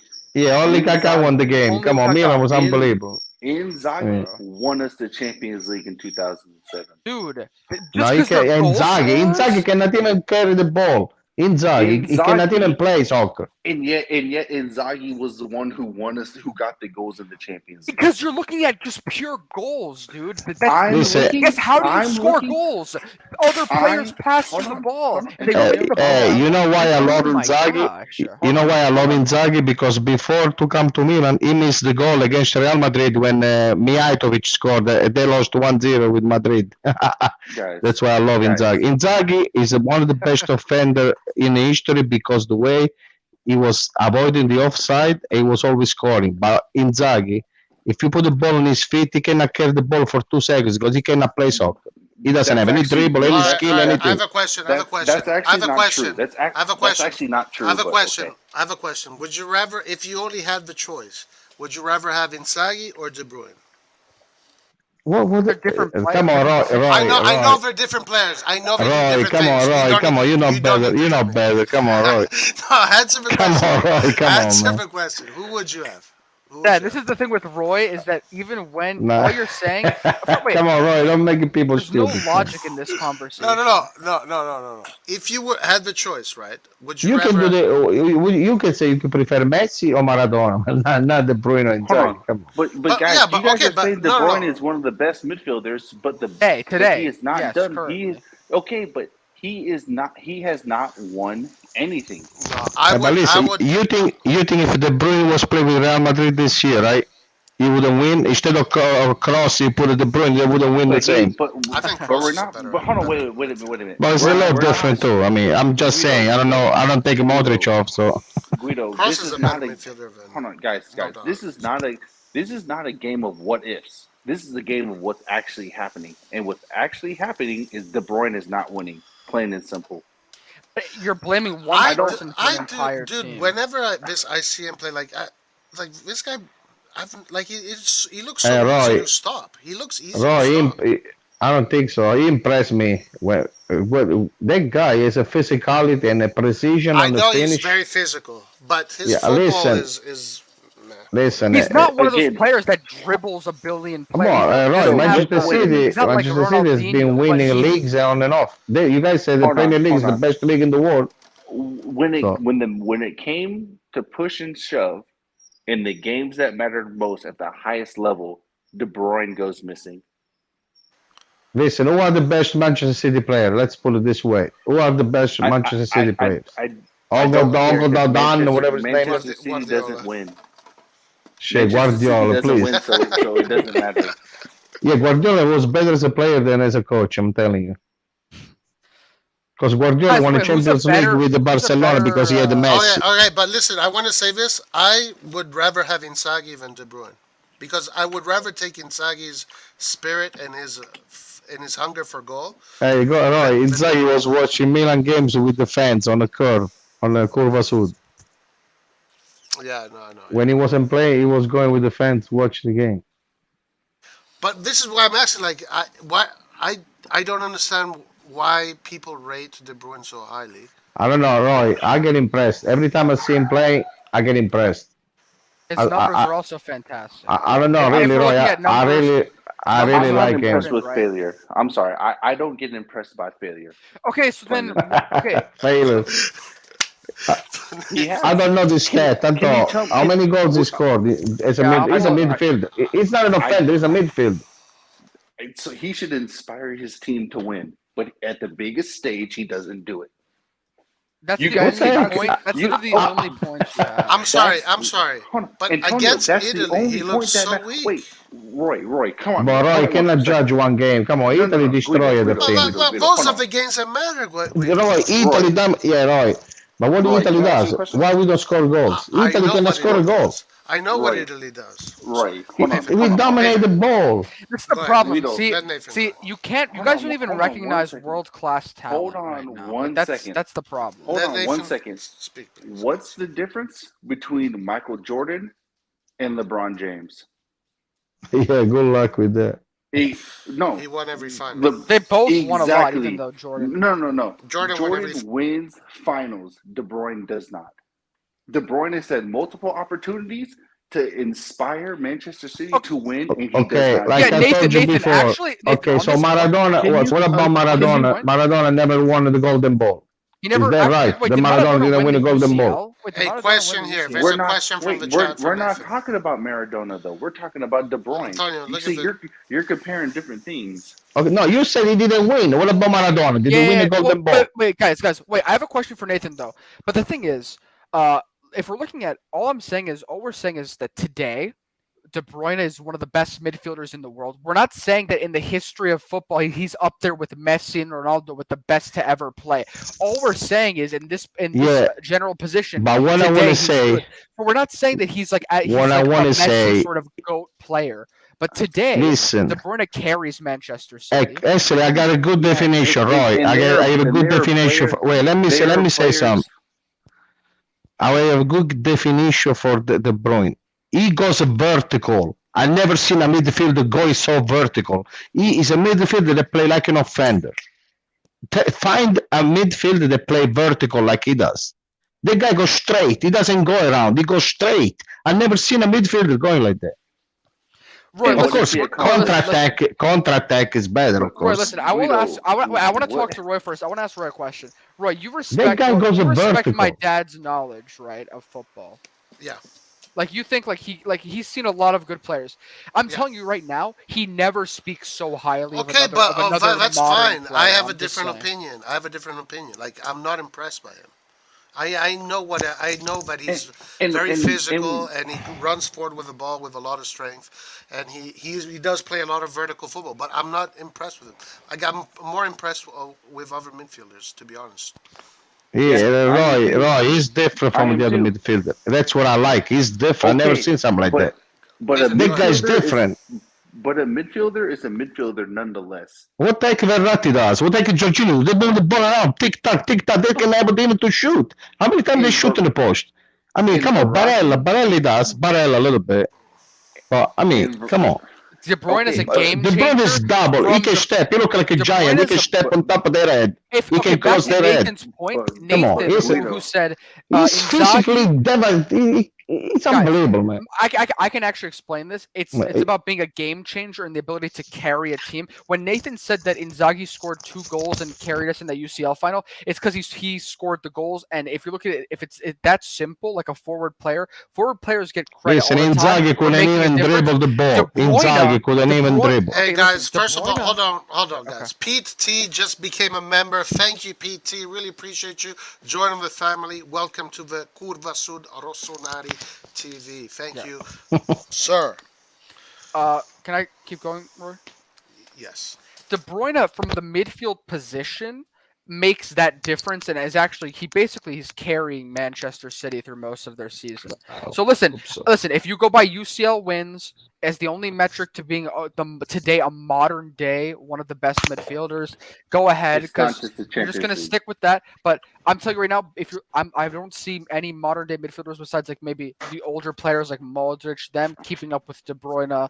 Like I don't see many other players with that sort of quality. Can I answer you now? Okay, Your but there's metric- nothing. You're just denying that he's not. Hold on, When wait, you watch him wait, play, wait. he doesn't Antonio, just play better. Antonio, your metric is the EPL. Our metric. No, he plays good in the UCL too. But and I many, can't and believe also, somebody I don't agree with Roy. Wait a minute. Listen, hold on 1 second. You said Modric is one of the players that are keeping up with De Bruyne. That right there tells me everything. Because no, Modric is better than De Bruyne based on his career. I wouldn't change Modric for De Bruyne. Okay, I actually really respect Modric, but I'm saying there's the only midfielders that today are like very, very good. Like maybe like De Bruyne right now, I think as the next generation, I guess, of midfielders. The only midfielders that are as good as him, I think, right now are the older midfielders that were very good and have a lot of quality from many years ago. Those players are have a lot of quality, but I think De Bruyne out of this sort of next wave is really, really, really good. How many times has Manchester City got to the Champions League final? Also, De Bruyne is not young, yeah. I mean, he's not old, but he's not. I think he's like 20. No, he's 31. He's 31. Oh, is he 31? Wait. Okay. Wow. Hey, Roy. So I'm saying he's had a long career. He's had a long Hey, career. Roy, you gotta look at De Bruyne. You gotta look at the games. You gotta watch all game. That guy get the ball from the area for his own area. He does 3 steps. He's already on the other post. No, I don't know that he does. No, physically, I know that he's a great runner with the ball. Sometimes he's unstoppable. But this is the whole point, though. You guys are saying all these good things about De Bruyne, but there are other players who do that even better, and they win. Again, who plays like De Bruyne? That's better, better the style of De Bruyne. He's unique. He's a game-changing midfielder who goes and scores goals, gets those like crucial assists, and goes box to box. He's like all in one, a number 10, a box to box player, a finisher. How many times has City got to the finals of the Champions League? Dude, stop.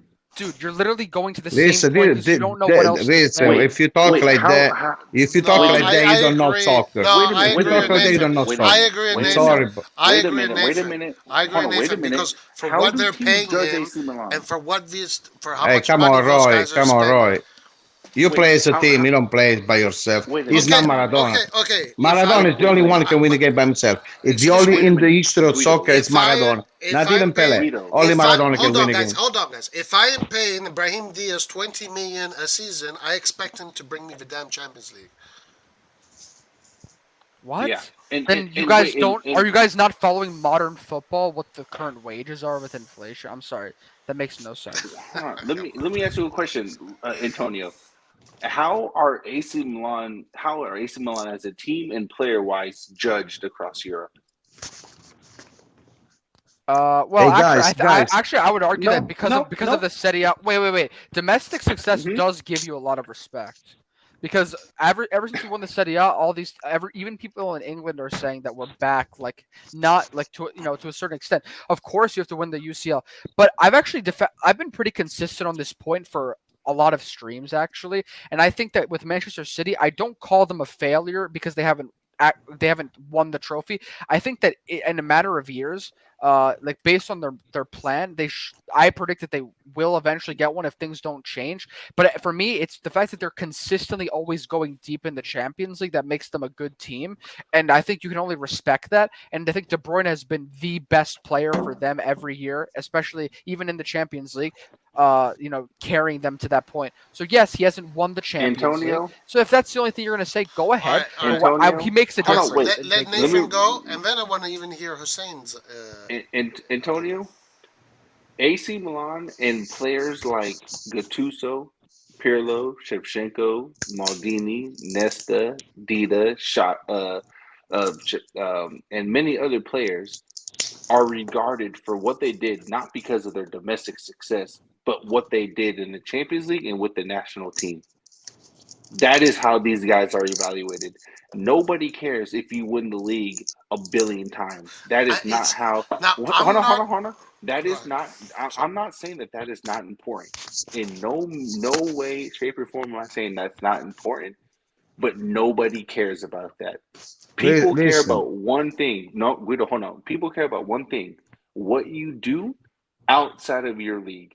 That is what determines how good you actually are.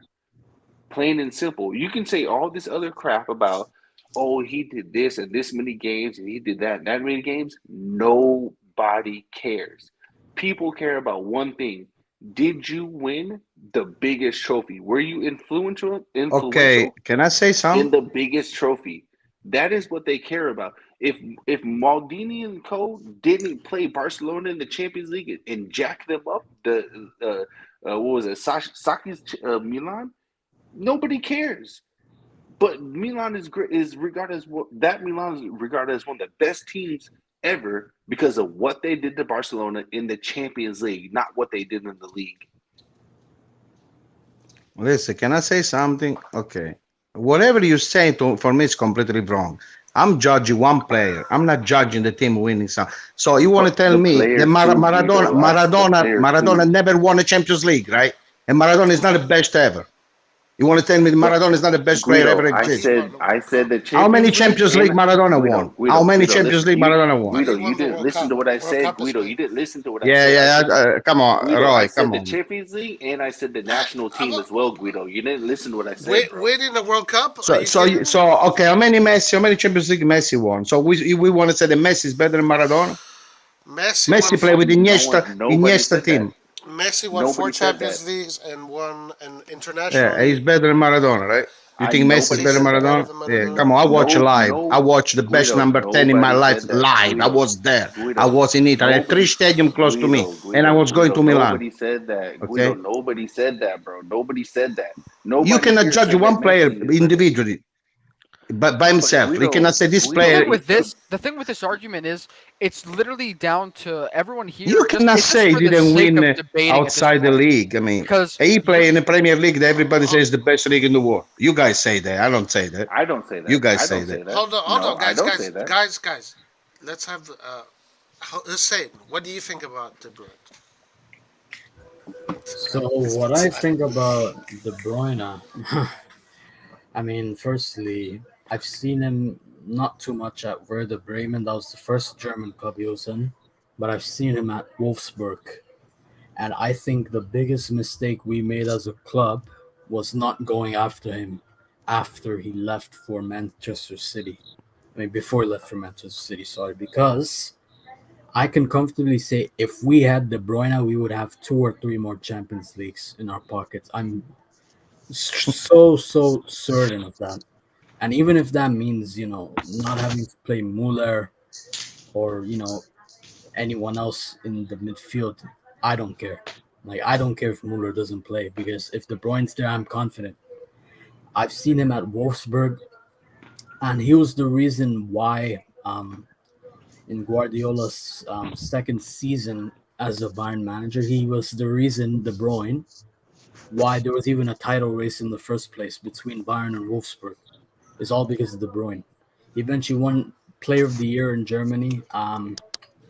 He broke an assist record, and I think he got 19 assists that season in 2014-15.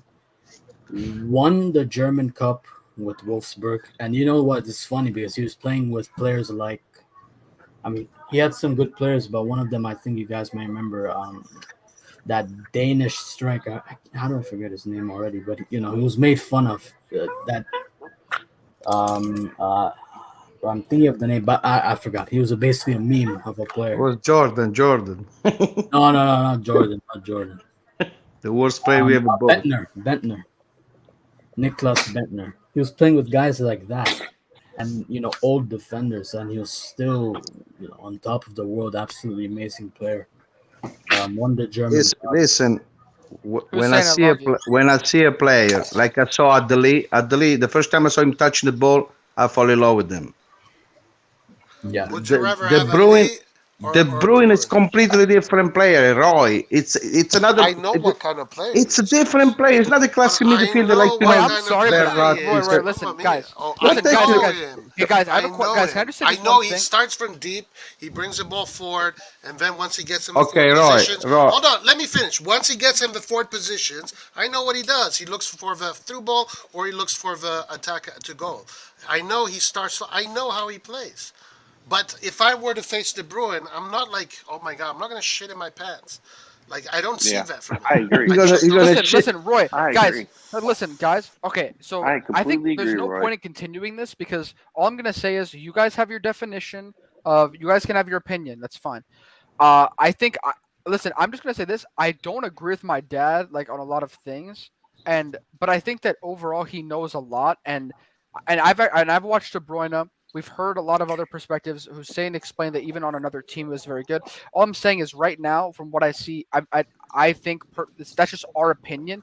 And if you're going to stick with the UCL definition, go ahead. Because there's no point in continuing the debate if you guys have your definition and we have ours. So I think that we should just probably move on to another topic. Wait a minute. Okay, So, guys, it's not even I want productive to anymore. insist It's not to even the productive. point. I want to insist who to the was point Juventus' before. best midfield when they had 9 all wins right. in a row?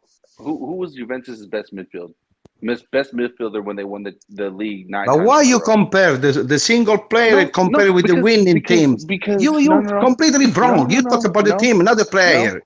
You don't talk. No, because you Come guys on, are man. only because De So Bruyne's on. only achievement is the EPL. So I'm gonna stick with just the. So Donadoni was better than Maradona. Milan won everything with Milan. So Donadoni was better than Maradona. Ibrahimovic never won the UCL. Ibrahimovic was never successful in Sweden. All we're talking about is we're looking at individual players. We're not looking at entire teams. This is what I actually, Roy, I respect your argument because at least you're telling me from what you've seen. You're focusing on De Bruyne. No, no, Nathan. You I'm keep sorry. talking about the winning. That's another way to talk about single player. We talk about the single player. But that's a big part of it too, because that's what I've seen too. I mean, like. Hey, Roy, we talk about single player. Aside from that, where I do agree is that if he played for Real Madrid, or if he played with Bayern, or if he played with Liverpool, or if he played with other teams that have more, Champions League heritage, he might have had a better career so far in Europe. I do agree with that. But still, this is not a player that to me, I'm like, oh my God, this is a great player. I've just seen so many better. I've just seen so many better. Hey, Roy, this guy is a midfielder that take the ball from his own area and carry all the way to the other post and score. I've seen him do this guy I have a question. Wait. When Roy says he's seen so many better, but today though, I've never seen really in my life. I've never seen a midfielder like that. I've never seen it. I'm sorry, but it's completely different from the classic midfielder. Okay, but the midfielder move around. This guy moves straight. This guy move vertical. I've never seen in my life. Guido. What do you mean? I never seen guys, excuse me, but when you play with Guardiola's system, you're not parking the bus in the box, then you get the ball and you run forward. These guys are pressing high. So he runs, from the middle to the offense. Sometimes, I saw him carry the counter-attack when they were defending in their own area. He does that I saw him carry the ball from his own area. Sometimes they get attacked, then only up. Sometimes they defend, right? Now, last time I saw him, it was very easy. I saw him twice. Both times against Italy, that's when I saw him. And against. Keep saying against Italy. Italy, he's like Manchester City. They destroy. They surround you. That's what Italy does. But he doesn't do it at any other level. How many goals Italy score, Roy? How many goals we score? Does Italy score goals? We scored 4 goals against Belgium both times. Yeah, but 2 against them in the Yeah, Euro. And but 2 in against other general, how nations. many goals? How many goals we score in general? Okay, How many goals okay. Verratti score? How But many we're goals talking about De Jorginho score? Bruyne. We're How talking many about De goals Bruyne. did De Bruyne score? We're talking about De He Bruyne. scored? You want to know those Please numbers? don't even go there. You Don't know even who go scored there. against Italy? Guys, you You're know who gonna be scored crying. against Italy? You know who scored against Italy? The Ketelaere scored against Italy. CDK scored against Italy. Anyway, aside from that. But Roy, Hold that on, guy. wait, fammi finire. Listen. Yeah, but I never talk. Can I talk? No, Can I hold on, finish my? but fammi, when he plays, I don't, he doesn't worry me, okay? Now, maybe in the next 5 years, he's going to change my mind. But so far, what I've seen, it doesn't worry me. Like, he's not a player that I'm like going to think, oh my God, this guy. I have a question for you. I asked you before. I asked you before. Who's the best player of Manchester City? Who makes the diff? Okay, why Guardiola play without number 9? Now he bought Haaland and the other one, whatever, Argentinian.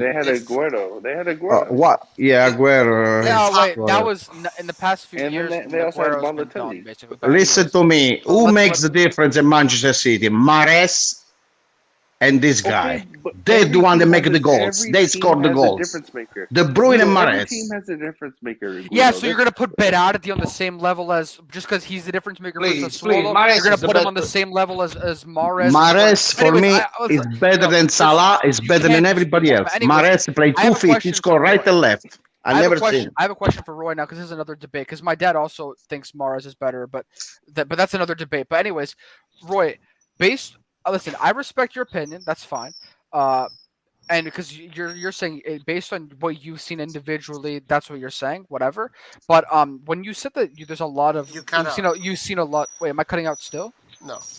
Okay, I said I respect your opinion because at least you're saying based on individually you have your opinion. That's fine because when you see him, if you don't like him, you don't like him. Whatever. But you also said that you saw a lot of other players that were better than him, and I want to know how old were those players? Because all I'm saying is in today's generation with the best midfielders in the world today, yes, you can say Modric, Casemiro, all the older midfielders, but who's better? Like, if I were to make my top 11 with all the players today, I wouldn't choose De Bruyne, or I wouldn't make the formation based on him. I would choose other players, not De Bruyne. But De Bruyne would be also a very good choice. Can I say something? No, that's okay. fine. What's the other guy name? What's the other guy name? Ethan. Who's the other guy name? Nathan. Sorry. Every time he talk, he said, "Oh, but why the team won this?" He never talk about De Bruyne. He talk about the other thing. So the team won this. The team won. What the heck is that? I say, are you able to talk about football? Do you know how they play? Can you say vertical? Can you say this guy play vertical? This guy goes post to post? How do they call now? When they play box to box. But he does find another player. Too. Find a Verratti. Verratti got the legs. He's half Verratti. He can step on his fucking head. Please, Verratti can play all around. He cannot play straight. Verratti cannot go straight. Jorginho cannot go straight. Barella cannot go straight. I would choose Verratti, but I would choose Verratti and Barella over not Jorginho, but Verratti and Barella. I would choose them over De Bruyne. Roy. If you know soccer, you're even a coach. How can you compare De Bruyne and Barella and Verratti? It's completely different pair. Like you compare Pirlo and De Bruyne. Doesn't matter because it's a midfielder position. Is the same player. It's completely different player. But you mentioned my dad is arguing Come that on, because I was a midfielder. I played number 10 all my life. Come on. But you mentioned them just before you said that. No, if I were to build a midfield, I wouldn't be thinking of De Bruyne. Okay, let's do easy example. Okay, let's play 1-on-1, 1 against 1. Let's put De Bruyne against Barella. Who's gonna win? Let's put De Bruyne against Jorginho. He's gonna stay because he's gonna pull on his head, and then he's gonna go score. I wouldn't build my team off of De Bruyne. I would not build my team. Dude, off we're That's not another opinion. asking you to build your team. We're not saying that he's like as on the same. You build your team around the the generational. Like Messi and those players. We're not saying he's on Roy, let me tell you, you know the best midfielder Italy has is Pellegrini. Pellegrini is the only one that scored goals with Roma. That's the only one that scored. Verratti scored a goal. Jorginho scored a fucking goal. I mean, even the penalty game is 3. Barella every once in a while, you gotta cry, you gotta rain. Barella, apart from his attitude, is a super midfielder. Yeah, I'm not saying it's not good, but you cannot. Guido, I gave you my answer, makes Guido. a difference. He makes Guido, them. I gave you my answer. A player who can play vertical box to box is Tonali. Yeah, Tonali is good, but still, I don't think he's Okay, He's fast, not on another strong level. like but him. De Guido, Bruyne is but on another level. that's not what you asked me, Guido. You asked me, can I find a player who can go box to box Yeah, and play vertical? And I Tonali, gave you you my know what? answer. You Is say he as good something as De right. Bruyne? Tonali is more comparable. Tonali is more comparable. Still, Okay, so it cannot be the same Tonali can level. do the same. Tonali can do the same thing.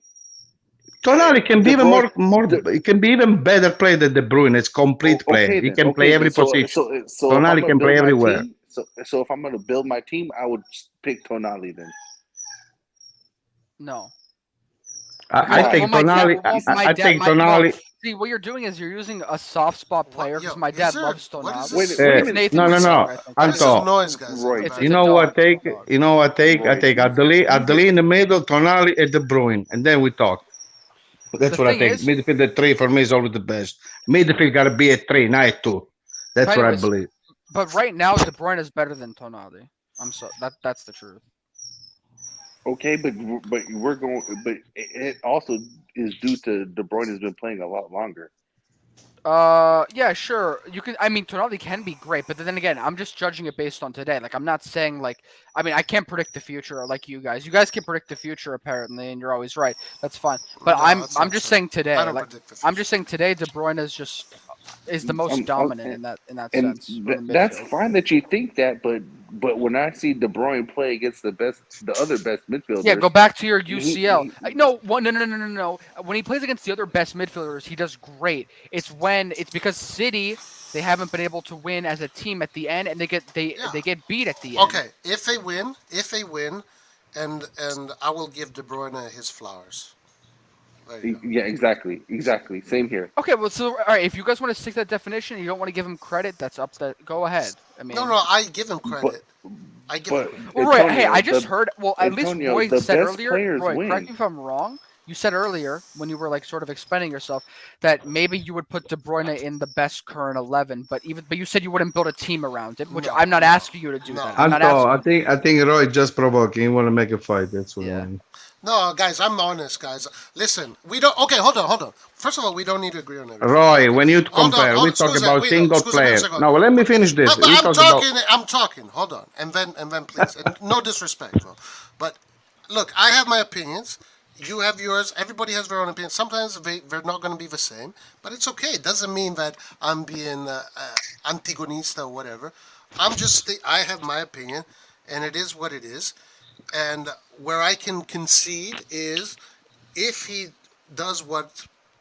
wins in Europe, I'm going to give him his flowers. That's what I'm going to say. Okay, can I answer now? Okay. If you tell me that you don't like him, I respect your opinion. But if we don't win the Champions League, so I'm telling you, Maradona never won the Champions League. You think exists a player better than Maradona in the history of soccer? Doesn't matter. He never won a Champions League. He won a World Cup. Guido, okay, fine. For me, that's more difficult. Okay, than the fine. Champions League. Use Ibrahimovic. Use whatever. Okay, Roberto Mancini. You ever see Mancini play? Yeah, I would take. Did he win the Champions League? Did he win a World Cup? Mancini. You ever see Mancini playing? I would take Mancini over De Bruyne. It's completely different position again. So. Use Ibrahimovic, use Totti, use whoever you want to use. But what we're saying is this: you can acknowledge a player is good beyond their winning an actual UCL title, and on top of that, so that's fine. And so all my dad is saying, and I actually agree exactly with what this is. If you want to say he's not good because of you're comparing because of your eyes, he has a weak mentality. Go ahead. We're not. We can disagree. He has a weak mentality. He has a weak mentality. Yeah. He's a weak mentality, Antonio. Weak mentality. Yeah, I don't agree with that at all. But anyways, but Nathan, I'm sorry, but you've made no sense in this debate. Antonio, it doesn't make any sense. You have yet to explain to me why, at the biggest stage of all, he goes missing. He doesn't go missing. You're blaming him for an entire team when he carries his team. What do you expect? But Man City play tiki-taka with a team sort of position football. Very complex. It's not just about one player all the time. He is their best player, but even he can't save them against a well-driven Real Madrid side that has heritage and all that. Or Belgium. It's not as simple as this. So there are Red John's here. I wonder what he's. Or Belgium. I'm sure. Look, this is where I'll also concede and already have. and I'm not conceding to make anybody appease anybody because listen, I don't give a fuck. I have my opinions and I stick with my opinions. But if he played with Real Madrid or Bayern or Liverpool, where these teams are right now, he probably could have had more success. At 31, he's late. Roy, follow-up question though, based on what He's you just late. said. But so, do you disagree with Nathan when he says he has a weak mentality just based on the UCL claim? I saw it against Italy, and I'm seeing it in the Champions League every. Oh wait, so you agree with Nathan? On that, yeah. That's why I don't rate him that highly because I'm not seeing him. Thank you. Okay, Thank you. Can I say something? You. Thank you, Roy. Hey. At least Roy understands football. Hey, can I say Nathan, something? Stop that. Roy, you're a coach, right? Hey, let me say I'm something. sorry. Roy, you're I'm a here. coach, right? Ti ascolto. Go ahead. Okay, allora, dimmi what De Bruyne does wrong. Don't tell me what he does good. Tell me what he does wrong. Find something that he does wrong. At this point, you guys tell me something that he does wrong. I think he doesn't have that edge on him. There's no edge. That guy's a bull. That guy, he dominates. He plays by himself. Manchester City is one of the best teams in Europe. We agree with this or not? Wait. It's one of the teams the best. Manchester City is good because Pep Guardiola's system is good. Yeah. So now so you're gonna punish him for not winning by himself, but then you're gonna destroy him, and you're gonna punish him for, and now you're gonna give credit to City as a team. Yeah. Now they give credit to the team. Your logic is fucking dumb, bro. I'm sorry. How much money Manchester City spend? Now we're gonna say Manchester City don't have good players. Now we're gonna say that Manchester City doesn't have a good player. Actually, I want to hear what Red John says because I feel like you guys go the opposite all the time. I agree with Nathan because I agree. Like that's a big part of football is your mentality. I mean, it's not just how your. This guy, he scored goals by himself. He doesn't have a mentality. Dude, you guys kidding me? But excuse me. But mentality. What? Excuse me. Mentality. 31. This guy has to have won at least a Champions League by now. A big trophy with his national team. Are we go there again? Yes. How many Champions League Maradona won? Benzema. Why is Benzema now being considered this incredible don't even striker? use Maradona. Use literally any other player. Why is Benzema? I'm sorry. No, Roy. If you do stuff like that, we cannot talk anymore. I'm sorry, but I'm looking at individual players. You guys compare what you win, what you don't win. I saw players. Yeah. Players, friends of mine, they were better than Baggio Maradona on the fucking street. They didn't even play soccer. They never ever play soccer. Okay, there was a friend of mine. He could have the ball to all fucking. For me, there is the trophy winners, and then there's the good players. Trophy winners. No, I'm sorry. I'm sorry, but you can say I don't understand football. Fine, but whatever. No. I have this opinion. You have another opinion. I'm judging one player. It is what it is. You win with the team. You win. I told you before. Colombo won the Champions League, 2 Champions League with the Milan. Yes. Colombo. He couldn't play soccer. He didn't even know what. He didn't even see the ball. He couldn't even see the ball. And that's it's what not I'm saying. De Bruyne's fault. He's part of a team. It's a collective, dude. This is very Roy. Here's another example. How many times has De Bruyne been the top 3 best players in the world? I'm pretty sure he's been up there before. No. Tell me. Can you guys hear me? Yeah. Can you not hear me? Tell me when. All right. I can hear you. How many times was De Bruyne? Wait, let me hear Red John. This idea that you have to win the Champions League in order to be considered a good player for me is absurd. And Roy breaks this rule that he made himself every single day. When he says Chiellini is the best defender, when he says Buffon is the best defender, when he says every single loser Juve player are the best players. Red John, all those players won World Cup, won the Euro, and they won. Chiellini, exactly. And Chiellini, behind Nesta. Excuse me,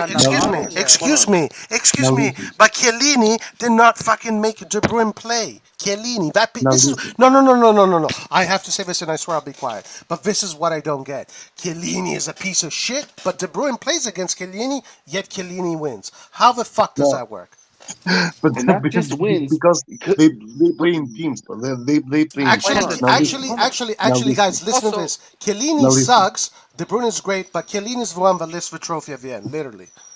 Dude, first of all, we're not saying Chiellini sucks. Second of all, don't you understand that it's not about. First of all, when you compare 2 individual players, I started this conversation by saying it's midfield. I'm comparing midfielders, and I'm looking at the individual. I'm not looking at the collective success of their team. I'm not looking at what they've done as a team. I'm looking at individual players, and De Bruyne as a midfielder against other midfielders today is just an animal compared to them. He can do basically anything you need a midfielder to do. He makes the difference. Until he gets to the biggest stage. It's about listen. It's about the team and the DNA that the team has as well, and the DNA has to be built. Maradona couldn't win the Champions League with Napoli because he was playing with Napoli. I don't know Pirlo. If Pirlo was playing with Juventus for his entire career or most of his entire career, he wouldn't have won the Champions League. Because that's the DNA of the club. De Bruyne is going to win the Champions League in the coming years, 100%. How old is he? Red John. 31. He just turned. No, 31. don't 31. fucking say that. 31. Because That's I'm 31. I knew that. Relax. But the thing is, for me, De Bruyne is one of the best players right now, even because he revolutionized the way the playing midfielder is played. De Bruyne is not a number 10. He didn't revolutionize it. He was. I'm not saying he did. I'm saying he was part of the generation that removed the traditional number 9. You don't have traditional number 9 anymore. Teams don't play. Why is that dog making all that fucking noise? But he's telling Nathan to stop. Hold on, guys. Can you stop? Nathan, what is going on with that dog, dude? Like, it's like a whistling. Oh shit! Y'all can hear that? Yeah. We've been hearing it the whole time. Shit! My voice isolation isn't turned on. I didn't even realize. I'm sorry. What is that dog? Go and help him. Can you go and help the dog, please? Hold on, real quick. It's because my wife and one of her girlfriends was here, and the dog is literally in love with her friend, and he won't shut the fuck up. Sorry, Romeo, get over here. Okay, Shut that the was a fuck nice up, one. please. Don't kill the dog, Nathan. That was a nice one. No, I honestly, God, I did not know that my voice isolation was not turned on. I this whole time I thought it was on. You guys just said something a long Is this time on? ago. Wait, He's you been can crying do for like voice 30 minutes. isolation on StreamYard? How does this work? Man, Nathan is living in It's the with future. my Man. headphones. It's with my the Apple headphones can do voice isolation. You guys should have said something a long time ago. Like I've been watching movies Yeah, and I've been shit. trying to say it. I apologize. Red John, it's funny because Red John, I'll disagree with Red John all the time, but every now and again he comes through with his just clear, unbiased logic. But Red John, we're not saying he's not good though, Red John. We're saying at the highest level, he's just not there mentally. We're not doubting his skill or anything like that. But he goes missing. All this debate is about, is he one of the best midfielders in the world right now? If That's he all wins we're the saying. Champions League next season, I'll say yes. No, That's he's not the the same point. player with or without the Champions League. Guys. Individual. I cannot. Hey, Roy, I cannot believe you, man. Dad, listen though. Don't be hold on. discouraged because Roy does this. He'll debate you for like years. Like he doesn't even care. He doesn't have. He's doing on purpose. No. Yeah, he does it on Listen to me, guys. The reason why Modric is like a legend is because the guy's won 5 Champions Leagues, and even at 36, he schooled De Bruyne. So Modric for me is a legend. De Bruyne is like, Real come on, Madrid man. What does he beat want? Man City in the last 10 minutes In of the the last game. minute, That's man, not like- him like schooling De Napoli. Bruyne. Stop He with this. schooled. Stop that. Real He Madrid. schooled him. He schooled him. I understand they won the cup and everything, the legendary club, yada yada yada. But at the end of the day, they got out of the rounds by sheer luck sometimes. Because even luck, You can't is rely on the part- last is 10 part minutes of It's the not game luck. to win, dude. It's not luck. That's It's not luck. that's expertise. It's not luck. Did you guys? And Did you this guys hear this what is I what said? me and- This is Did what I me put and Roy were Modric saying. and De Bruyne? I'd say Modric, right? So Yeah, but But this is that's what me and their Roy- point me is and they're Roy going to were say saying any completely other. different players. Completely different players. You can't judge two individuals when their teams play. Midfield is a war zone. All different types of players are playing. It's like all we're doing is looking at the individual, not the collective success of a team. Okay. I wish to get De Bruyne. I wish to get De Bruyne, not the Ketelaere. He's worth it 5 times. 5 the Ketelaere, 1 De Bruyne. Listen, guys. Like, yeah, look, I know this maybe upsets you, Guido, but for me, your cabinet, your trophy Oh my cabinet is God. very important. For me, that is It's very like important. as soon as As a team, not as a Ketelaere's single player. as As soon a as the- team. as Guys, a team. as soon as the Ketelaere is named, Hans joins. Of It's like course it's he like joins. freaking. Is that It's really the insane. topic? What's I'm up? at the airport, you guys. What's up? Oh, hey, what's up? Not We're much. talking about the Oh, captain so or, I or said. De Bruyne. Well, no. No, the debate is Kevin De Bruyne one of the current Nah, best this is not midfielders in the true. world? This is not true. There's no way. There's no way that If every he's one time of the we. best playmakers, what? Yeah, I said no. I said is Kevin De Bruyne one of the? I think he is. He's one of the best current midfielders in the world. And Nathan and Roy are saying because he hasn't won the UCL, he's not.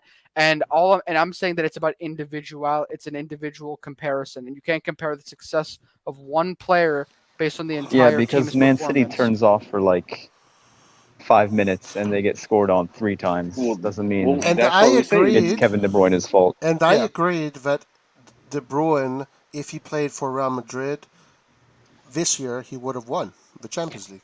Plus, So how can you? midfielder So how do covers you so say, many Roy? different- How do you say Sorry. that? What do you mean? So how do I that say means that? you going the opposite basically. So it what depends do you mean? what team you put him, you judge him. Are you kidding me? Well, That's Come not on. how you hold judge on, individual hold players. on. I know you want to Exactly, fight. You want to exactly. fight. I'm going to reply right now.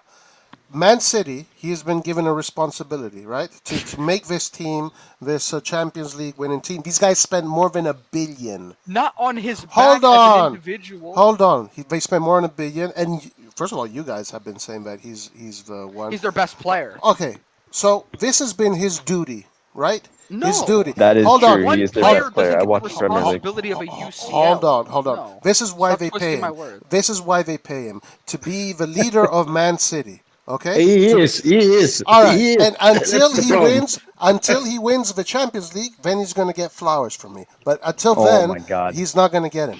Hey Roy, Okay, guys, Roy. listen. Wait, guys. my No, guys,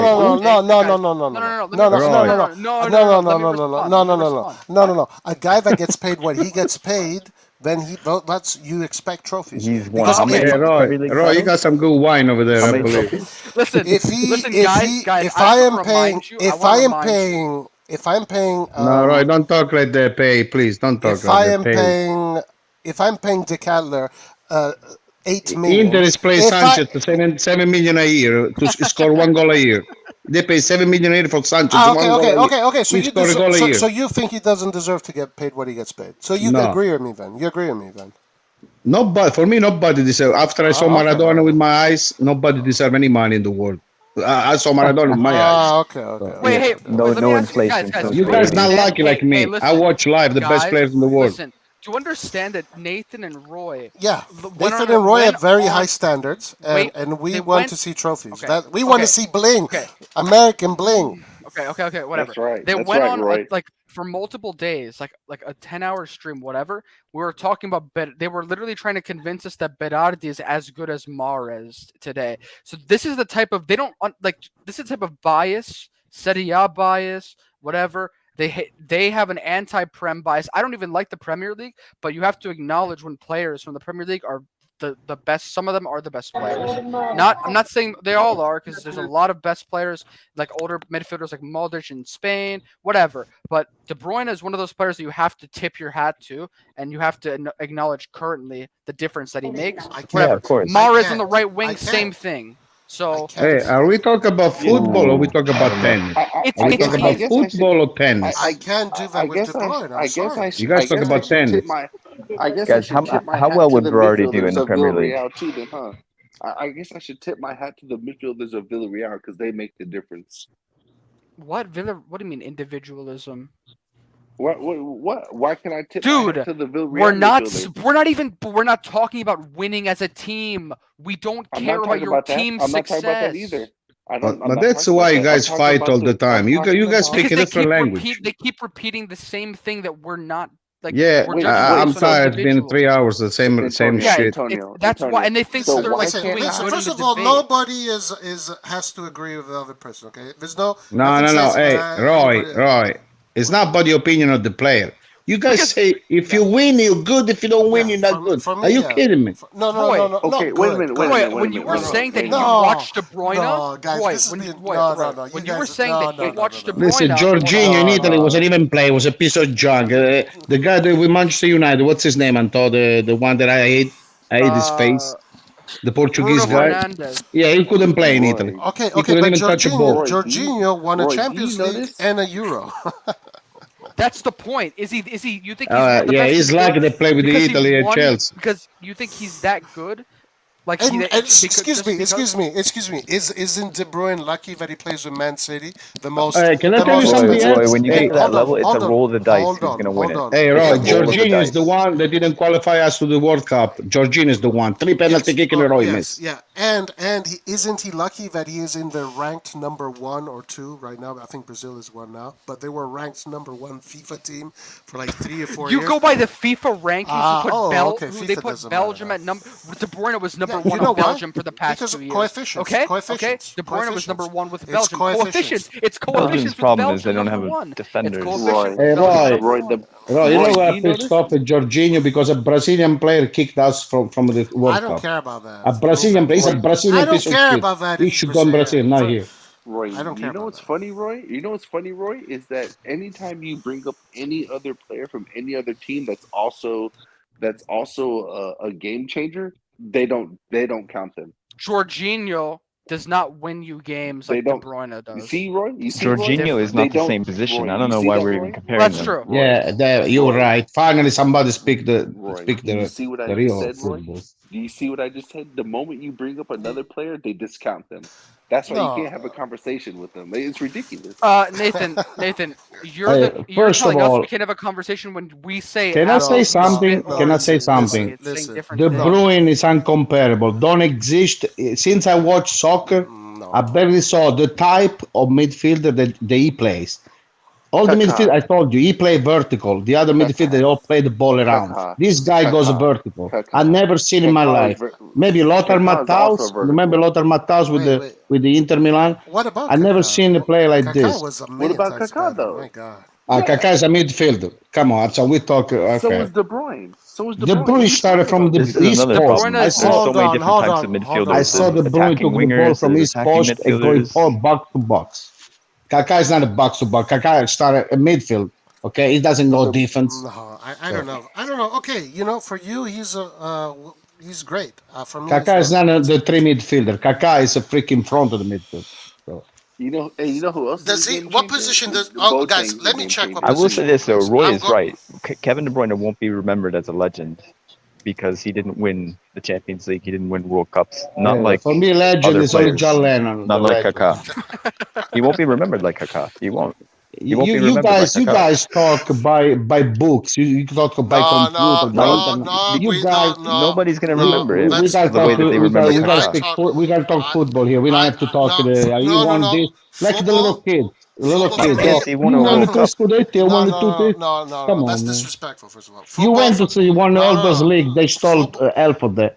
Please. Football for me is not just playing a game; it's competing.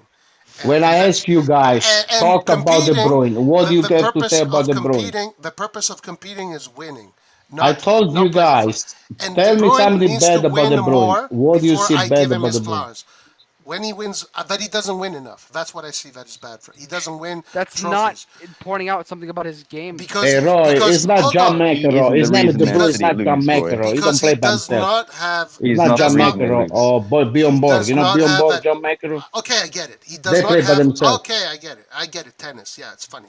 He does not have the leadership skills, mentality to win, nor against Man City, with Man City. That or might be Belgium. true. The leadership skills.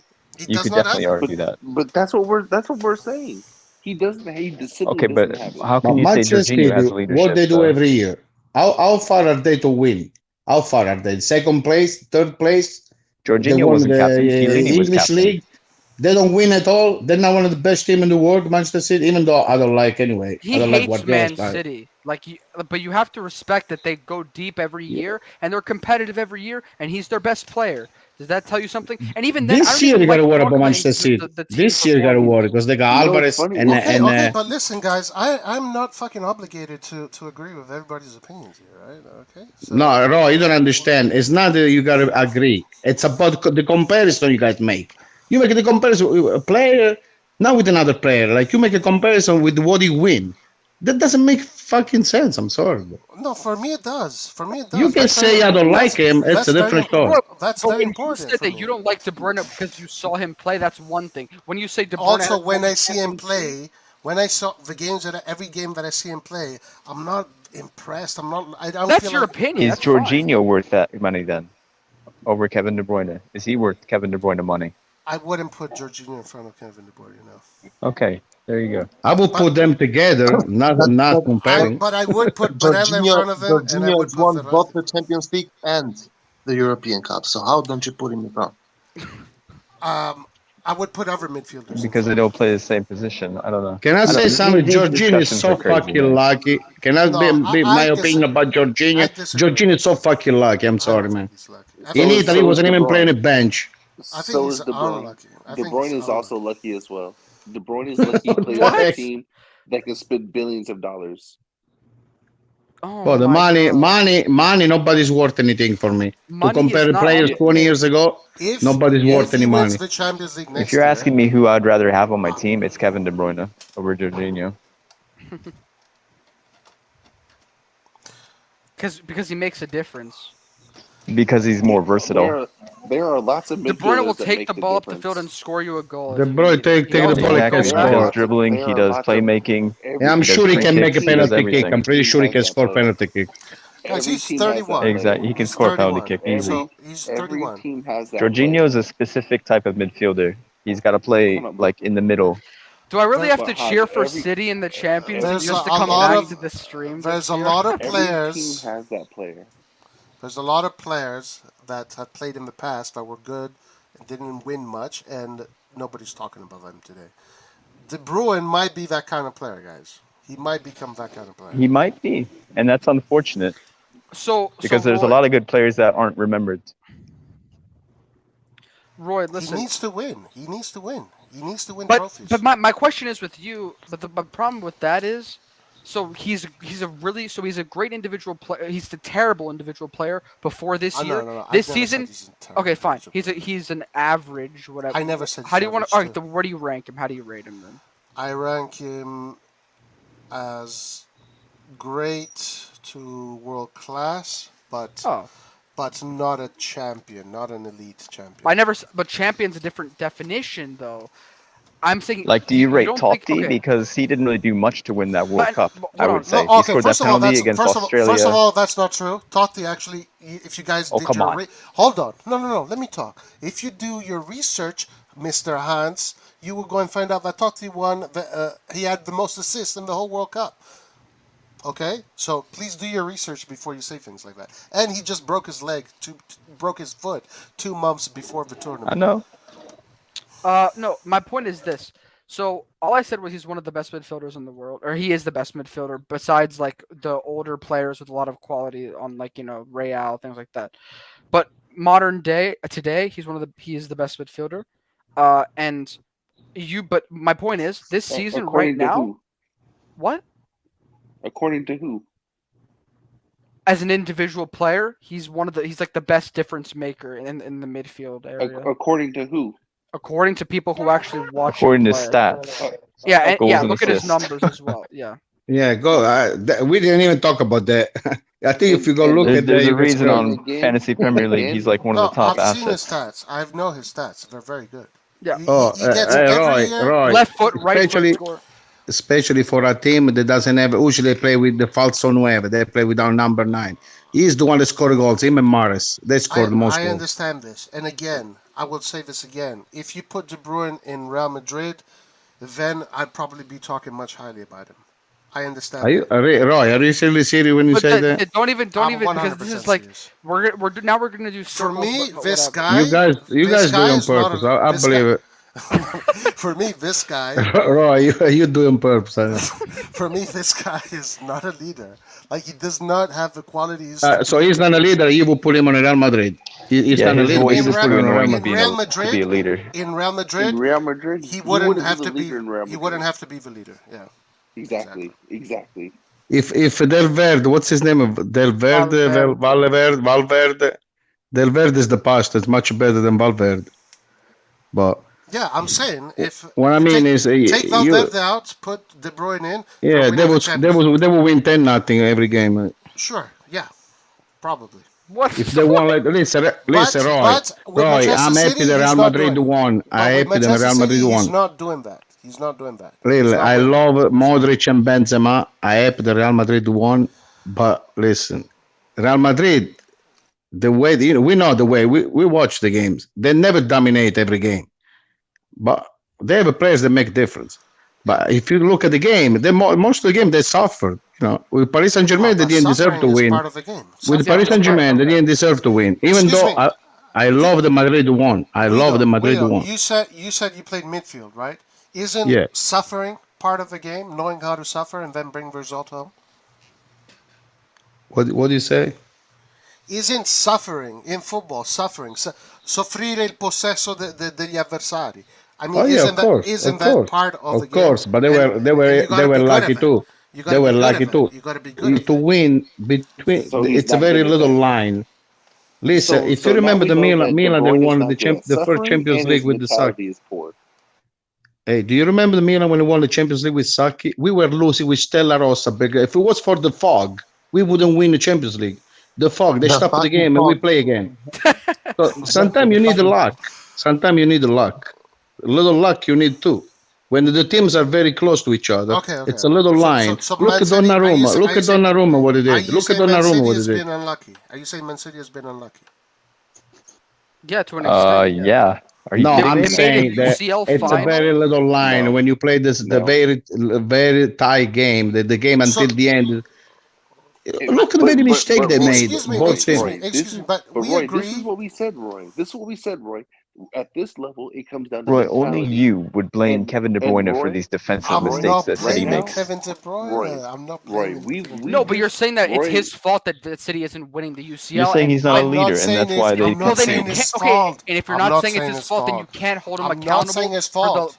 the situations that I'm stopped not- City from winning. You can't say it. You can't hold him back for those situations. I am not blaming Kevin De Bruyne. I'm But saying. you're not giving him praise. Antonio, I'm stop saying- cutting Roy off. Deserves Antonio, based stop off of cutting his people team's off, bro. situations. That's If not. you take Mahrez and De Bruyne out of Manchester City, they reach the 10th spot in the Premier League.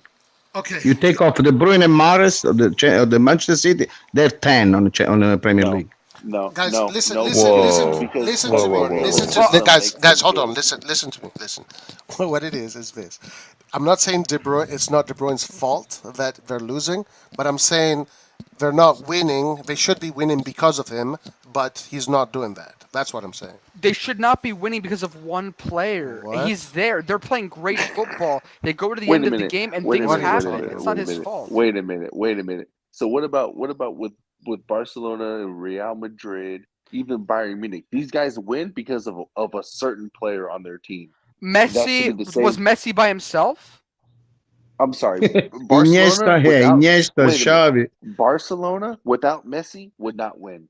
Real Madrid without Benzema. You would take not away win. a team's best Bayern player, of Munich- course they're not going to win. Antonio, But stop if it. but Antonio, you stop have to have interrupting. it's not just Antonio, one stop player. interrupting. Nathan, Antonio, Nathan, I know stop where you're going interrupting, with this. Antonio. I know But where let you're him going. finish, Please? Nathan. Go Let him ahead. finish. Okay. I mean, I didn't even get to finish, but okay, go ahead, Antonio. Go ahead. No, I was saying let Nathan finish. Go ahead. I was saying let Nathan finish. I was saying, Bayern Munich is not going to win their games without Lewandowski. And because Manchester City doesn't have a true forward, Manchester City's best player is De Bruyne. That's what you guys keep saying. That's the best player on Manchester City. So they should be winning games because of De Bruyne. But Here's that's the not what's thing. happening. If you take Leao out of Milan, I think we still could beat people. That's why we're such a great team. We do not win if we don't have Leo on this team. Plain and Oh, simple. come on. I wish I had your guys' brain. You guys so manipulating. I mean, it's unbelievable. I don't know how you guys do. I mean, I really. Red John, say something. Think Milan? I cannot even go to sleep anymore. You guys think that Milan? I gotta fix this. I gotta fix this. It's the way they control their conversations and like they circle around like all of their flaws in their argument. They jump over them and they ignore them like it's because nothing. And they circle because around. we don't agree. When with you stop talking about football, that means that you've conceded, Antonio. Exactly. What the fuck, and Roy, you know what's even better, Roy? We've already discussed when it comes to suffering and when it comes to mentality. Those are probably maybe not so much suffering, but mentality is the biggest, most important thing in this game. And we've already discussed that De Bruyne suffers in these two key areas, and then they expect us to say he's. Are you a psychologist? Are you a psychologist? Says his results. His results or Manchester City's, the entire team's results? His results. Oh, so they're all all of them. Like it's I just him. told you, if they didn't have De Bruyne and Mahrez, Manchester City was a 10th place in the Premier League. No, because Manchester City's. By the way, guys, that's an exaggeration, but he's saying that they make a difference. That's just how he's just gonna say stuff like that. Yeah, but there's different makers on every single team. De Bruyne just so happens to be on a team that can afford De Bruyne scored most of the goals for Manchester City. He scored all the time. What do you want him to do? What do you expect? You expect him to single-handedly win you games? Wait a minute. But Lewandowski single-handedly makes Bayern Munich win it. Benzema single-handedly. What position he plays? You're wrong What position he plays? Okay, but we are talking about the best player on the Are we team. talking football or are you talking We're talking BS? midfield, actually. Are we? But you guys said who's the best player, the difference maker on Manchester City, and that's De Bruyne. But we're talking. You're comparing forward players to midfielders. This whole thing started. Our point is because he makes a difference like a forward, but from the midfield position, and he also goes back and plays in the midfield and helps the defense. That makes him different and unique to the other midfielders that are out there. That's why we're rating him highly. So at the end of the day, stop talking about the collectiveness of a team. We're just talking about his individual uniqueness as a midfielder and everything, and his stats and his the way that he contributes. Not to the success of him. I think that with him but De comes Bruyne's a success stigma. also comes with Manchester City. If you put De Bruyne on Villarreal, is he going to have the exact same stats? Dude, No, if you put Lewandowski on a lower division, lower table team, wait a minute. dude, But stop you with guys these keep team saying- arguments. Oh my goodness. But Roy, do you see how they keep saying? Hey, you stop with guys the would team disagree with arguments? me. But Roy, I think the worst problem the Manchester second I City has say- is the second I Pep say they put him Guardiola. on- That's what the problem is. Actually, You no, guys would without Pep disagree with Guardiola, me. Manchester City Guardiola is doesn't the win anything. problem on Manchester City. I'm telling you. No, the problem with Man City is that Don't exist to play football without number 9. This guy, he thinks he had Messi. He won at Barcelona, one Champions League just because he had Messi. Messi is the only one that jumped the players. Iniesta jumped the player. He thought he could do the same thing at Manchester City. Okay, he had the number 9. Now this year, he opened his eyes. Maybe somebody told him, "Oh, you win, or we kick your ass." He got Haaland and Alvarez. Alvarez is unbelievable. I saw him play a few minutes. That guy's fucking good. Watch Alvarez. I don't know why we didn't buy that guy. We're supposed to buy that guy. We don't buy not even a player 15 million, 17 million. I don't know why. Watch Alvarez, what he's gonna do. Watch Alvarez. That guy is Liverpool, good. Liverpool has won it without a striker, though. Huh? Exactly. Liverpool has won the Champions League without a striker. Barcelona has won it without a striker. Like, I understand, and for me personally, the striker. Firmino is not a striker. No, he's not a striker. But guess who scored in the UCL final? Firmino is a striker. Firmino is a striker. How is he not a striker? Firmino's a false 9. Can only play as a false 9, not even close to being a striker. Exactly. Guess what? Guess what? Why they bought Darwin Núñez this year? Who knows why? Darwin Núñez is more of a striker than a false 9. Exactly. Yeah, maybe that's why. Maybe you see the way they played the final last year. Maybe they realized they need a number 9 too. See, that's why. For me, you cannot play football without number 9. I'm sorry, but no. But I agree generally there because I a also good number 9. A good, of course. Yeah, I think the striker is the most important cog in the machine, right? But these coaches have proved that they can win even without a striker, even though I don't agree with that, or it's not my philosophy of football. I think the number 9 striker is the most important player. He is the guy who's I'm gonna win the game at the end of the day. And having a good one and having an okay striker, it makes a world of difference. Like having Lewandowski or having, I don't know. Yeah, but that's why when we talk about De Bruyne, that he's not a number 9. It does what he does. How can you not appreciate that? Why? Don't Well, exist a midfielder that score an assist like him. I've never seen in my life. People have to realize that De Bruyne is not a playmaker. He's not number 10. He is a box-to-box He midfielder. plays box to box. He don't need to be a playmaker. He goes by himself. He goes score by himself. I've never seen it. He goes score by This is himself. very similar to CDK, by the way. The box to I box. see people try to stop him. They try to get him on a freaking shirt. They cannot even grab him. They cannot grab him. He's a power. He's a physicality I've never seen. And he finished. He reached the post. He's not even tired. He kicked the ball in the post. He's not even tired. I've never seen that kind of stuff. I've never seen.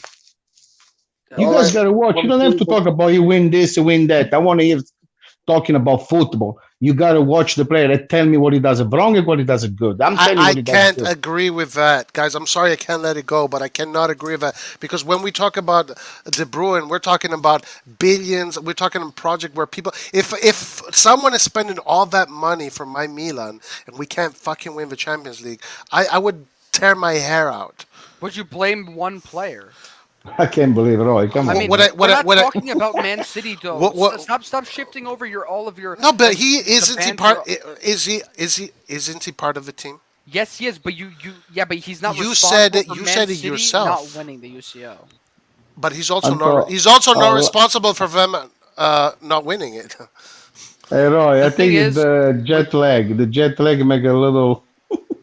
We've basically. No, what we were saying before is we actually were discussing this when Man City gets to the UCL final and semi-final and towards the end of the competition every year, and De Bruyne is one of the most important players. I mean, I think it says something. Because of the team. I can't but agree that's the with team. you. I really though. cannot. But see, agree. Yeah, of course it is. Of course. Wait a minute. It is. But this is the problem I have with your argument right now, Antonio. That's the entire team. Damn right it is. That good. Exactly. You're damn right it is. But the way you're speaking as if De Bruyne actually, there, Nathan, then they don't get there. Nathan, I agree with you. Actually, the only reason why we're talking about this is because we were trying to explain to you guys that judging him for Man City not winning the UCL is just insanely stupid, and that's the only reason why I'm talking about City. Because at the beginning, we're talking about the individual. Anto, can you do me a favor? I don't know anything. Can you go find the stat to this guy? I already pulled them up. Like a while ago. From when the guy before? I know his stats. Who was the Bayern Munich? But Berardi's better than Mara. He has a 20-goal contribution. He has a 20-goal contribution almost every year. I know. Okay, Roy, are you kidding me? And we talk about the Milan need to score. Okay, guys. But Milan has players that we paid 500,000 for. Okay, Milan has. No. It's important. I'm not going to let that slide because it's important. Because if we're spending that kind of money and we're doing what Man City is doing, I'll be very disappointed. And also, a player needs to win trophies to show that he's above the other players. That is just the way I see it. Guys, look at Pete's comment here. The bad thing about De Bruyne is that he's in the wrong team and the wrong nationality. If he was Italian and playing for Milan, he would be the best ever to Roy. Only if he was winning trophies. Only if he was winning. But if he won the Scudetto, he would be considered the best. No, Scudetto's not enough. Scudetto's not enough. Yeah. Exactly. But you're bringing Tonali in here. So Tonali don't win anything. Tonali's not a good player. If Tonali doesn't win anything, he's going to be remembered just as much as Nocerino is remembered. Doesn't matter, but I remember because I watch soccer. I love to watch soccer. He's a good player. Okay, he's pleasing to watch. He's pleasing to watch. He's pleasing to watch. I get that. So what are you guys gonna say if Milan wins the Champions League before City? Will you say Tonali's better than De Bruyne? No, but it's not gonna happen anyways. But no, we were not. Hey, Roy, you know what pissed me off? That I gotta see Diaz, the Spanish Real Madrid player with my team, and Caprari. They used to play Pescara, my region. He played with Verona. Caprari is 10 freaking times better than Diaz. Okay? Caprari, the Verona number 10. Guido, how dare you? You gotta play with Verona. Diaz gotta play with us. Diaz is their son. How dare you say that about Diaz? Go watch Caprari, what the fuck he does every game. I watch all That's Verona funny. games. That's Go funny. watch what that guy does. Listen, I know that in the beaches of Ipanema, there's fucking million players that are better than most of the players that play professional football. I know that there's, I can tell you that for sure. yeah. So In I my understand. town, I understand where that I'm logic. from, in the town where I'm from, there is better play than this. I know that there's a lot of players that are incredible technique, blah blah. But for me, when it comes to, I know I say it again, whatever. When it But comes that's to, no. But I say that because I watch the player. I don't care what he win. I watch the individual player. but Okay, I so do. just I do. disagree at this point I because this do. is just like whatever. This is I just gonna go on cannot forever. rate him until he wins something. Plus, you Because talk about how much money he makes. yeah, he Who has doesn't to. make money? Who doesn't make money all over the world, all over the Premier League? I think the guy deserves. A midfielder they have average of 20 goals between assists and goals. He don't deserve money. Go find a midfielder that guarantee all those goals. For that money, I don't need goals. I need trophies.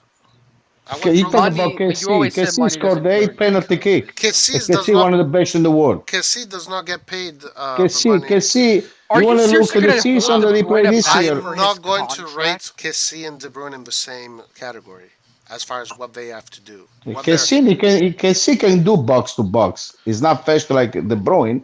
He's sure, not strong like De Bruyne, but he can do sure. box to box. But KC is not given the responsibility of being the player that is supposed to make you win the Champions League. Also, he gave up the responsibility, KC, just because he played with Milan and didn't win anything. No. Man So, City pays De Bruyne to win the Champions League. That's why they pay him because that's what Man City has been Plain and wanted simple. obsessively. Plain and well, who's simple. supposed to get paid more, De Bruyne or KC? Let's put it this way. Well, Kessie is honestly, not half. right If now, we were in the none Champions of League them, final, none of them need to get paid. hold on, if we were in the Champions League final, Kessie would not be the one tasked with winning us the game. Who on our team has the class of De Bruyne? Ibra, maybe Ibra because he's many years ago in his prime. Hold on, Yeah, Antonio. but he still has the Antonio, class. if we were in the Champions League Our team final is right different. now, Antonio, if we were in the Champions League final right now, which player would you designate as the player that you would expect us to win the game? Honestly, Also, Antonio, please don't mention trash players like Ibra that have never won the Champions League or the World Cup. Please don't mention. yeah. We actually went into that discussion, but they ignored it like it was nothing. But anyways, well, on our Hey, Roy, that's a good point. Ibrahimovic never won a Champions League. Can you believe that? Okay, now tell me Ibrahimovic is not good. Now you guys tell me who's Ibrahimovic is gonna not remember good. Ibrahimovic? All right. Maybe Okay. his stats Okay. were good. I Okay. don't know. Hold on. And he's Ibrahim, also fucking Swedish. Ibrahimovic, Oh my god, what a horrible nationality. Ibrahimovic has literally one of the records of winning the most leagues ever consecutively with Doesn't different matter. You with said that the league different doesn't Domestic count. trophies don't matter. You with only different judge them based on UCL. hold on Shut the fuck up. hold on with different teams But so that puts him above De Bruyne for sure. Yeah, so now you're gonna create Now different hold on, metrics I'm not just for the done. I'm not situation. fucking You guys are done. clowns. I'm not You fucking guys are done. clowns. Listen to me. I'm not fucking done. All right? Okay.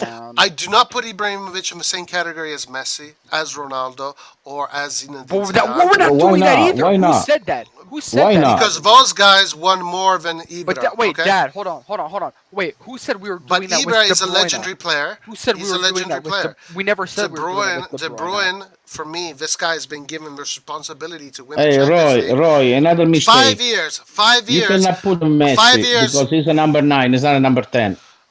You cannot compare But Ibrahimovic and Messi. you were okay. So why were you comparing Ibrahimovic to De Bruyne then? Because you were pointing out your UCL rule. Okay. Pointing out your UCL When it rule. works for you, it's okay. But when it works for No, me, wait, it's not. Roy, you switched it. Roy, you switched it. We're not comparing the player. We compare about the one that does it. Yes. Why did No, you we bring compare the Ibrahimovic? win, not the Why player. did you bring Ibrahimovic up? Because Why of did the you bring Roy, him? you fucking No, crazy, no. man. Listen, I brought Ibrahimovic in, and the reason was because I'm not comparing the player now. I'm comparing the judging tool that you are using. You are using for De Bruyne the fact that he has not won the Champions League and he is 31 years old. And I'm telling you, if this is your judgment tool, then I want to use it once on Ibra. 41 years old, hasn't won the Champions League. He must be bad. Okay, but how many leagues has he won in different countries? Didn't we just anyways on this point? Didn't Roy, just speak No. Roy, I'm sorry. No. Stop. Roy, Stop. Roy, Listen to you me. spent half of the show telling us that no one cares All right. about the Okay. League Okay. Cup, and all Okay. of a sudden Okay. we care about it. But you see, this is where you guys we do the same circle So again. Kevin De Bruyne No, wouldn't Hold win on. if he went to Hold on. Germany and played for You Bayern just Munich. no. Hold on, guys. we Listen. got him, guys. No, you didn't get shit because you guys are. I'm gonna get you again because it's fucking. You guys have no argument against me because you just can't accept the fact that I don't agree with you. That's all that's going on. Dude, But Roy, anyway, you're listen done, to me. bro. Red No, John. Roy. No. I'm not. Let me say. Let me No, fucking talk. Red it's not John. about agreeing. Red It's not John. about agreeing. Red John. You compare Guido, sto different parlando, things. cavolo. Dammi un secondo. Red John just tried to make me compare Ibrahimovic with De Bruyne by saying blah, blah, blah, blah. Okay? No, I didn't say the. Okay. Ibrahimovic, if I have to compare their careers, Ibrahimovic is above De Bruyne by miles. De Bruyne has 11 years still until Ibra's age. Oh, you think so? 10 years, Well, actually. Yeah, You 10 think he's years. got 10 more years? Okay, all right. Well, he's 10 years younger, isn't he? Basically, yeah. So He I just don't know turned- if he's going to go until he's 41. I don't know. Maybe not. Maybe he's gonna win the Champions League next season. But wait, guys, hold on. And Wait. then I will give him his flowers. And Once also, he wins the hey, Champions, I'll give him his guys, flowers. guys, No, wait, Roy, wasn't this whole after that- debate about after the that- modern day midfielder? I'm not even betting on the future. I'm saying today, give him credit for being one of the best midfielders in the world today. That's all I'm saying. Today, that's No, the whole point of the debate. What did I tell you before? It's not he's the best. He's different. I never seen a midfielder like him.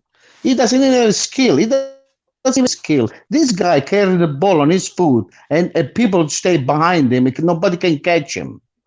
1-on-1, he Kaká's burn the you same up. way. And when he goes to the post, he Kaká is the finish same way. better than an offender. He finished better than an offender. I never seen because he started from Kaká was behind. better. He doesn't play up. Yeah, but Kaká is better. Kaká didn't go to defend, man. This is the difference. Kaká was a pure trequartista, a pure number 10. I've seen Kaká take the ball from our goal I to understand, the opponent's goal. Okay, but Sure. Guido said he's never seen that, but then I say Kaká, so you can't say that No, you've never no, seen but I think Guido is talking in general terms, in the sense that De Bruyne's job is to go and get the ball in the defense. I'm sorry, but when you needs to be judge De Bruyne, how can you not judge what his responsibilities are with Man City, with that project? How can you not put those two things together? Because they you don't can't want to, blame it doesn't him. serve their purpose. No. It Because you doesn't serve can't their blame. narrative, so they're You not going cannot to. blame I cannot him do that. for the entire team's. I'm not blaming him, bro. I'm not saying I'm blaming him. I know. I'm saying that's a project where there's a lot of superstars. Dude. But he is the top guy. He is the top guy. Yes. How can I not City- take that in consideration? City this year and last year made a UCL final and went to the end. They could have easily won it on another day. This is the way football works. Just It because seems like every day they don't win it. That's what it seems like to me. I mean, hey, listen, I'm gonna be honest with you. If Milan was in City's position, I would be so happy getting a guaranteed semifinal every year and fighting out for the UCL, even if these past 2 years, because we're going to the end every year, and that's where that's the thing, Antonio. You're happy with being a loser. and I'm we're sorry, not. guys, but if I'm paying those players all that money and I'm putting so much money behind this project, I demand the team to win every fucking year. You can't. Don't you know that football is random? Like you always No, say, it's not. It's not played on paper. not fucking Things happen. There's a. No, there's if I have the fine- privilege of fucking putting $1 billion into my team, I expect to fucking win every year. Yeah, you should Every expect. You single should year. be sad when you lose, but you at the end of the day, you go Right. back, and next year you're a top team again. So it's every year you're going to be fighting every year. and De Milan, Bruyne has Milan been is going to be a center. top team every year by doing what they're doing, and they're not. They're spending. Okay, their okay, quarter. whatever. That's now we're getting off topic. I'm not disagreeing with you, whatever. But all I'm saying is De Bruyne, stop punishing him for City, and start. And just all we're saying is you should. You have to. But No. he's the main man. What the hell are you talking about? If the main man cannot get the job done, then the team doesn't get the job done. If Brady Dude. doesn't get his plays, it's his fault. Football, it's 11 versus 11. Do you not understand And that? guess what? And guess what? If Messi doesn't get the job done, Barcelona doesn't win. I have a question for Benzema Richard. If Xavi doesn't get the job done, Barcelona doesn't win. If Iniesta doesn't get the job done, Barcelona doesn't win. That's the way it works. If Messi does not get the job done, Barca doesn't win. If Benzema doesn't get the job done, Real Madrid doesn't win. If Lewandowski doesn't get the job done, Bayern Munich doesn't win. That's how look at the rest of the team. Give them credit. So now no, but that's not how you judge the best player. You judge the best player guys, on what he does. You guys at the end of this whole thing have come back to the same UCL point. Once again, we could do the same route of all the players that we've named before and do the same conversation. At the end of the day, you guys are literally just being stubborn at this point. I feel like this is dead. Antonio, I want to say something, then I want to ask something to Red John. When you tell me how great Salamakers is, I'm not thinking of Salamakers as the top guy in the world that is supposed to make me win the Champions League, okay? That's how I rate Salamakers, based on what he can do, based on his limitations, right? So when you ask me to rate De Bruyne, I look at his situation and what he's supposed to do, and I rate him based on that. And based on that, so far at 31, he's not done that step that to me deserves him being called, give him so many flowers. He doesn't deserve flowers. What's your definition of flowers? Because all I'm saying is you should just acknowledge that he's one of the best midfielders in the world. Yeah, on a team that spends billions of dollars. Okay, stop going back to that point. I'm just asking. My question to Red John. It's just not impressive. Sorry. My question to Red John is if Milan had a management like that spending all that money, would you be happy with the results Man City have had so far? But no. I wouldn't. No. You wouldn't. Man City are not satisfied. Why? Because I'm a Milan fan, in the sense that Milan take pride in the fact that we want to win the Champions League. We celebrate. Like you saw the celebration after 10 years of not winning the Champions League. I saw the celebration in 2007. We had just won the Champions League 4 years ago. It was 10 times more people, 10 times better. Like we just lived the Champions League in a different way. So for me, the Champions League is always going to be better than any other trophy out there, bar the World Cup. But given that I'm from a country that will never win it, fuck the World Cup. I value the Champions League more. So yeah, that's the way I see it. Okay. What about you, Hans? What do you think? If Milan was in Man City's position and just flop the shirts. I mean, flop the shirts. Would you be satisfied with Milan if Milan had achieved what Man City has achieved so far with what they spend, etc.? Is Hans fair? Yeah. No, I don't think I would be entirely, but I would be content. I wouldn't be happy, Yeah, and that is it's like a 7 out of 10, 7.5 out of 10. Okay, that's good. That's the reason why I don't put De Bruyne in that 10 role, right? I put him maybe 7 maybe, Yeah, but once again, stop doing the whole team versus an individual. All I said was, as an individual De Bruyne isn't player, the problem, though. He's annoying. Yeah, De Bruyne deserves credit for taking City down, to the end of the competition. I guess the rest of City is just a bunch of fours, Roy. That's what it is. No. City's a bunch of fours. That's all it is. City as a team, they play very well as a team. De Bruyne, as an individual in that team, is a very strong player. I think he's their strongest individual. But at the end of the day, you do not give the strongest individual the sole task of winning. Antonio, they don't watch them. They don't understand Wait a minute. Hans and Antonio, do not put me in that category because you guys know better. So please don't. Yeah, but Nathan, you've literally you're biased against Nathan, if you watch all these games, how the hell are you driving that truck? No, Nathan is not biased above his stuff. Guys, you know better than to try and put me in that ridiculous category. Don't even try it. But you are biased, though. You are Dude, biased. everyone is biased in some sense. But I have zero bias. I'm Everyone zero but biased. me. Yeah, I am super objective, and I really am. In a way, I'm like a judge, like zero bias. Roy is super biased. Like No. all you have to do to win Roy's, I don't know, support is wear an Italian flag or be born in Italy, and you are directly hired by Roy if he wasn't a position. Okay. Definitely not true. Well, But All I'm saying I'll is, tell you, Red John, he rates our team very poorly. Very poorly. He's no, very I unfair. am Very unfair. zero bias. Zero bias. I rate it as it is, we as rate I it think it is. as because we compare it to all of the Europe and we look at some teams. And Nathan was agreeing yesterday when he was talking about Barcelona. Some teams have much more quality than us. That's just the way it is, especially in some parts of our game. That's just a fact based on European players and all the top leagues. My dad is Yeah. back. What's Yeah. up? And as far as a player, because of that purpose right there, if I had 6 players to choose, if I had 6 players in front of me and I could only choose 4, there'll be many other players I'd put in front of them. That's what I'm saying. Okay, but once again, let's get back to we're talking about midfielders here, and I'm looking at judging an individual midfielder. I think he deserves credit for being sort of like a revolutionary style midfielder who does very unique roles, and he can make a difference.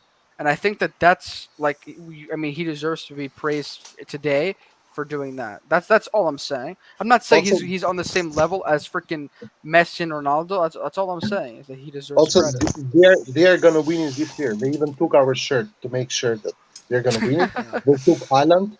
And That's what wait, we want. when they They're gonna win this They year, can win it, when yeah. they win this year, it's because of Haaland and not De Bruyne. That's what it's going to be. No. Oh, yeah, If for he sure. wins it, guys, I've told you, if he wins it, he'll get my flowers. If we don't win, what we do? If he He's doesn't a win it, cheap I'll player. He gets the continue to. weeds. I'll He's a bad continue. player. Clearly. No, I'm not saying he's a bad player, guys. Please listen to me. If he So doesn't when you win it, go look at the state of this guy, and you look at the state of the other midfielder, you want to cry because if you compare the state of this guy, the other he play in Premier League. He doesn't play in Ukraine or whatever it is. as long So as he is playing with Man City, I expect him to win the Champions League. that's what he does. He scores 20 goals a year. But those 20 goals don't have not Roy, made, are you have kidding not, me? Come on, man. excuse me. Those 20 goals have not made him win the Champions League. Ibrahimovic, how many goals scored? 500. Didn't win the I Champions League. don't put Ibrahimovic in the same category as. But he's a He's difference got 500 maker. goals. He's the best player of his team. He's a difference maker. Oh, well. I'm not going to get Ibrahimovic to win a Champions League. I'm not going to. But Roy, but do you see now how ridiculous this comment here sounds? He chokes in every big game. He's not a leader. Now imagine saying that about and Milan. I have criticized this about Ibra all his career, and many people have. That Ibra is Ibra's not a leader. Oh my God! That he He's not never leader. he never had it what it took so far. Maybe he has one more chance to be the leader to make the team win the Champions So League. Roy, if Ibrahimovic would have accepted to be on a bench at Barcelona when he put Messi number 9, right? He put him on a bench. You think if he would have stayed, you think he would have win the Champions League? Yeah. If he would have stayed there, he could have win, right? But he didn't want to accept the bench. Yeah, because he got balls. Because he's a freaking player. Yeah. He's a good player. He got balls. Yeah, That's he wants why. to play. He doesn't care. He wants to play. Yeah, sure. That's right. So he's not considered good because he didn't win the Champions League.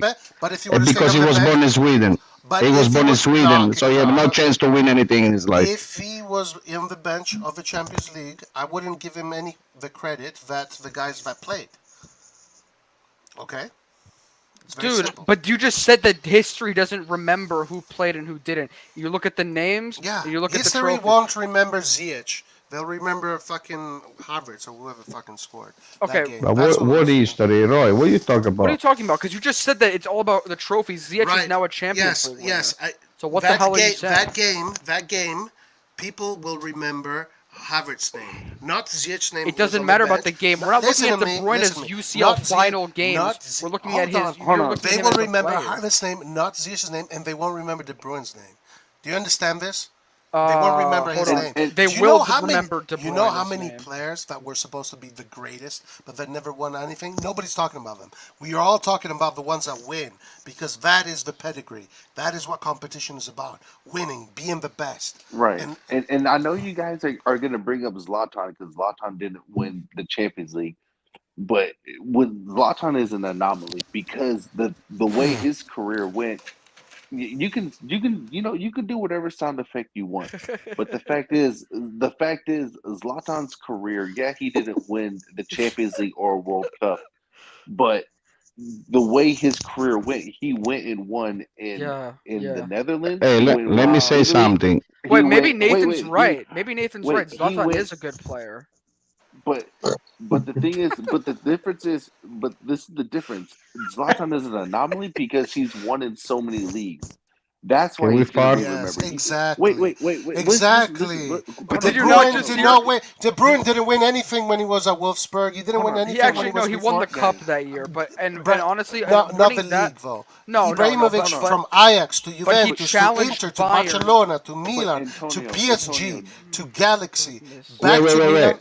Wait, exactly. Roy. Are you So listening yourself? The names you're pronouncing? Yeah. Ajax, hold on. Juventus, Milan. You say Wolfsburg. What the fuck is Wolfsburg?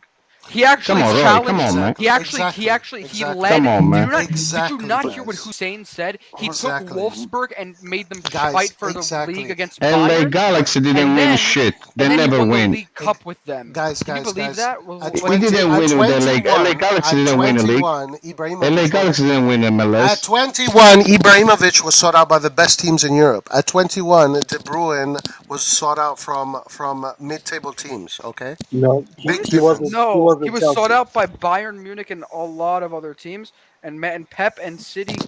They got him with the. Guys, he's 31.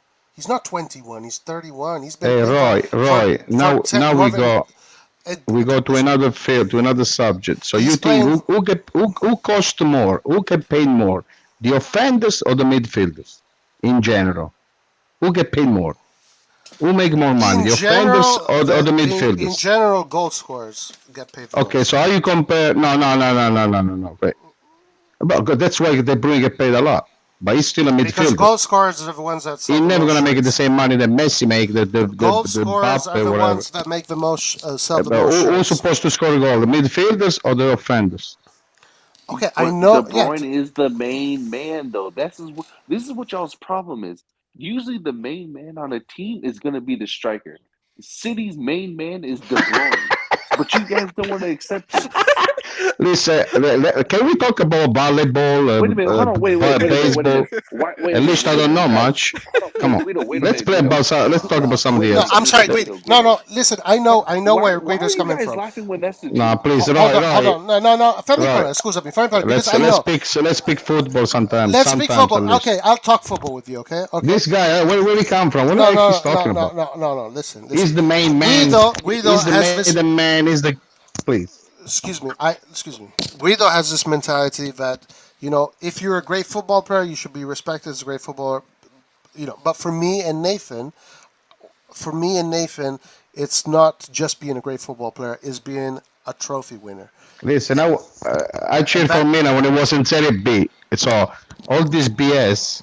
Well, Okay, for you Milan's it's been in Serie BS. For B. you it's BS. But for Baresi me it's played not in BS. Serie B. For Baresi you played it's in Serie BS. B. Okay, that's fine. Baresi also Yeah. won a World Cup in '82. But anyway, for you it's BS. But for me it's not.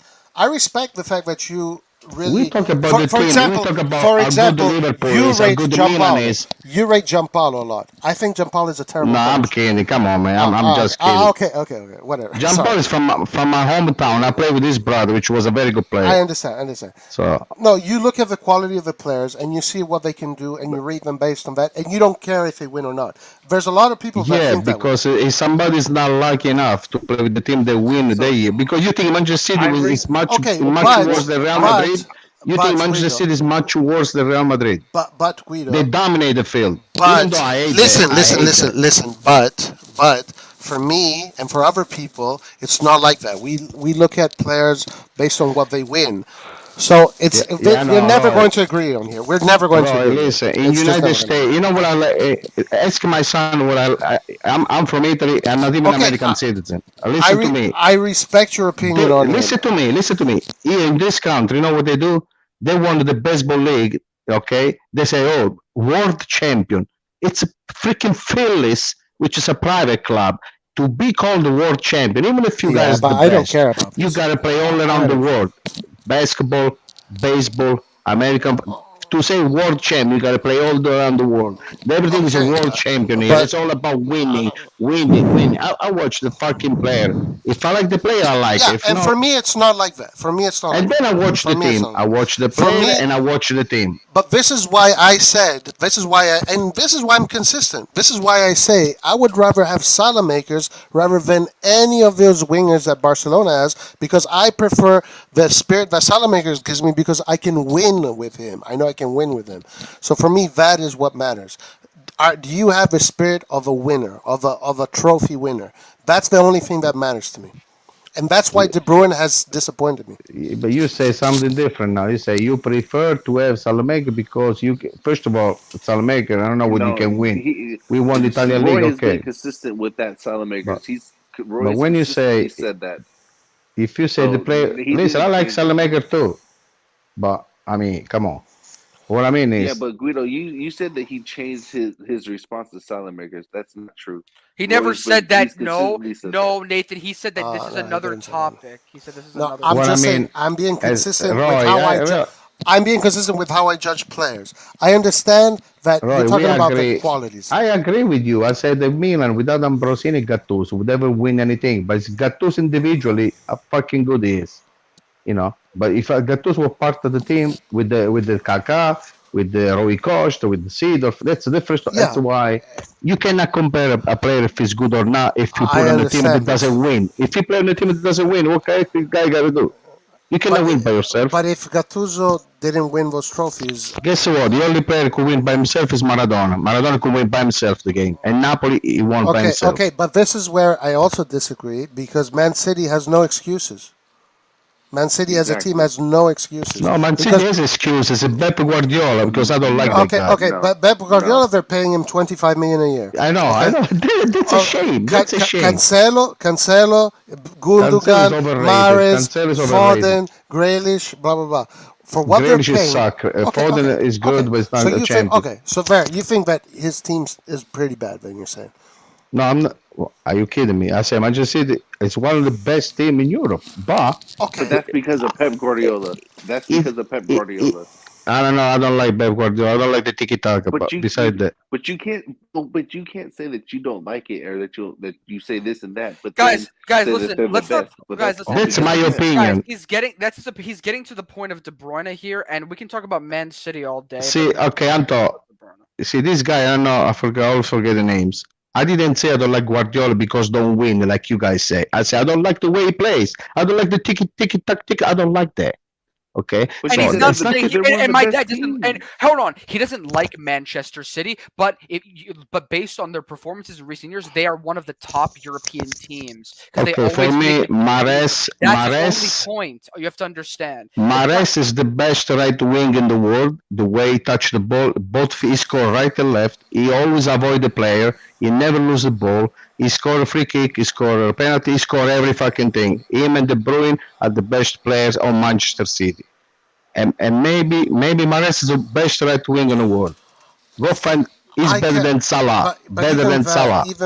that's the thing. Like, he's the best in the world. But to me, the best in the world means beating the world. Because in order to be the best of the world, you have to best the world. Roy, again, are we And talk if about tennis or we talk about a team? Are we talk about the if individual or we talk about the team? but The team win, not one football player. is a The team team. sport. It's a team sport. Okay, so how can one player win? But within a team, he has to do his role. So he can't be the best. The best What else do is you want him no, to no, no, no, do? guys. Come on, Roy. Come on, Roy. Excuse me. Dad, I Excuse think me. you want this debate. Whatever. Shut up. Is Salah the best? Salah is the best right winger because he is the one that is winning the For you, Champions not Leagues. for me. No, because of results. Results. What result? You lost the final. You like aesthetics, right? I like results. That's the difference. Aesthetics, results. I like. For me, I rate players that win championships. They're the best. The ones that are the best are the ones that best everybody else. Right? That's how I see Roy, it. can I tell you something? Do you remember the semifinal of Roma? Was it Roma Liverpool? When Roma reached the semifinal with the Salah, all the best players. 4 penalty kick didn't give it to Roma. 4, I counted. 4. I think it was Liverpool in semifinal. Okay, Roma could win the fucking Champions League easily. In fact, all the best players went away. They have the goalkeeper, the Brazilian, the Liverpool goalkeeper. They had the Salah. Okay, Roma 4 penalty kick they denied to them. 4. Okay, so because Roma didn't win the Champions League, so Roma suck. So they could have win the Champions League easily. Okay, it was a few years ago, not even too far ago, if you remember. So okay, because Roma got cheated from the referees, because Roma is Roma, it's not an English team. Okay, like Juventus got cheated too many times. No, but there's an inconsistency here. The inconsistency So- is that. But the So inconsistency. you cannot base a team on a freaking team. Maybe a team you can base more about what they win as a team. I'm sorry. But I'm nice sorry. individual player. You I cannot can't. judge I individual can't. player. Guys, I'm sorry, I can't. Because this is like you're making excuses for Man City. Man City does not deserve any excuses. I hate Man City. I hate them. I cannot agree with this, guys. I'm sorry. And I'm not trying to be an asshole, but Man City I cannot give any excuse. Man City, I cannot compare that to Roma.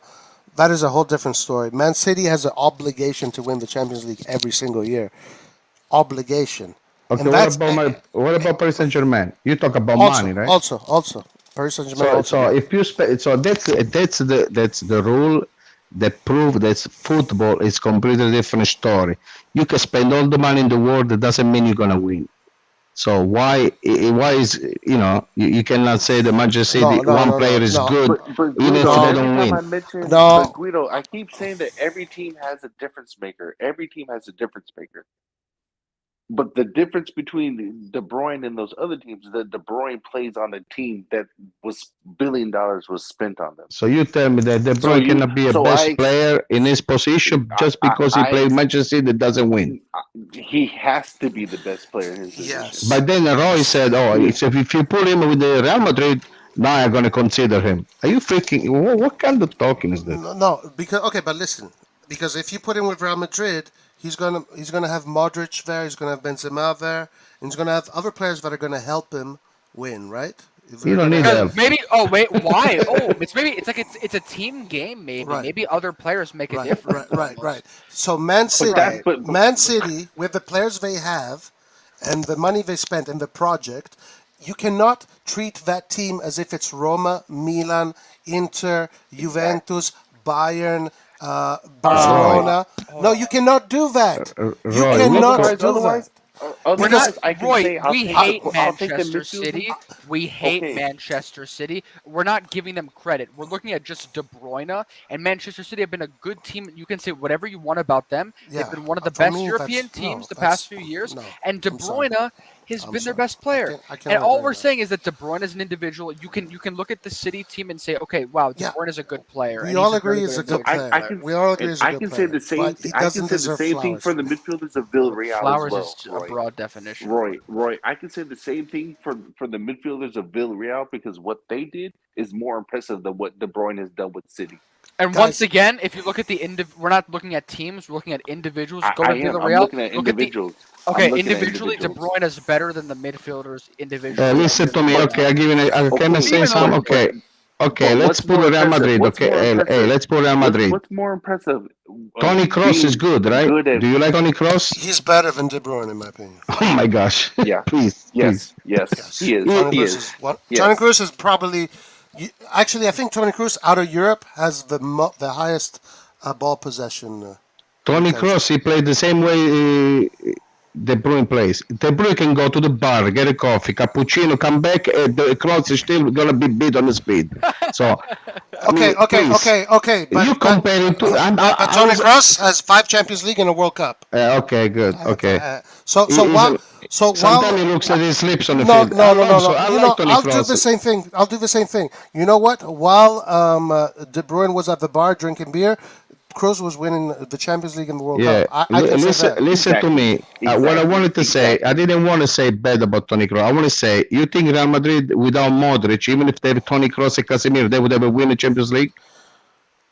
Without Modric, they would ever win the Champions League? Well, Kroos and Casemiro are freaking incredible. Without Modric, they would ever win the Champions League? Without mean, Modric, they'd have somebody else. Who create all the freaking... First of all, Modric is the only player play with the side of the foot. I don't see any player all over the world before everybody used to do it. For me, Before Modric everybody is used to the do it. best midfielder in the world, and he has been in a long time. Okay, at least to somebody we agree.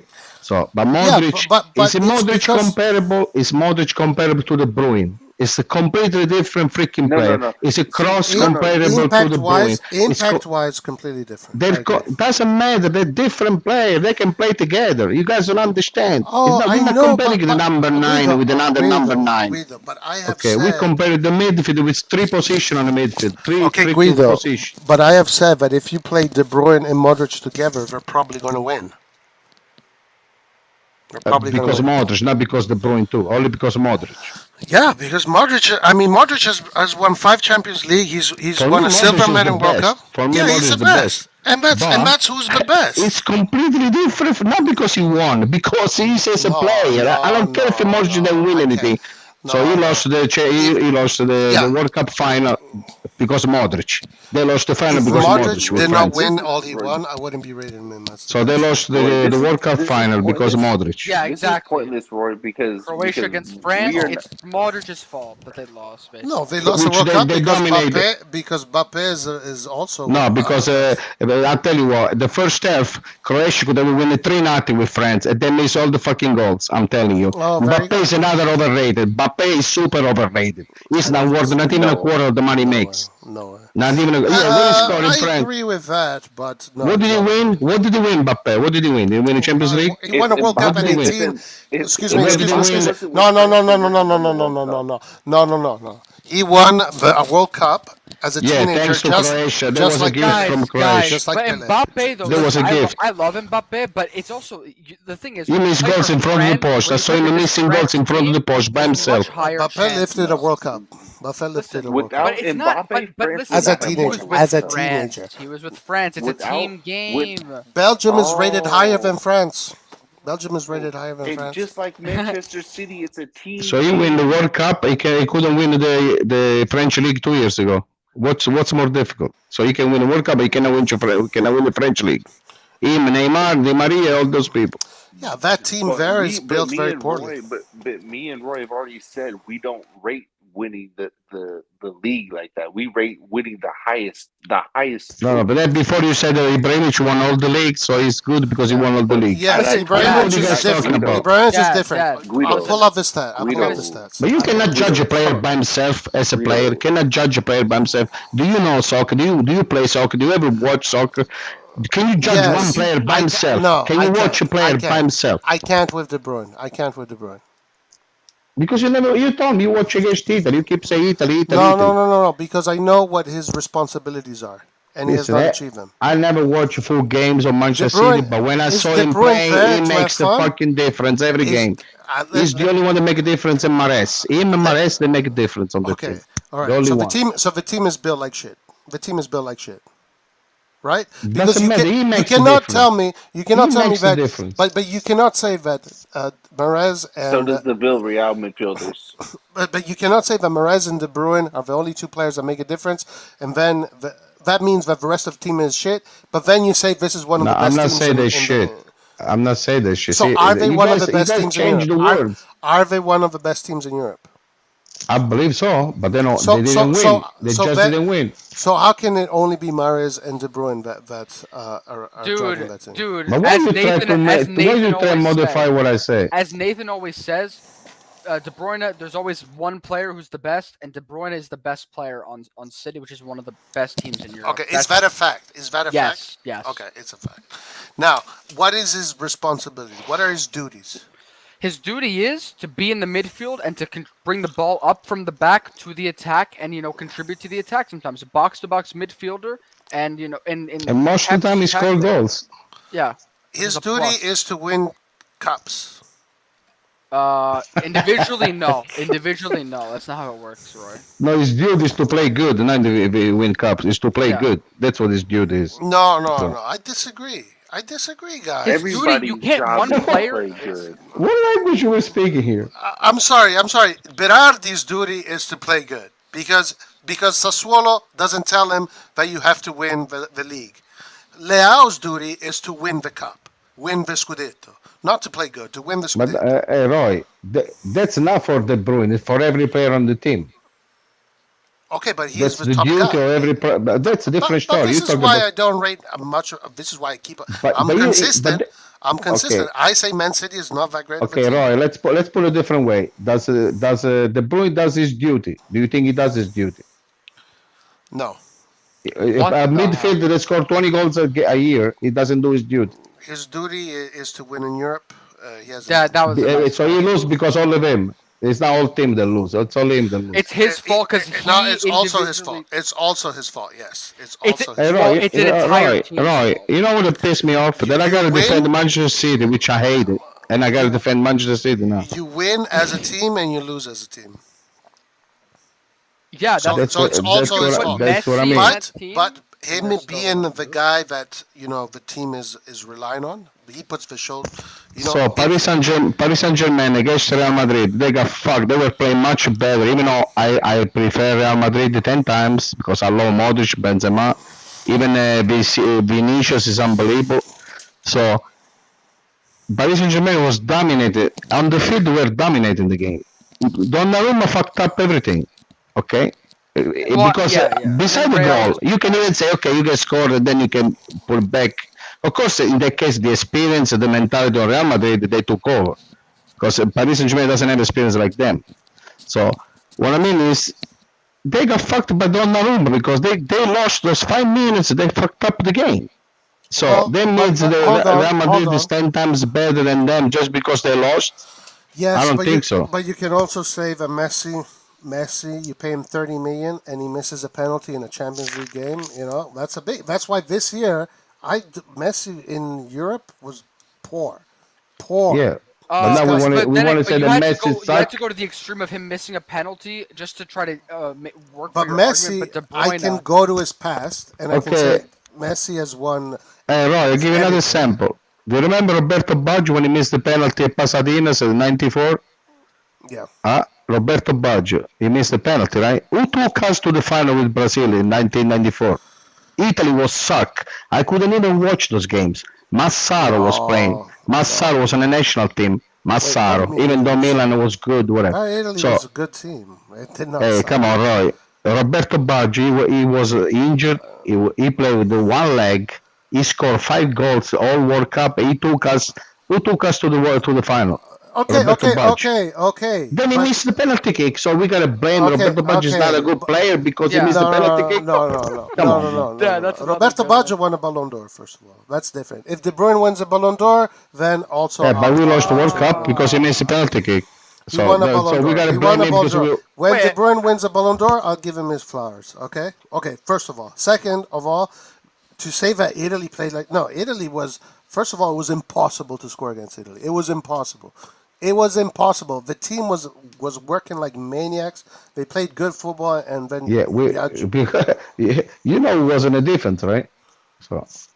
So that that's why nobody could score. Roy, Baggio never won the World Cup in the UCL, but you still he won a rate Ballon him. d'Or. He won a He Ballon won the d'Or. UCL with Juventus, I think. He won the UCL. I looked it up. I don't think he's ever won. It says he's never won the Champions. He won the Ballon d'Or. I think didn't he win with Juventus? He wasn't with Juventus when they won the Champions League. George Weah is a better player than De Bruyne. Baggio, dude, we're not Again, talking about George Weah. Weah is in the number 9. Again, here we go. What the hell? And Come on, Roy, But why are you comparing? Is Baggio a number 8? Why are you comparing Baggio then? I'm not comparing. As I was saying about the Dude, winning. You talk it's about based on if your you win, judgment. you're It's just to good. show how No, flawed but your this is the thing. Like, you guys say a name, you talk about that player, and then I say another player. Yeah, Nathan, you're No, right. if you No, say because that of your I told comparing you. judgment. I about the told you, Roy. Roy, I told you. I Because of told your you, Roy. judgment. I you told you, Roy. comparing based on what they win. Roy, You Well, that's cannot what you did. compare. Didn't you do that with Baggio? You just did that You with win Baggio. you win with the team. You don't win by yourself. You cannot win by Roy, yourself. Only Roy, you Maradona might could as win well by just himself. stop, Roy. Dad, just Roy, because you might as well Nathan just is stop talking because and I've trying to hype told you. Roy in the background, I think you No, won this because debate clearly. wait, What? Roy, I I think you won haven't the debate, spoken Dad. in the You did a last great job. Roy, I haven't spoken in the last 10 minutes, and you literally just remembered something that I said 2 hours ago, and now I'm hyping you up. No, that's not how it works. I'm sorry. You guys literally trap yourselves into corners and get upset when we call it out.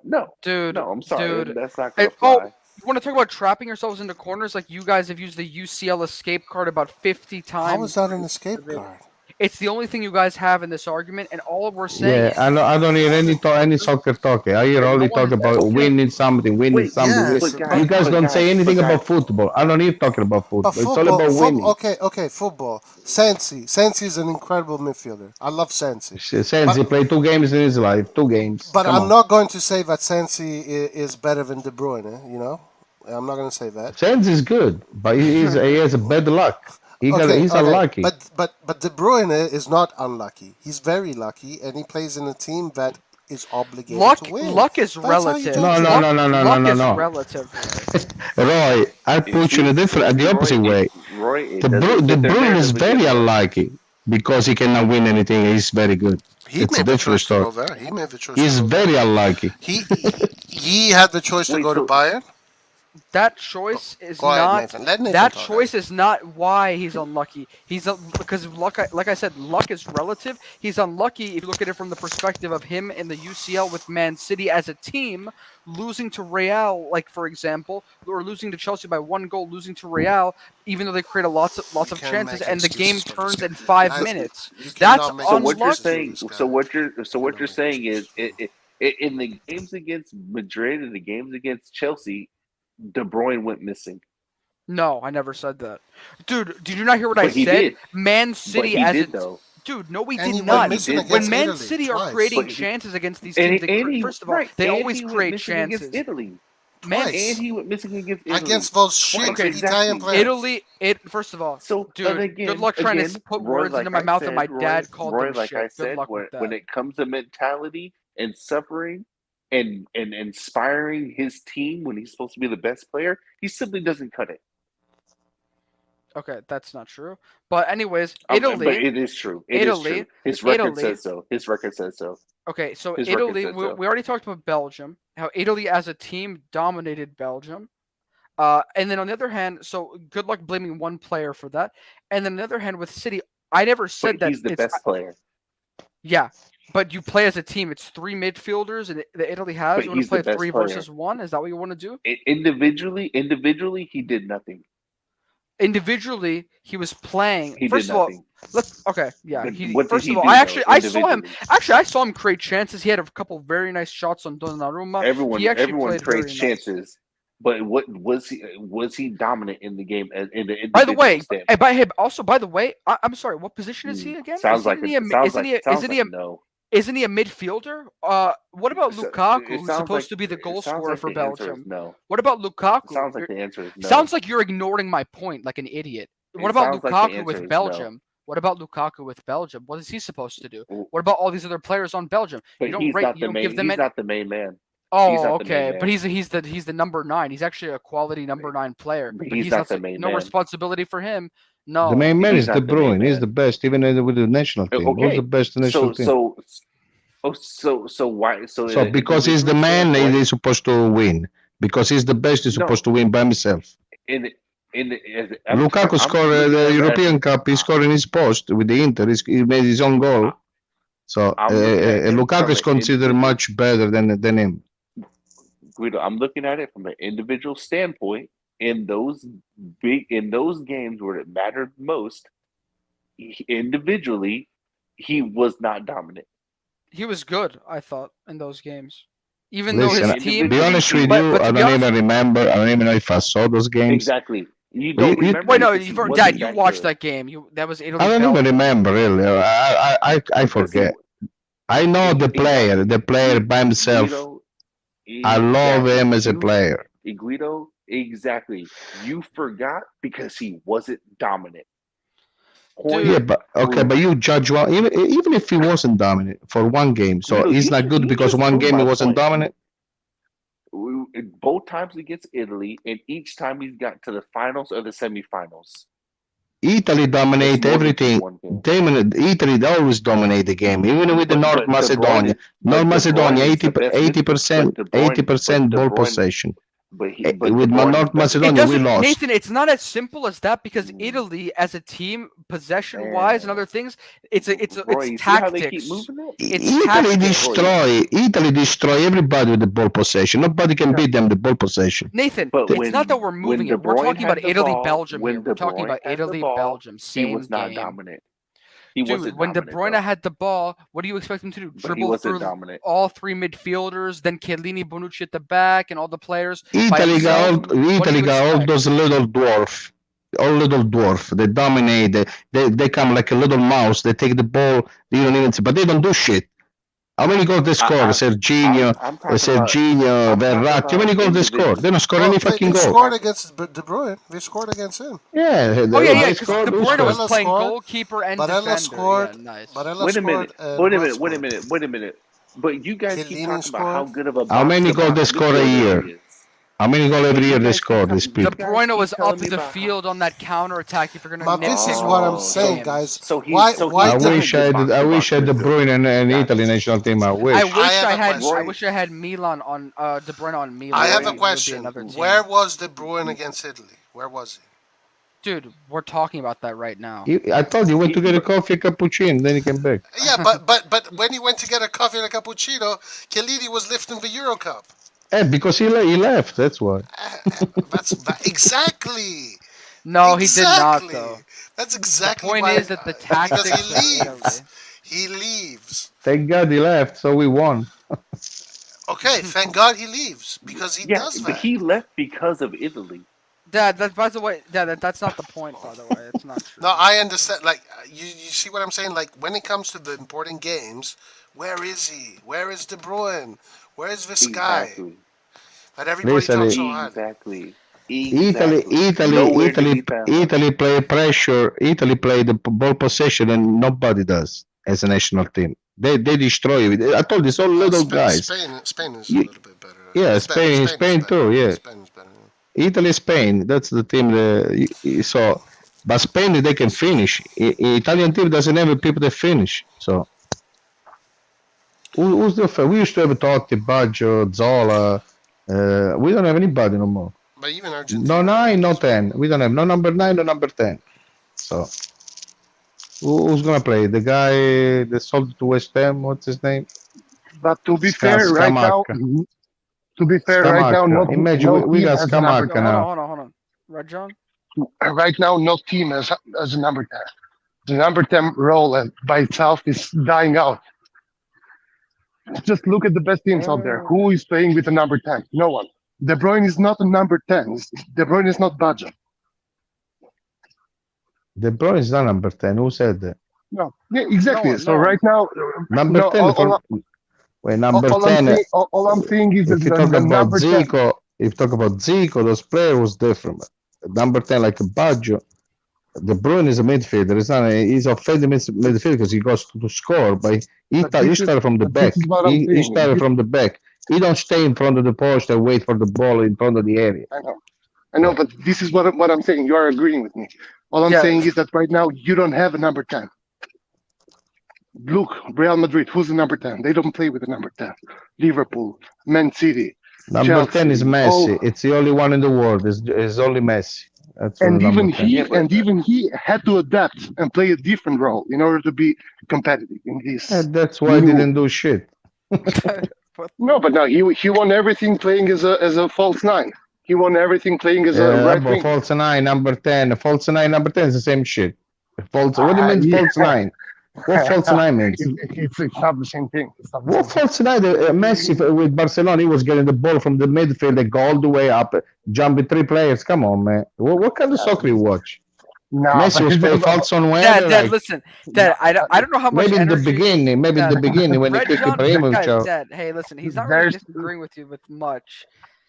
I don't know. You have so much energy, but I think False Red on John. where number 10. What the fuck it means? Listen, getting in a all, disagreement with Rajon is worse than me. Huh? I'm just saying. No, it's fir- not because Red John first, actually has some first of all, logic. first of all, number 10 and false nine are not the same thing because we created two different words to describe them.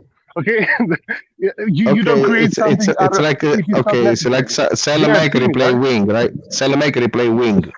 I never Yes, seen him going to the wing. Never. I He always agree he there. goes back inside. I agree, and he is playing the wrong position right there because No, that's the way the Salamaker's coach want to play. That's the way the Pioli plays.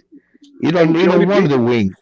And Pioli bases his strategy based on players that he has. He cannot play Salamakers in the same Sometimes piss system me that off. Mahrez Sometimes plays. piss me off because we put Giroud, which one of the best header in the world with his head, and sometimes we play Giroud and Ibrahimovic together. We were not crossing the ball. I don't know why.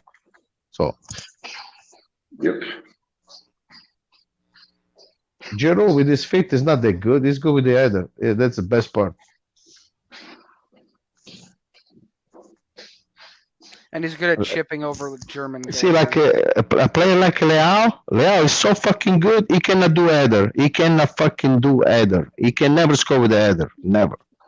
A player like Leao is a beast. So he's overrated too.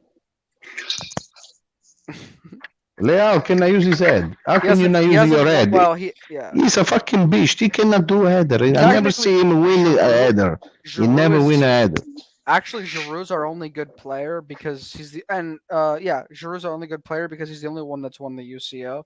He's also won. And Origi. Okay, yeah, sorry, yeah. Yeah, Origi won the UCO. He scored 10 goals all career, 10 goals. He's the player that Roy is bashing too, and actually he scored a UCL goal too in the final. So he's automatically he's just fucking amazing. Roy, you should be celebrating. Yes. Origi's gonna remember more than De Bruyne. That makes me almost probably yes. Fuck, Roy, that's not yes. true at all. Roy, that's yes, not true guys. Those Liverpool guys have fucking songs about him. Those Liverpool guys, the Liverpool fans, listen to me. No, ascolta. Listen. They drink beer. Remember, they drink lots of beer. They drink beer, but they have songs about him. They have songs, but he's going to be remembered forever. Yeah, if De Bruyne doesn't win the Euro, nobody's going to remember this guy. Nobody's going to remember this guy. Nobody's going to remember De Bruyne as a midfielder. No. I don't know about that. Nope. I remember. Yeah, you will remember, but we will. I mean, people that follow football will remember. But listen, if you ask 10, 20 people, how many people are gonna like De Bruyne, not like De Bruyne? If you make a survey, most of them are going to say they love De Bruyne because they're brainwashed by the Premier League. That cannot be because it's good. I agree. Yeah, because we're brainwashed by that shows EPL. bias. That's a fact. Listen, Roy, you talk to somebody. I hate the Premier League. I hate the English teams. I hate the England as a team. He wants to see them burn, like he hates them. After what they did it's for funny Milan, because I actually can't believe that he's like defending. He has to defend City in this argument because I think that it pains him to say this. But this is just about an individual player at this point, and that's all. I'm not defending City. I defended De Bruyne and Mahrez. For me, Mahrez is one of the best players around. I can't defend those guys. What about Mahrez? He won the Africa Cup of Nations. Excuse me, guys. Excuse me. Okay, Mahrez is so fucking good, man. But if he's so good, why can't he win the Champions League? Because he don't play by himself. That's the way it works. So if he played by himself, would he win the Champions League? You say they don't win. I told you. If Mahrez and De Bruyne were not playing, they were 10 plays on the Premier League. Okay, but listen. In that case, you cannot also say that Man City is one of the best teams in Europe. Like Yes, you have I to. mean, with all the money they spend, with all they do, I You don't have to like be the way they consistent. play. You have to be consistent. That Yes, you means that can Man say they're one City of the is best. one. Are they or are they not? Yes or no? They are, but yes, you can say that. So So where's so the discrepancy? I Mahrez mean, and De every year Bruyne they try is to win the Premier League. either They way. So face they've the won. first group at least with the champions. I mean, they're always up They there. go into Are semifinals. Mahrez and De Bruyne playing in, according to you guys, one of the best teams in Europe? Yes or no? Yes. Okay. So why them being the best can't win trophies in Europe by playing in one of the best Because teams? But when what? all the top clubs at the end of the UCL, the margin of gap between the best clubs is close. Hey, It's Roy, not. It's. It doesn't matter. You have a bunch of good Roy, players, and Roy, it's down to the way you I coach. give you another example. I'll give you another example. Do you remember Liverpool when they beat us, that we were winning 3-0? Who was the best team? Milan or Liverpool? Just because we lost, you think they're the best team? You know what's funny? Yeah, Actually, but we won before that, and then we won afterwards. Hey, Liverpool fans. Milan, Liverpool, 2005. We were winning 3-0. Kaká, Shevchenko. We were destroying them. Yeah, And and even after they tied the game, Became a legend. Gerard became a yeah, legend. Gerard is good. Don't get me wrong. Gerard is a good And he player. became a I legend. always appreciate him. And now I remember Gerard because he's a legend. If De Bruyne No, did but you that, don't I'd be. understand. So Gerard was very good. But I say as a team, you think the Milan team was worse than Liverpool? No, Milan was a better team. Because you're a Milan fan. So No, they if you were were a a better Milan team. fan, you would have said no. They were a better team, but Gerard. But that team was very good. The Liverpool team was also very good. Gerard. We And went to Gerard, penalty kick. Shevchenko, at the last minute, the overtime, I don't know, the goalkeeper saved the goal or ran on the line. but So they were lucky until the fucking end. They were lucky. Gerard showed to have what De Bruyne is not showing: the ability to push his team to the limit, to push his team to win a big trophy.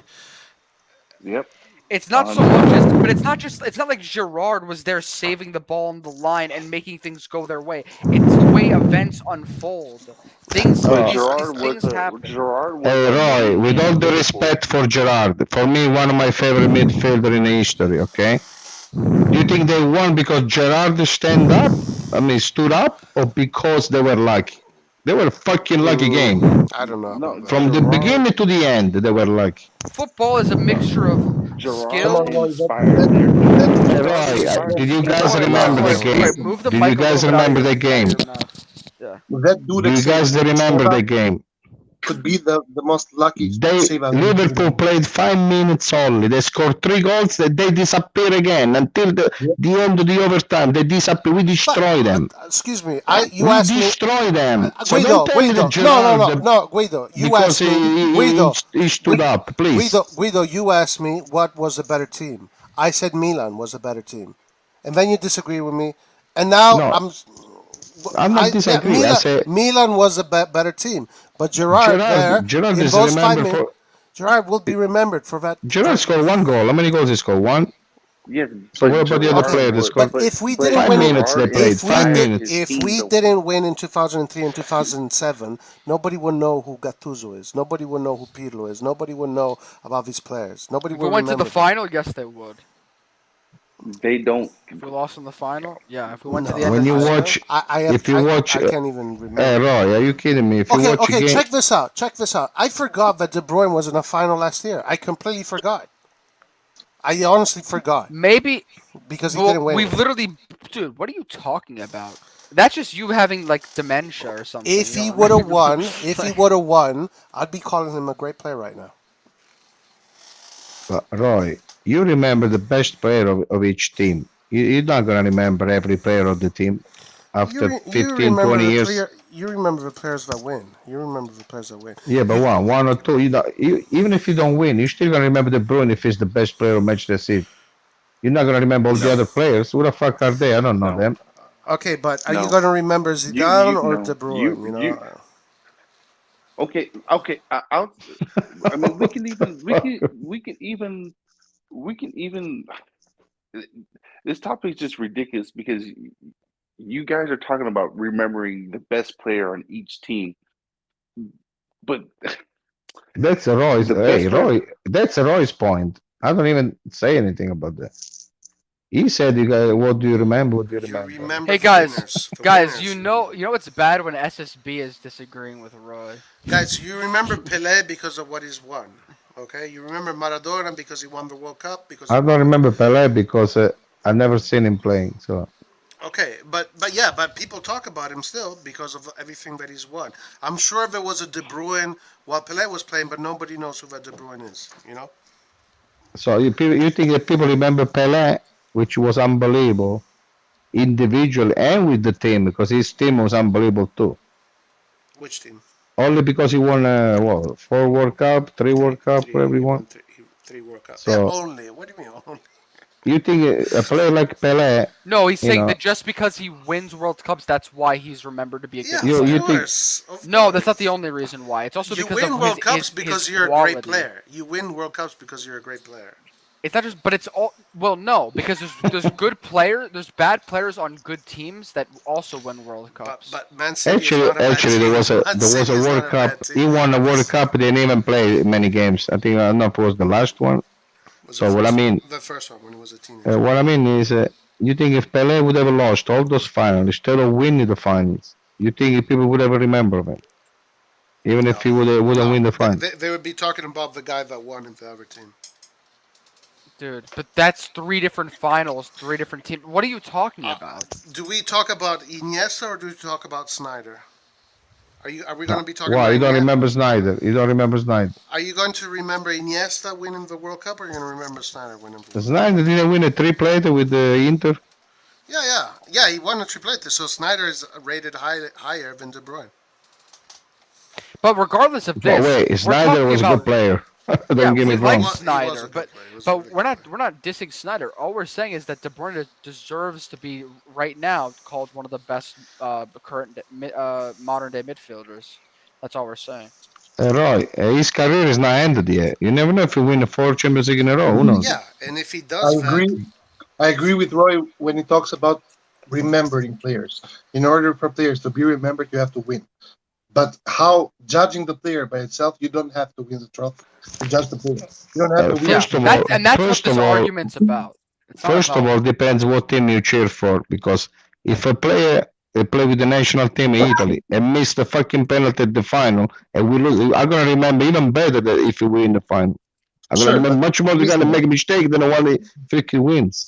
That's the problem. Here's a question for you: Maradona would be a god right now in Napoli if he wouldn't have won 2 Scudettos with Napoli and the UEFA Cup? No, he wouldn't. He wouldn't be a god. Like Napolitano. Maradona and Napoli was a god before even they buy him. Before they bought him, they were freaking already put the name on freaking first name on the kids before they even win. Yes, but he wouldn't have this. They couldn't even. I watched the documentary about when they bought Maradona. They couldn't even believe they were talking about it months before they were buying Maradona. Nobody believed it. Oh yeah, it's impossible. I understand, but Maradona was already famous. He was already freaking Maradona. I understand, but I'm asking something else. Would it be this important? But Red John, I think this is going away from the main argument, though. Guys, can you please let Red John talk, guys? Maybe for Napoli, but not for all over the world. Everybody know him. Okay, why? Because he was unbelievable. No, why? wait, the why. Be honest. No. And that's what you don't understand.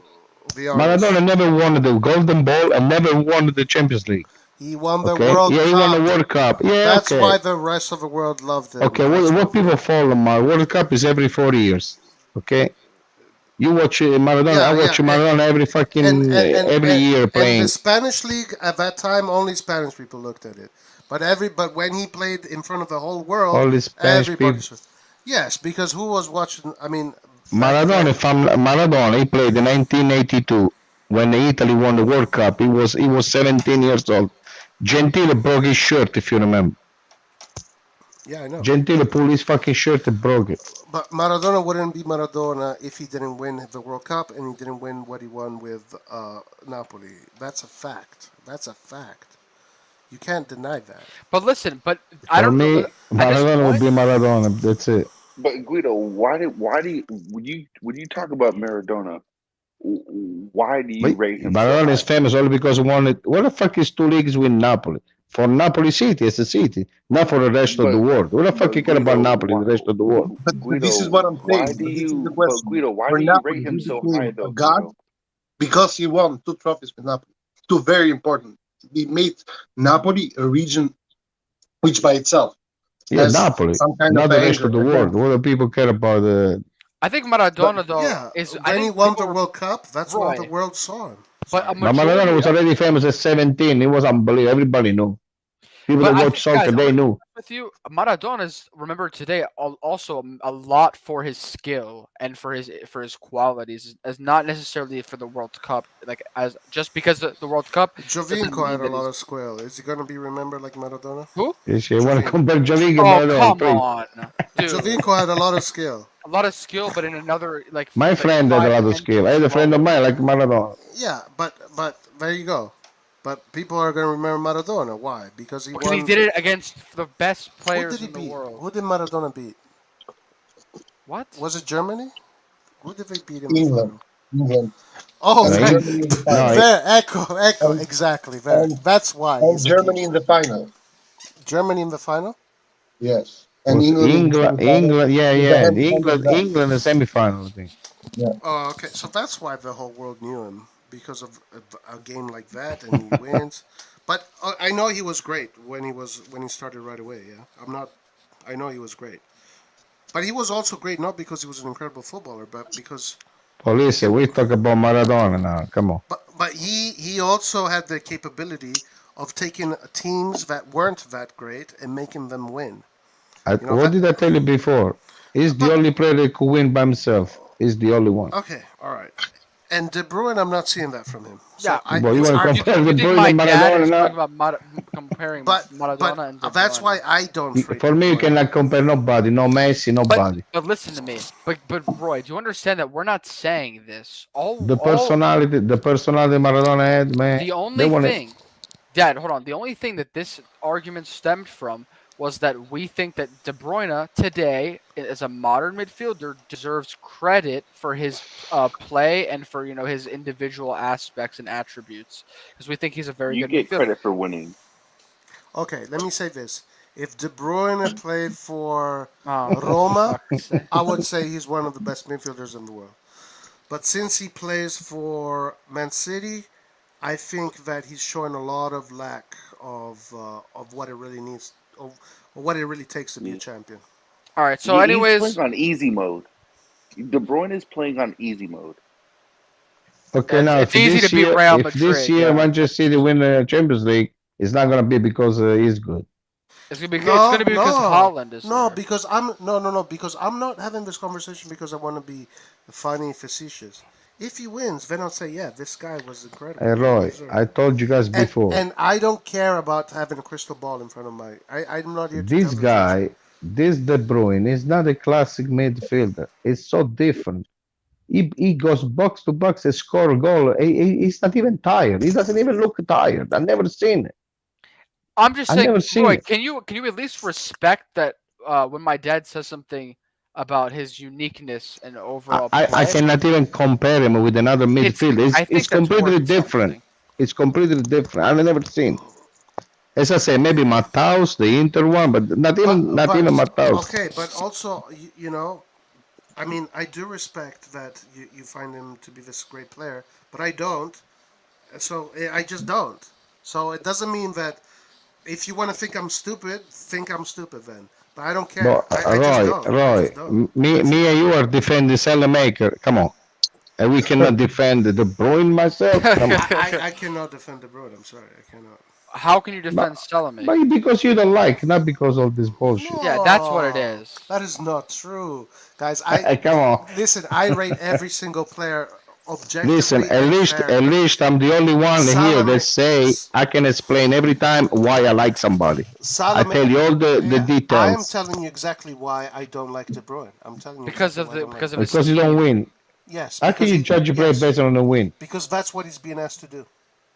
His whole team is asked to do that, He's not just He's him. not playing for fun.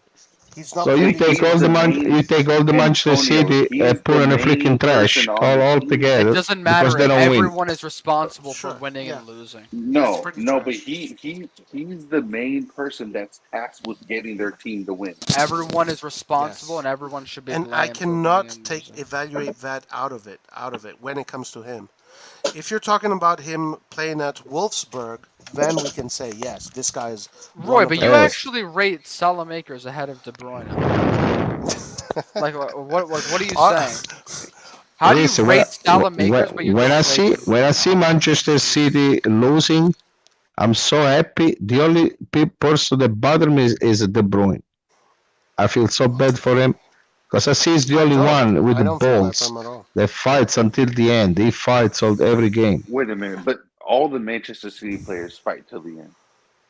So now what you're saying is you don't like the other Manchester City players because you don't think they fight as hard as De Bruyne. No, it says that when he watches the games, you can tell that De Bruyne is the best player, and it hurts to see him lose after he has a great season, after he has great games, and in the end, because things go down. Because when you play against other top European clubs, shit happens, things happen, Just and you because lose. he deserves to win. He deserves to win some. No. Guys, No, honestly, if I Milan gets disagree. knocked out, I'm gonna actually cheer for City at this point. Yeah, Like, what the that's fuck? crazy. What That's the crazy. fuck? That's crazy. You guys are insane. That's insane. That's insane. Listen, you have to accept the fact that some people look at it differently. That's it. You don't, that's it. Hey, Anto, watch the Mr. Guardiola is gonna put Haaland in the bench. Watch. He loves to put a number 9 in the bench. That guy loves it. Yeah, the Gabriel Jesus, Jesus is Aguero, actually, Jesus is they both on the killing it with bench. Arsenal. Huh? You're Jesus is doing comparing very well Gabriel with Jesus Arsenal. to Yeah, because they let him play. Yeah, he's actually great. He's very good. Actually, I was thinking. I mean, I know it's just preseason, but I was really liking Jesus when Milan was linked with him. Plus, listen, Manchester City has the same problem that Italy has, with the difference that we don't have really super good offenders. So the problem is when you pressure a team outside the box, right around, you don't let them come out. How the fucking offender gonna have a space to score? Because you watch Haaland, they're gonna have lots of tough time too to score the goals he used to score Haaland before. is going to have to adapt because with City, I think the guy Alvarez is gonna do better than Haaland. Watch. Yeah, when it goes to penalties, and someone else's, that's a unique situation. That's a unique situation. Yeah, guys, I'm sorry. I'm sorry. Well, that's all I can say. I'm sorry. it sounds like your logic is flawed. No, my logic is very. What very, time is very, it? 5 o'clock. My logic guys, is very guys, sane. I gotta go to sleep. It's been nice chatting with you guys. Roy, we are 100% correct. You guys Oh need to my learn gosh. football. Let's What go, fucking Nathan. time is? Grande Nathan. It's 4 a.m. What? Are you kidding me? Yeah. It's 4 in the morning. Yeah, oh These my things gosh, go by man. fast. And I'm not even sleeping. Especially when you disagree, they go by really fast. Hey Roy, but at least be a big enough of a man not to just like say, guys, we won, and then leave the stream. Like, at least be a man and say if you disagree, you No, disagree. I wouldn't be a man if I wouldn't be honest with myself. So I'm going to be man. I'm going to be honest with myself, and I'm going to have my opinions, and I'm going to stick. No, but I'm not saying that's wrong. I'm not saying that's wrong. I'm just saying like what Nathan just did. What I don't understand is the comparison you guys do. I don't understand. You don't compare the same player to another and say, okay, I don't like him as the way he plays. How can you say if he win or don't win when it's the team that win? If it was a tennis player, I understand. He's individual. You don't win, you suck. That's so easy to judge. Okay, I'm a tennis player. Do you win any? Would you win a Grand Slam? Well, I've said this. I told you why I do that. Because with the team he's playing, he has an obligation to win, not to just play good. Even there, it doesn't make sense. No, I'm for me judging the individual player. I understand that, but for me, I understand that you're doing that, and I respect that. But for me, I can't separate the two things. I can't. As I say, only Maradona could win a game by himself. It's the only, not even Messi, only Maradona. I'm not saying he has to be Maradona ever. I'm not saying that. Not even Pelé, only Maradona could win by himself. I'm not saying he's supposed to be Pele either. I'm not saying that. Yeah.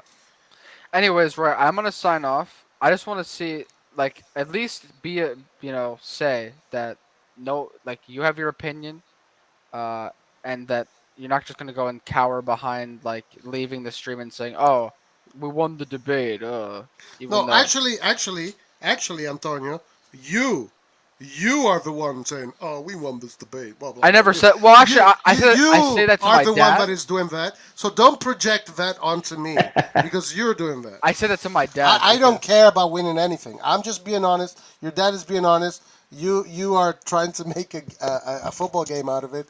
Red John. Well, honestly, it's more fun that. Red John is Parmigiano Reggiano. So I'm being honest. I'm not being negative. I'm not being angry.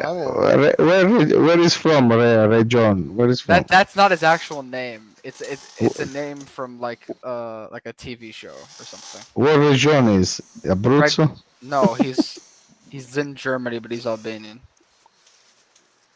He left. But it's close. It's close. He left. Red John left. Red John legend. Anyway. SSB. I am watching Barca Juventus tomorrow. Anyway, listen. You got nothing to do. We gotta do Milan news in the morning. At least I gotta do Milan news in the morning. I'll do it, but you gotta give me some time.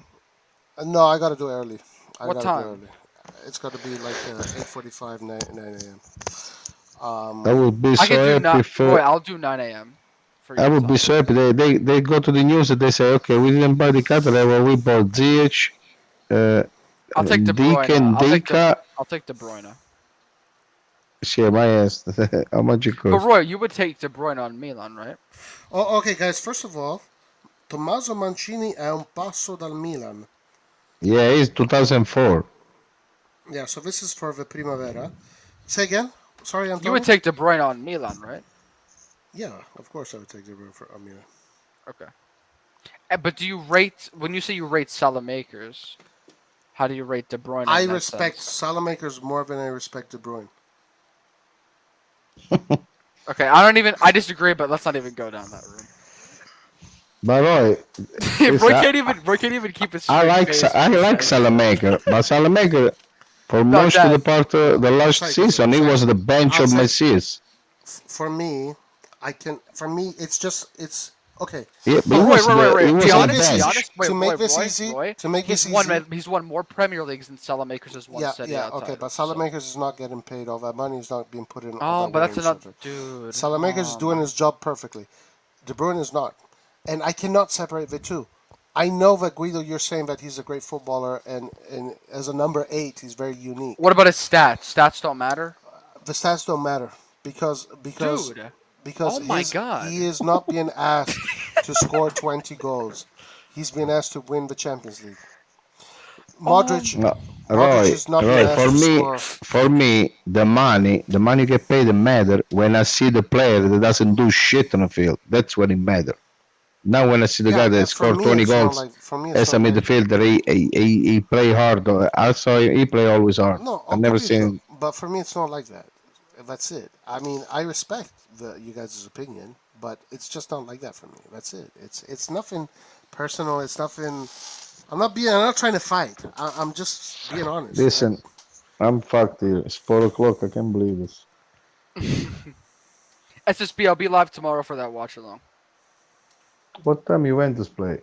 It should be in the evening. On Wednesday there is Milan at 12. It's at 1 p.m. actually, our time. Are you sure it's not 12? We're gonna do the watch along for the. I'm gonna be in Washington D.C. on Wednesday, but I'll try to tune in from my phone if I can. I'm going to do the watch along. They show ESPN Plus. ESPN Plus they show. Roy, from now on, let's just not say who wins or loses. Deal? What? Are you talking about what? Debates, because no, then you do that. You do no, that. I will. I'll stop. I don't care. I promise. No, I promise, if I want to do that, I'll do that.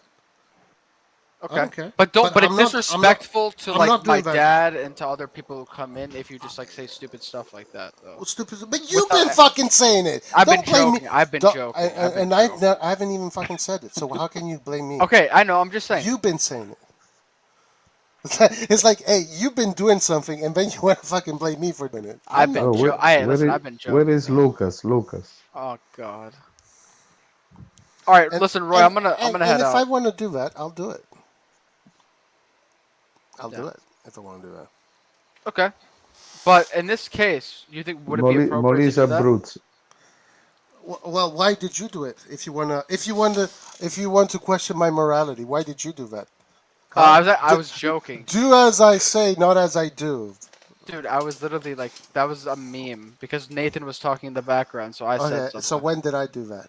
You know, I didn't say you do. I'm just saying. I know you're about to do it. That's what I'm No, saying. no. Ah, you think I'm about to do that? Yeah, because you're just gonna get pissed my dad off because you love pissing people off. So. I don't get pissed off. No, I'm no, too no, old. no, no, no, no, no, no, no. Listen. Nobody's Listen. gonna change my opinion, man. I'm a Listen. Taurus, you know that. Listen. I ain't gonna have my freaking opinions, bro. I don't care. I don't care I don't about care if it's that. my I don't mom. care. I don't care if it's my dad. I don't care if it's anybody. I'm gonna have my opinions. I'm gonna Only stick if with it's them. me. Only if it's me.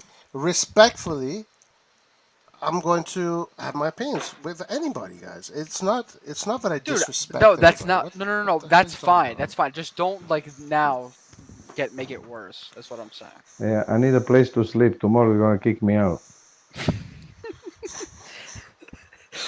What? He's been yelling too much. Oh, okay. No, okay, but whatever. Like, okay, so let me say this. Let me say this. If I disagree with an opinion, you don't need to fucking come and harp on me and throw arrows and spears at me for 2 hours, 3 hours. All I'm Whatever. saying is the majority of the world of football would be on our side here. I So think. what? So what? And that's fine. That's all I'm saying. That's why you just kind of intrigue me, Roy, because you say stuff that most people wouldn't say. So that's just so when you say stuff like that, it just confuses me. That's all. That's why I react No, like that. I was very clear. I was very clear. No. It's not that you're being unclear. It's just you say stuff I that am it's kind of very hard to clear. comprehend for me sometimes. When you ask me how I rate certain players, I rate them based on what their obligations are. Hey guys, good night. I gotta go, man. Ciao, Guido. Let's close the stream.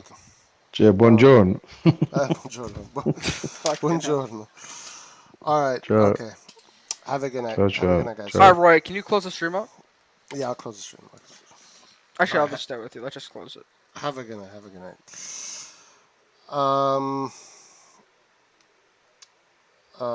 Let's see. So, Boonga Boonga parties, Narnia. Aren't we breaking the record tonight? Nah, not What's tonight. the record? The record is more than 12 hours. The fuck? 12 Roy, hours. are we not doing 24 hours one day? No. But listen, I got to do Milan news in the morning. Obviously, you're not going to be able to No, wake up. I will. because I'll it's wake fucking up. 4 a.m. where you're at. So I'm going to do Milan news in the morning. And we're Kim going to Meja, Napoli. and we're going to follow everything that is happening because tomorrow might be a very special day, guys. Might be a very special day tomorrow. Yep, Roy, I'll be up by 9 your time. Here, look at this, guys. Sky. Bruges agreed to sell Ketelaere to Milan. Optimism filters over full agreement. Guys, it's just a matter of time until this is a done deal. And the new De Bruyne, the real De Bruyne, is going to join AC Milan. And he's going to show De Bruyne how to win. Man, whatever, dude. I hope that honestly, I can't believe I'm saying this, but if Milan gets eliminated next year and City wins, it'll be a great win for you. I just feel bad because I think De Bruyne is, he's just class. Like it just hurts to see him not getting any respect. Whatever. No, respect is earned. Respect is earned. I think he's earned it, but it's fine. Well, okay, but for me, no. And you, why can't you accept that?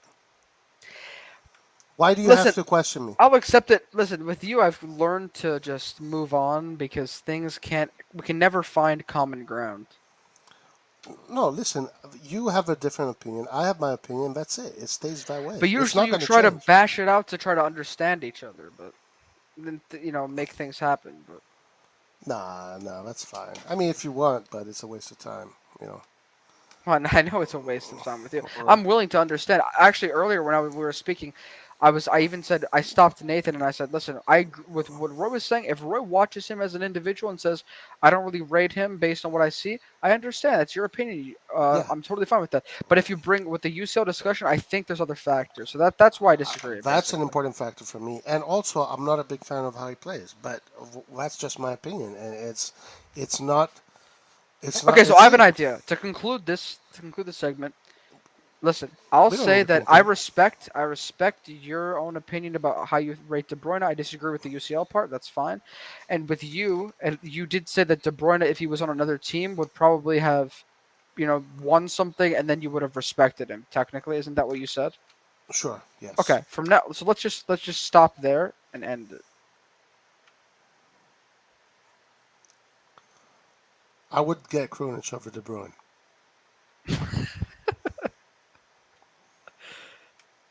I hope you're joking, but it's whatever. I don't know, but yeah, I just don't rate him, man. I'm sorry.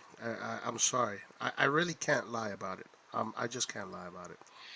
So you would actually have Krunic over him, or are you just joking? Honestly, I don't even know because I've seen him play, and every time I've seen him play, I've been so disappointed in how he plays.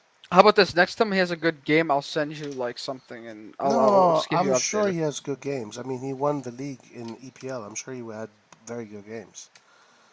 Yeah. But every time I see him play is in big matches. I've only watched him in big matches, and every single time, literally every single time, he always loses. Well, I think there's bigger Champions League games before the end of the campaign that are still big matches, and he wins and he does well. But regardless, it's not his job to be in the forward area all the time, so he does other rules. But anyways, let's just close it because I'm exhausted. It's 4 a.m. I gotta go to sleep. All right, yeah. Okay. But Roy also okay. When you say you take Krunic over De Bruyne, though, it is, let's just say, that's just kind of shockingly insulting to De Bruyne. Because shockingly insulted to Krunic. Because Krunic has only won one Scudetto, and De Bruyne has won many Premier League cups, whatever, everything, and he's won a German cup, and so just by your definition, you have to give De Bruyne at least obviously, that respect. I'm half joking when I say that. Okay. I'm half joking when I say that. Finally, but only half. But only half. Only half. Because there is something in me that says maybe Krunic would be better. That's the insane part of you that you have to control sometimes. Anyways, let's close. I don't know, guys. There's some players that we'll just never agree on. We'll never agree. Roy, can you please wait for me until at least 9 a.m. your time tomorrow? Yeah, we'll see. Dude, please, don't start without me. Yeah, I'm quite busy though, so I have to start early. But yeah, we'll figure it out. Don't worry about it. Okay, but I'm not confident that you're gonna wait for me. But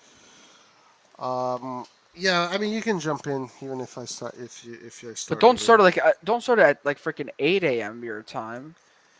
No, I'm probably gonna start at 8:45. Fine, that's still 8:45. I think I'm gonna start 8:45, and maybe the actual segment might start at 9. But I'll get the live. I'm starting the live at 8:45, and we're going to talk about Ketelaere a lot because. All right, sounds good. Because by that time, Ketelaere will be an AC Milan player. Oh my goodness. Yep, you've heard it here first, guys. Before Romano. Actually, I told you a week ago. Romano still has to say it. Because Romano's actually waiting for it to be confirmed while you're just going off on a limb. And I have to say something about Romano, okay? All right? Like, why are people giving so much clout to Romano?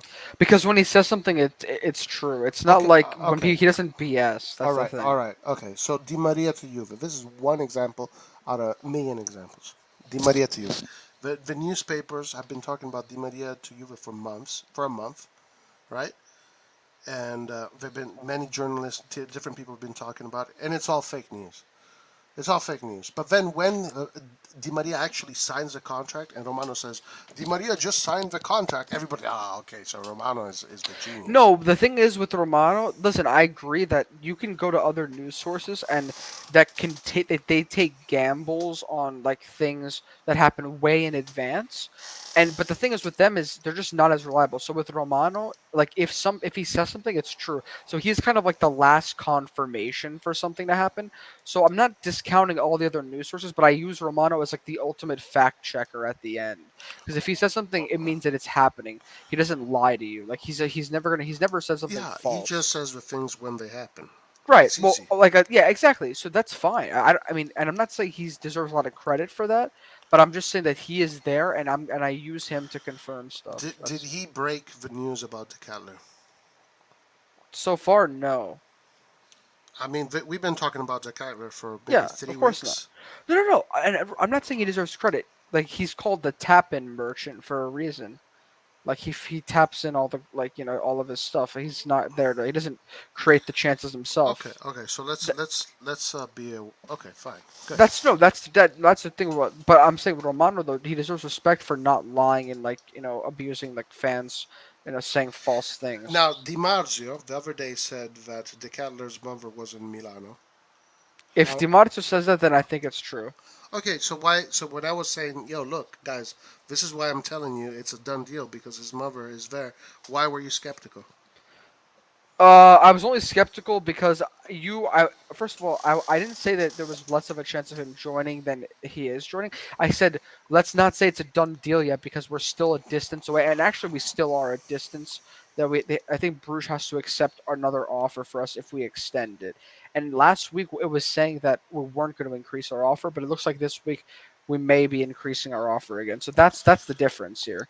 So Because when I told you that these guys are taking a plane, they're having meetings, blah blah blah, like it's a done deal. I'm better than Romano then. Romano reported this stuff, but he never said it was a done deal. That's the thing. But I am. But Roy, technically, it's not a done deal until they agree. So then it becomes a done deal. You're just saying it's a done deal because you're saying eventually they're going to agree. Yeah, and once it's a done deal, Romano will say, "Look, guys, it's a done deal," and Yeah, everyone will say, and Romano is the greatest journalist of all time." Roy, because what about Renato? For every CDKs, there's Renato Sanchez. Where Call you me were Roymano. You Call were me Roymano. in 2 days. In 2 days. That's for sure, Renato right Sanchez is coming, guys. Renato Sanchez is coming this week. For every 2 days, it's a done deal. Things happen. That's why Fabrizio Romano can't be doing that stuff. Renato to people. Sanchez, yeah. Yeah, things happen exactly. So that's my point. But Renato Sanchez is going to PSG, unfortunately. Right. So, but we were saying he was coming to Milan. That my point is that things happen, so you can't predict anything. If he comes to Milan, dude, I'll be so surprised. But Galtier said that right after the Japan tour, they finished the Japan tour. He said that as soon as they land back in France, he'll already have 4 or 5 new players in the squad. And I'm thinking that means Sanchez.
Roy, what the hell are you doing?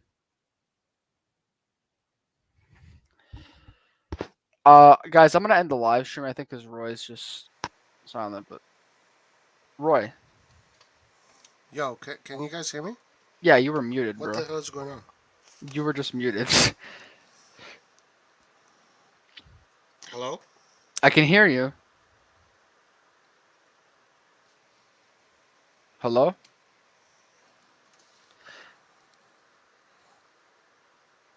All right, guys. Can you guys hear me? I can hear you. All right, I'm gonna kick us. I can't hear Antonio. I don't know if is Antonio speaking. Roy, you're lying. I know you are. I know you can hear me, Roy.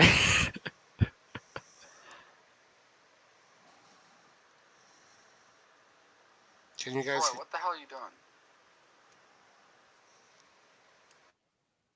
Can you hear me, Antonio? Yes.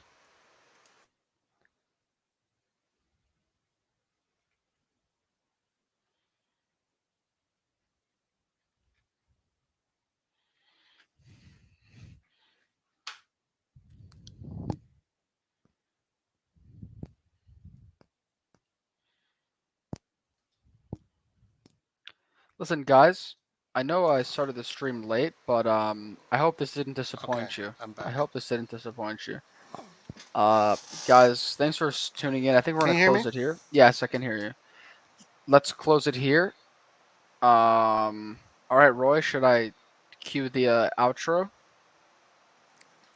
Sure. All right, guys, thanks for watching, and All right, guys, have a good night, everybody. Forza Milan. Forza Milan.